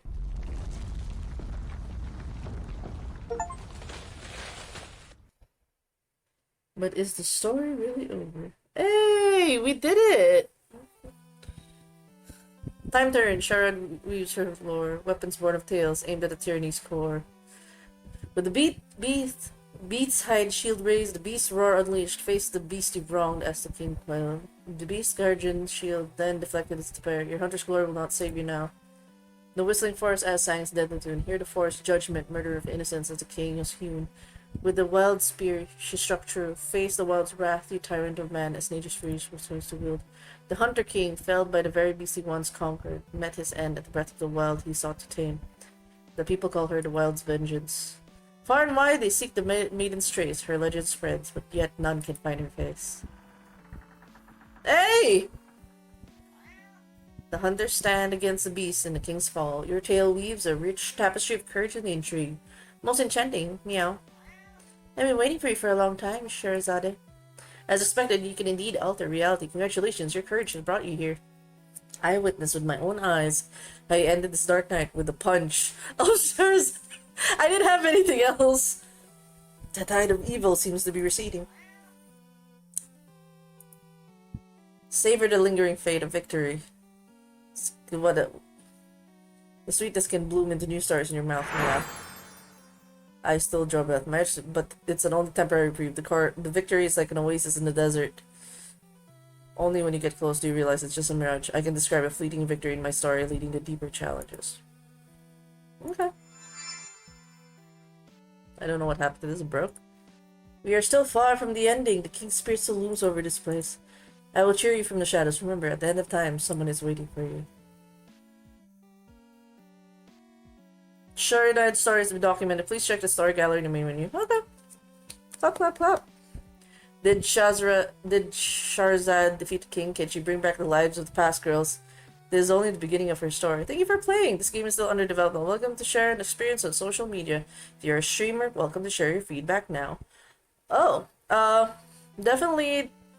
I wasn't talking too much, but it definitely activated my writing mode, where I was thinking about the different stories to weave on it. I definitely went for like a hunter story, and I didn't expect it to like go full circle. That the story will be ended up using as a weapon. So that was pretty good. There were some typos and some mixed stuff, and there was like a bit of lag, in some parts because I don't know, like the game was taking up a lot of stuff thinking of things, but it's pretty good. I'll definitely give feedback when I can. But it was definitely a good game. I enjoyed it. So this would have been the last game. This would have been the night became a challenge mode unlocked. Story of Sherazade has been recorded. The Hunter King's legacy. Story. Ah, they actually saved my story. That's pretty cool. Oh, yeah, they actually documented. It's pretty cool.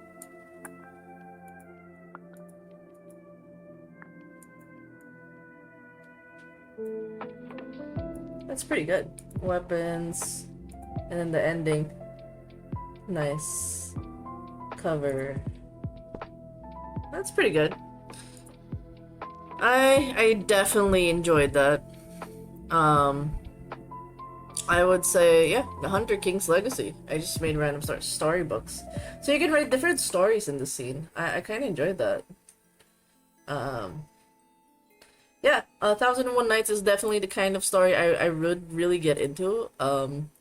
If there's more themes for that, but fighting something to, like, fighting something with your words, storytelling to survive is actually really good. And the fact that your words become weapons is really epic. I enjoy this. Thank you. Thank you. To the lovely folks over at, sorry, I have to get their names properly. Thank you to the lovely team at Ada Eden. Their name is based after Ada Lovelace, the first programmer. Thank you for creating this game. Thank you for inviting me to experience this. I definitely got quiet with thinking about the story. When I'm in writing mode, I tend to be really quiet, but I really did enjoy the process that came with it. Thank you to people that dropped by, Azui and Sen, for going through the story. We did really good. I think we'll just have one more game before I go to bed. It is our dessert, or like the final serving for the night. It was a last minute catch up. They reached out to me on Twitter and I was like, I didn't expect that. I didn't expect to be reached out. So, but again, thank you, 1001 Nights. It's really good. I'll definitely make a video on how, like, what I discussed over stream. I'll definitely make a dedicated title over this. I think it's perfect that I was able to play this during September. Survival, deal with tyrants. I really love the theme for it. Definitely enjoyed it, and for writers, it's definitely something to get into. Do I have the brain power for Celestial Return? Hell yeah! Let's go. Our 10th game. Look at that. We're gonna get through it. We can do it. Last hour stretch. We can do it. We'll keep this at an hour minimum. I really, really hope my brain ain't gonna die with this one. Let's go check out. Yippee! Yippee!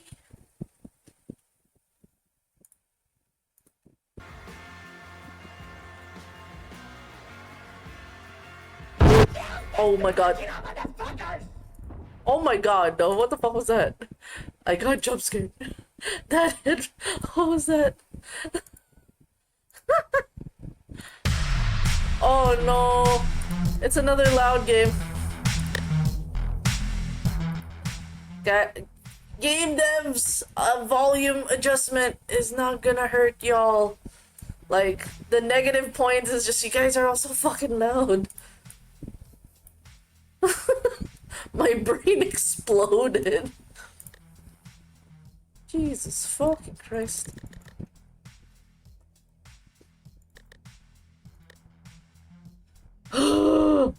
My brain. I hope you guys are okay.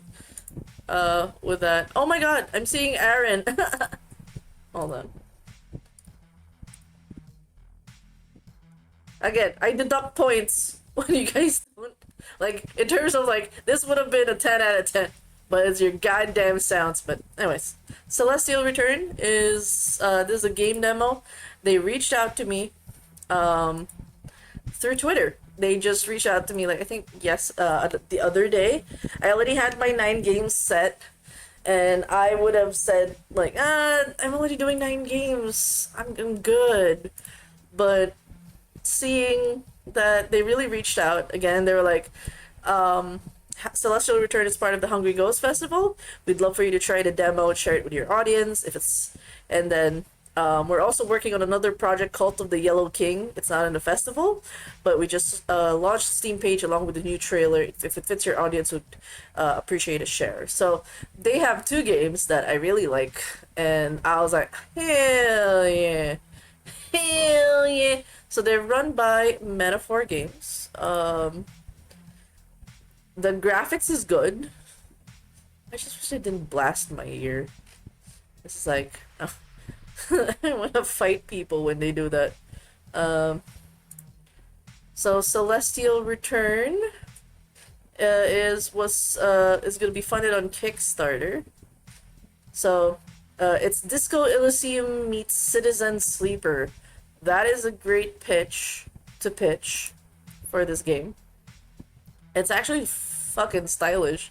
Oh yeah, I don't know why it was considered worthy for this game. So it's where at Netherville City meets the weak. Its streets bleed neon, its corpses crawl back to life, and its secrets, they gnaw through your sanity. Step into the worn boots of Detective Howard, armed with a rusted badge, a sentient rose that won't shut up, and a pocket full of stolen dice. Explore the city, interrogate the dead, expose the corpos. So, that's the vibe. Luck isn't a luxury, it's currency. Your mind is a battlefield. So, Metaphor Games. I'm trying to figure out what country they're in, because they're not in the list from what I remembered. Metaphor Games. Celestial Return. Alright.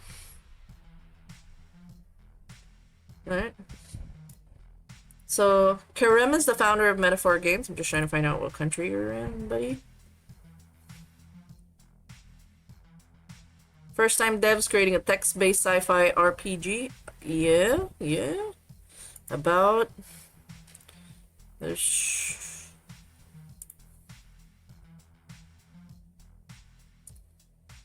I'm trying to find out where they're from.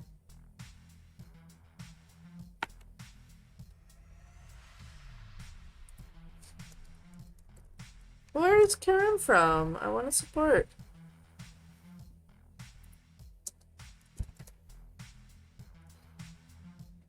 Huh.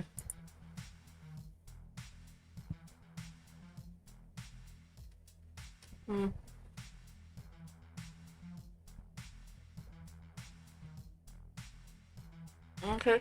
Karim, co-founder of Metaphor Games.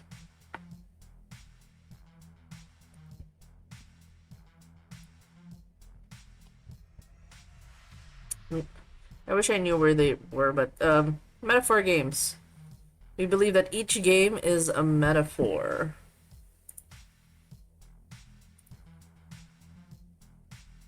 Okay. Alright, so they have a website? Okay.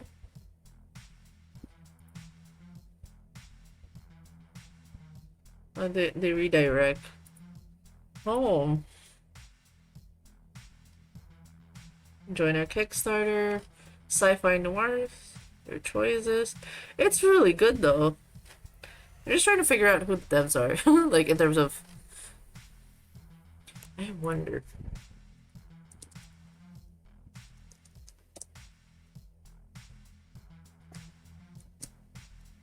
Maybe I missed it. Maybe I'm a dumbass. Because I am EP. That is valid.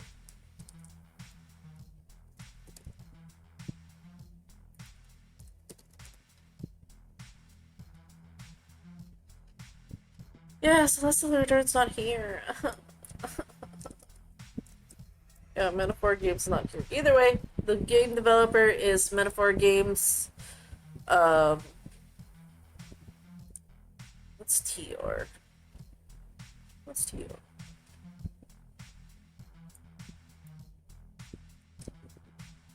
Can you translate this? Turkey! Is this Turkey? Oh, you're from Turkey, buddy! Hey! It's in Turkey! Yay! Alright. Alright. Forward Twitch. So that we can get. So, Celestial Return is run by Metaphor Games, and they are based in Turkey. Really cool stuff. They reached out to me out on Twitter, over about checking the official day that they reached me out. September 10. It was 3 days ago. They told me about the Cult of the Yellow King, which is really cool, as well as their game Celestial Return. And I told them, Dice Sci-Fi, oh damn, this is actually cool. It means a lot to hear that. Cult doesn't have a demo yet. I'll definitely reach out once we do. We'd be thrilled to have you try it when it comes. As for Celestial Return, if ever get the chance to dive in, we'd be very grateful for any feedback. I noticed you're into DDRPGs, which is a huge part of what inspired the game. Any thoughts from you would be really helpful and really help us make it better. So like, bruh, that's awesome. So, Celestial Return Book 1, Plan Zero, a world caught between the realms of sci-fi and supernatural, a world of contrasts, where the daily grind and high-tech life is punctuated by the occasional bursts of the bizarre. A technology-advanced civilization, inhabitants are divided into augmented humans who have chosen to remain fully organic. Space! Beyond the pull of any world. Oh, this is work in progress. Cold, silent, and merciless. I like this. Aliens. Between shattered moons and dying stars, the ruins of forgotten empires float in space. Out there are no borders, only what you bring with you and what follows. Hive in the Machine Society. Ah, the art's really good. What the fuck? Hive, a colossal space station, vast as a planet, stands as the epitome of technological advancement and cybernetic integration. This sprawling megastructure is the heart and home of Katratzu, a faction mastered the art of merging flesh with machine. Okay, so we're gonna play this one. Loading the work. Alright, let's copy the link. You guys want to check it out?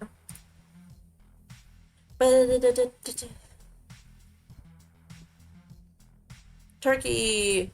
On the wonderful world of Turkey. Thank you. That's last game. Last serving. Last serving for... Last serving.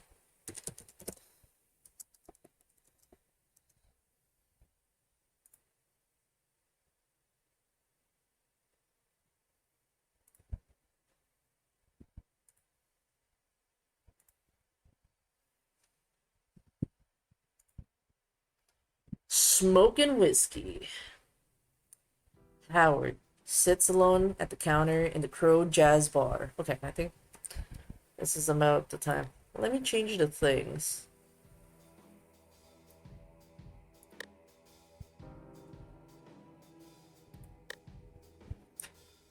Howard sits alone at the counter in the Crow Jazz Bar, a refuge for those who've given up trying to keep pace with the city outside. Oh my god. Imagine if Vampire the Masquerade had this quality. The faint glow of neon signs outside filters through cracked blinds, casting fractured light into the bar's polished yet worn surface. His whiskey sits on the counter, a faint ring of condensation forming beneath the glass.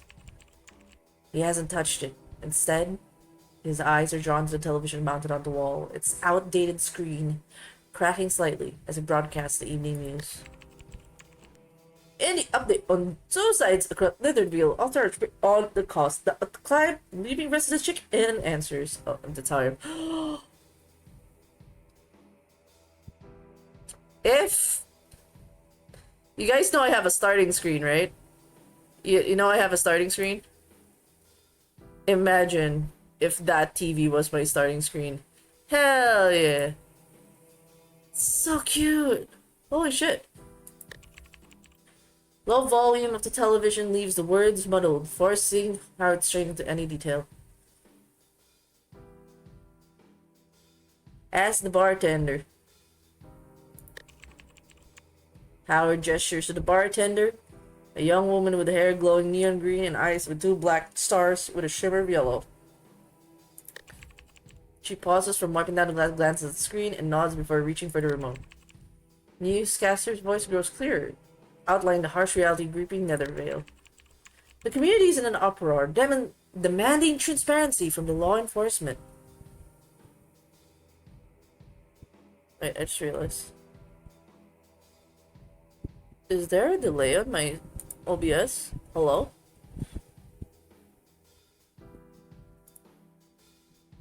Okay, just making sure. The community is in an uproar demanding transparency from the law enforcement. What is driving the sudden epidemic of suicides? Who will step forward to shed light on these tragic events? What the?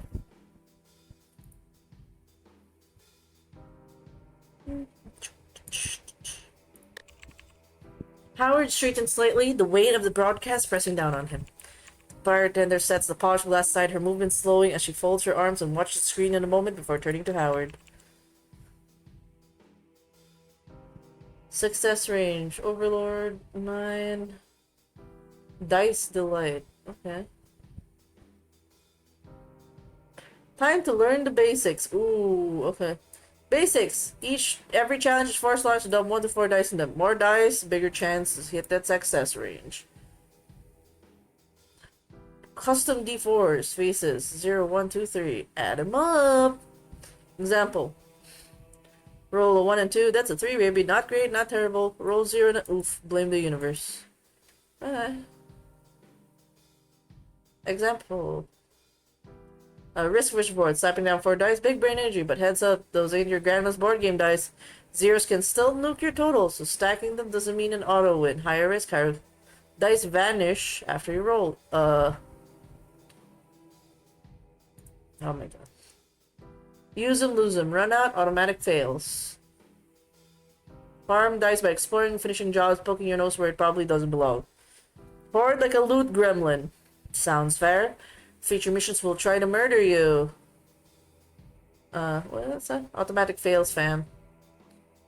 Try to murder you, save those dice, embrace the chaos. Sometimes you gotta eat 4 dice and pray for the void. Final warning, the universe rewards boldness and punishes fools. Your move, pilot. Got it.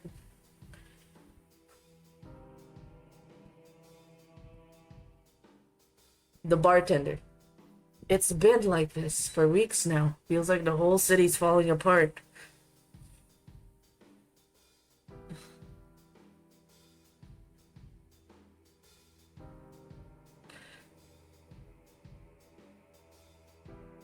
Anger issues. Intelligence. Codex is your galactic, what's inside lore. Ancient aliens and godlike AIs, basically. Characters here's villains and the one guy who tries to steal sushi, trust no one. Planets so wild to make you question reality. Pro tip, avoid the xenocycle quantifluction. Check back often and a new intel pops up. Lore equals power. Love that. We love lore in this household. Know the void, sentient black hole, or become its snack. Characters lie. Trust no one with a spaceship. Read, survive, flex. Typos, blame our unpaid intern. I swear they're editing. Okay.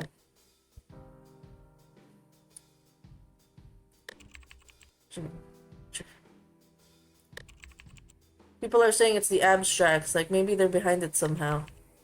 Doesn't leave the glass, is still carrying weight. Wouldn't be the first time. Yeah, but what about the hell are the aliens? Something new Genesis cooked up? Doesn't matter, right? They show up, PID takes them out, everyone pretends that's enough, but it's not even close.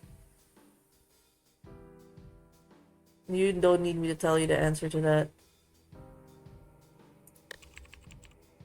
You work with the PD, you must have seen things. You really don't know what they are either? Let's just say I've seen enough to stop asking them questions. That's what scares me. If the PID doesn't know, what the hell are the rest of us supposed to do? Howard doesn't respond, his eyes fixed on the glass in front of him. The silence between them stretches, heavy and unanswerable. Listen to the silence. City runs, if not fall apart. I love this answer. The city runs on problems. If it's not falling apart, it's not Netherville. I love that laugh. So, what keeps you here? The endless excitement or the glamorous afterlife? Free misery with every drink. I heard leaving costs extra. Barton rolling her eyes. You've got terrible taste, you know that? But I guess that's why we're also here, waiting to see how far it falls before it finally hits the bottom. The low hum of the TV fills the pause as she grabs another glass, her smile fading into something closer to resignation.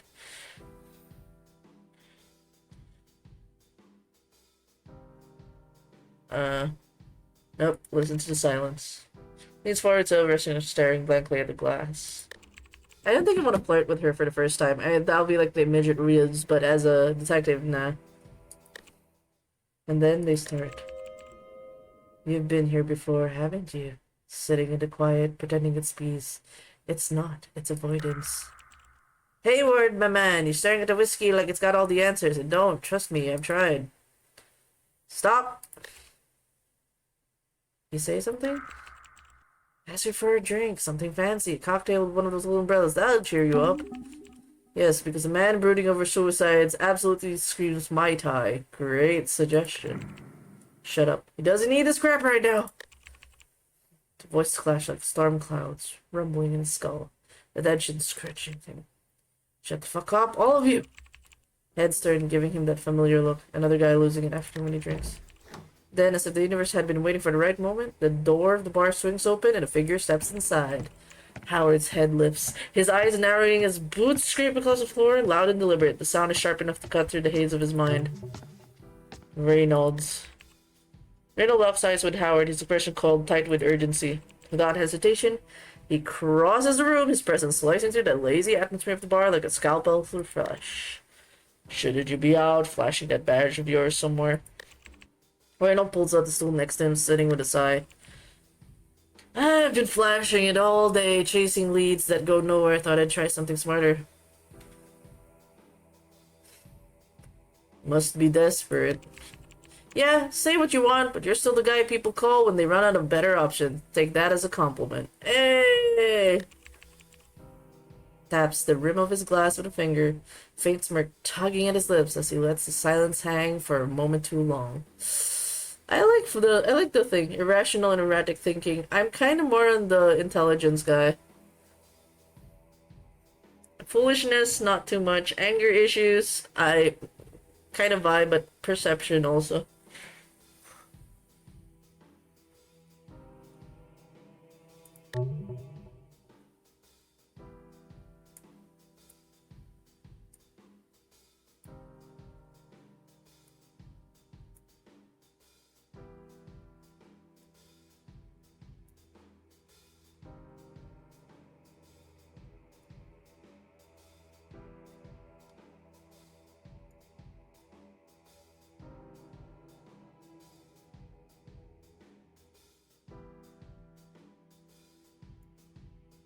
Remember reading about it. It looks so stylish.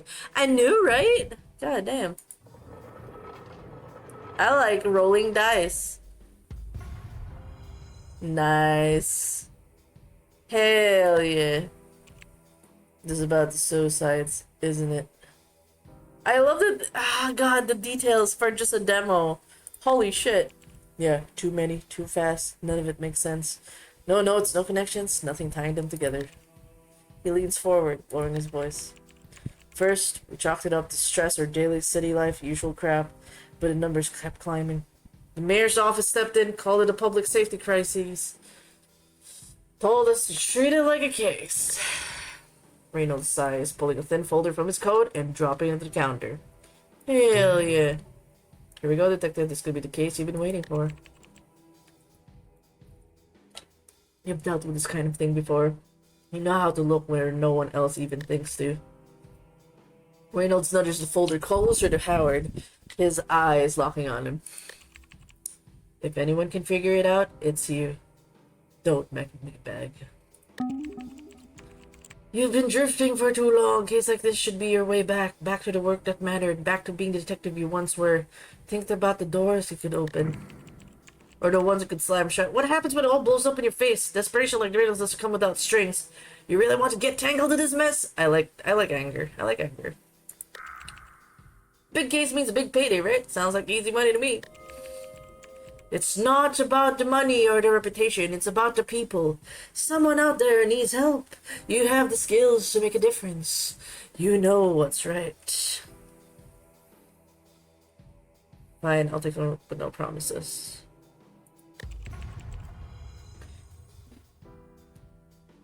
Smoke Shadow's body bag. City's pulse just spiked. Stay sharp, check your quest log, get ready to hunt. New item added. No refund policy. Sorry. Knew I could count on you. He picks up the folder, flipping it open as he leans back in his seat. Don't thank me yet. So let's see what kind of mess you're dropping on my lap first. Reynolds adjusts his coat, tugging the collar as though bracing for an unseen chill. It's a big one. Just don't say I didn't warn you. He heads for the door, pausing briefly to glance over his shoulder. You know where to find me. Don't take too long. The door creaks open, letting in a sharp gust before it closes with a dull thud. Hey, M-Jam! Oh, before that, I haven't been shouting out people. Kenny, who has been here this whole time.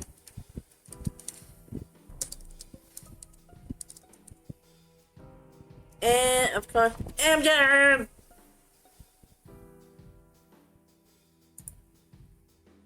Am I delayed? Yeah, it is a delayed stream. Okay.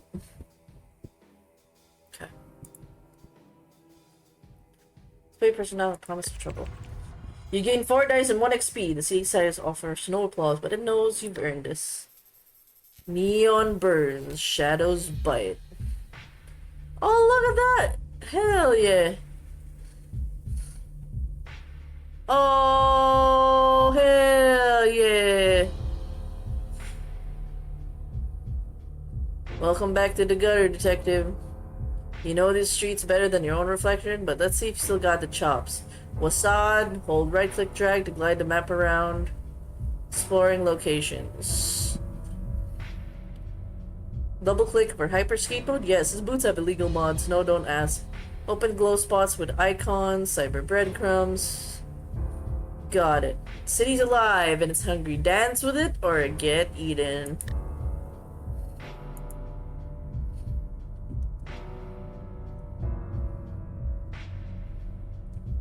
Ooh. Look at that. Hey. Okay. I'm just letting you guys know. I am so invested. But I'm also sleepy. I want to give this game justice. It looks fucking epic. I feel like I want to revisit this. Because, like, I am pooped. I've been streaming for 10 hours. I never thought I'd be able to do that, but from the get-go, the first few minutes, stylish, and look at the maps. Fuck yeah. I really think I should give this a dedicated stream. Because it's just too fucking cool. Look at that. They have vibes. This is just for clicking. Hell yeah. You know what? Because I am tired. But I did give it at least enough time to go through the vibes. I like it. But we're gonna have to stop there. Because I know my limits. I don't want to push myself. I still got things to do tomorrow. We still have We still have what essentially is TTRPG game tomorrow. So I'm gonna be playing a Monster Hunter game. Just a heads up to everybody. Now let's leave this here for now. I will be playing. Oh, not that one. Where is it? Where is it? Image.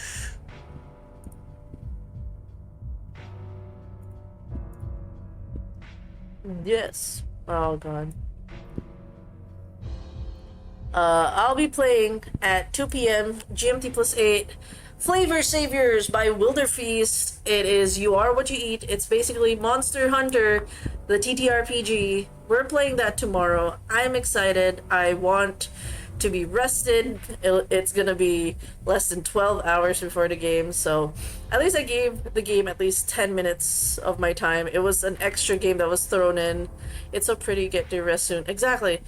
I do want to rest. I do want to give this game the full attention I gave the other games, and I am at my limit. So for now, I'll leave it here. Thank you for everybody for joining us on this adventure. I pushed myself in a sense that I've done video games streams, dedicated game streams. I'm very much a TTRPG player, and I've done games, and I think we did a pretty good job. We were very productive today. We did a lot of things. We did co-working streams, we did trailers, we did a lot of talking, so I'm pretty proud of it. So yeah, thank you guys for joining this final day of Hungry Ghost Festival. We'll be back in less than 12 hours to play again that Monster Hunter game, so be sure to join. Be sure to check it out. Yeah. Thank you to the game devs who and Southeast Asia Game Aesthetic for doing this awesome festival, showcasing a lot of games I would not have discovered if I didn't get to join your awesome program. I'll be joining the next Hungry Ghost Festival. I just love it. I love being hungry. I love supporting ghosts, and yeah. Doo-doo-doo. I'm gonna share this. Alright. So thank you for joining. We're gonna raid out to somebody. Just gonna do a quick raid and run.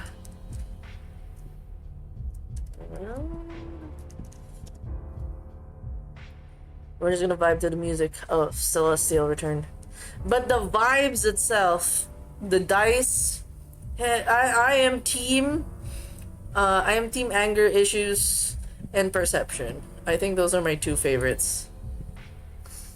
Supporting ghosts and I can hear myself. Who we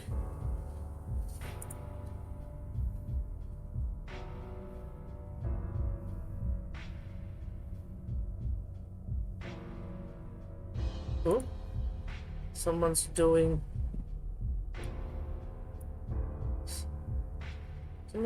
a sketch, and there's also let's just raid out to them. Or unless there is a Hungry Ghost Fest person right now, maybe we'll find somebody. Send love. Robot Anomaly. Banshee.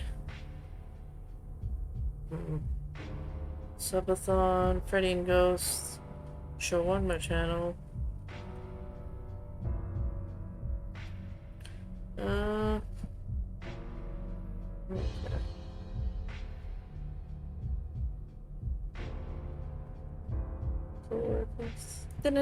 Let's raid.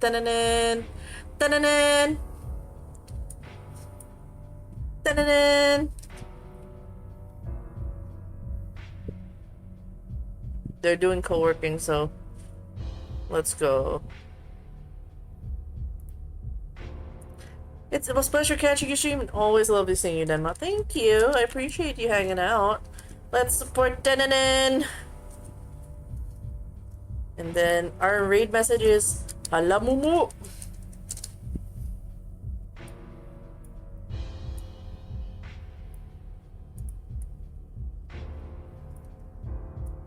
Let's use this.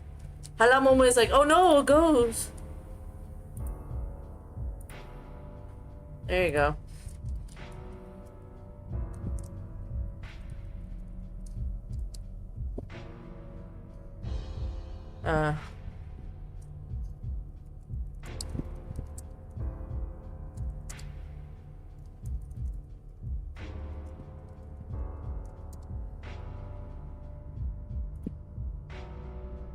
Alright.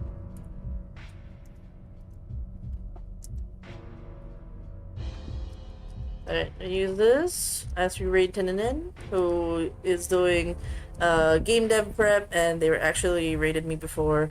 So, Hala Mumu! Hungry Ghost Festival raid, Denma runs away! But yes, I'll see you guys on the next stream. Thank you! See ya!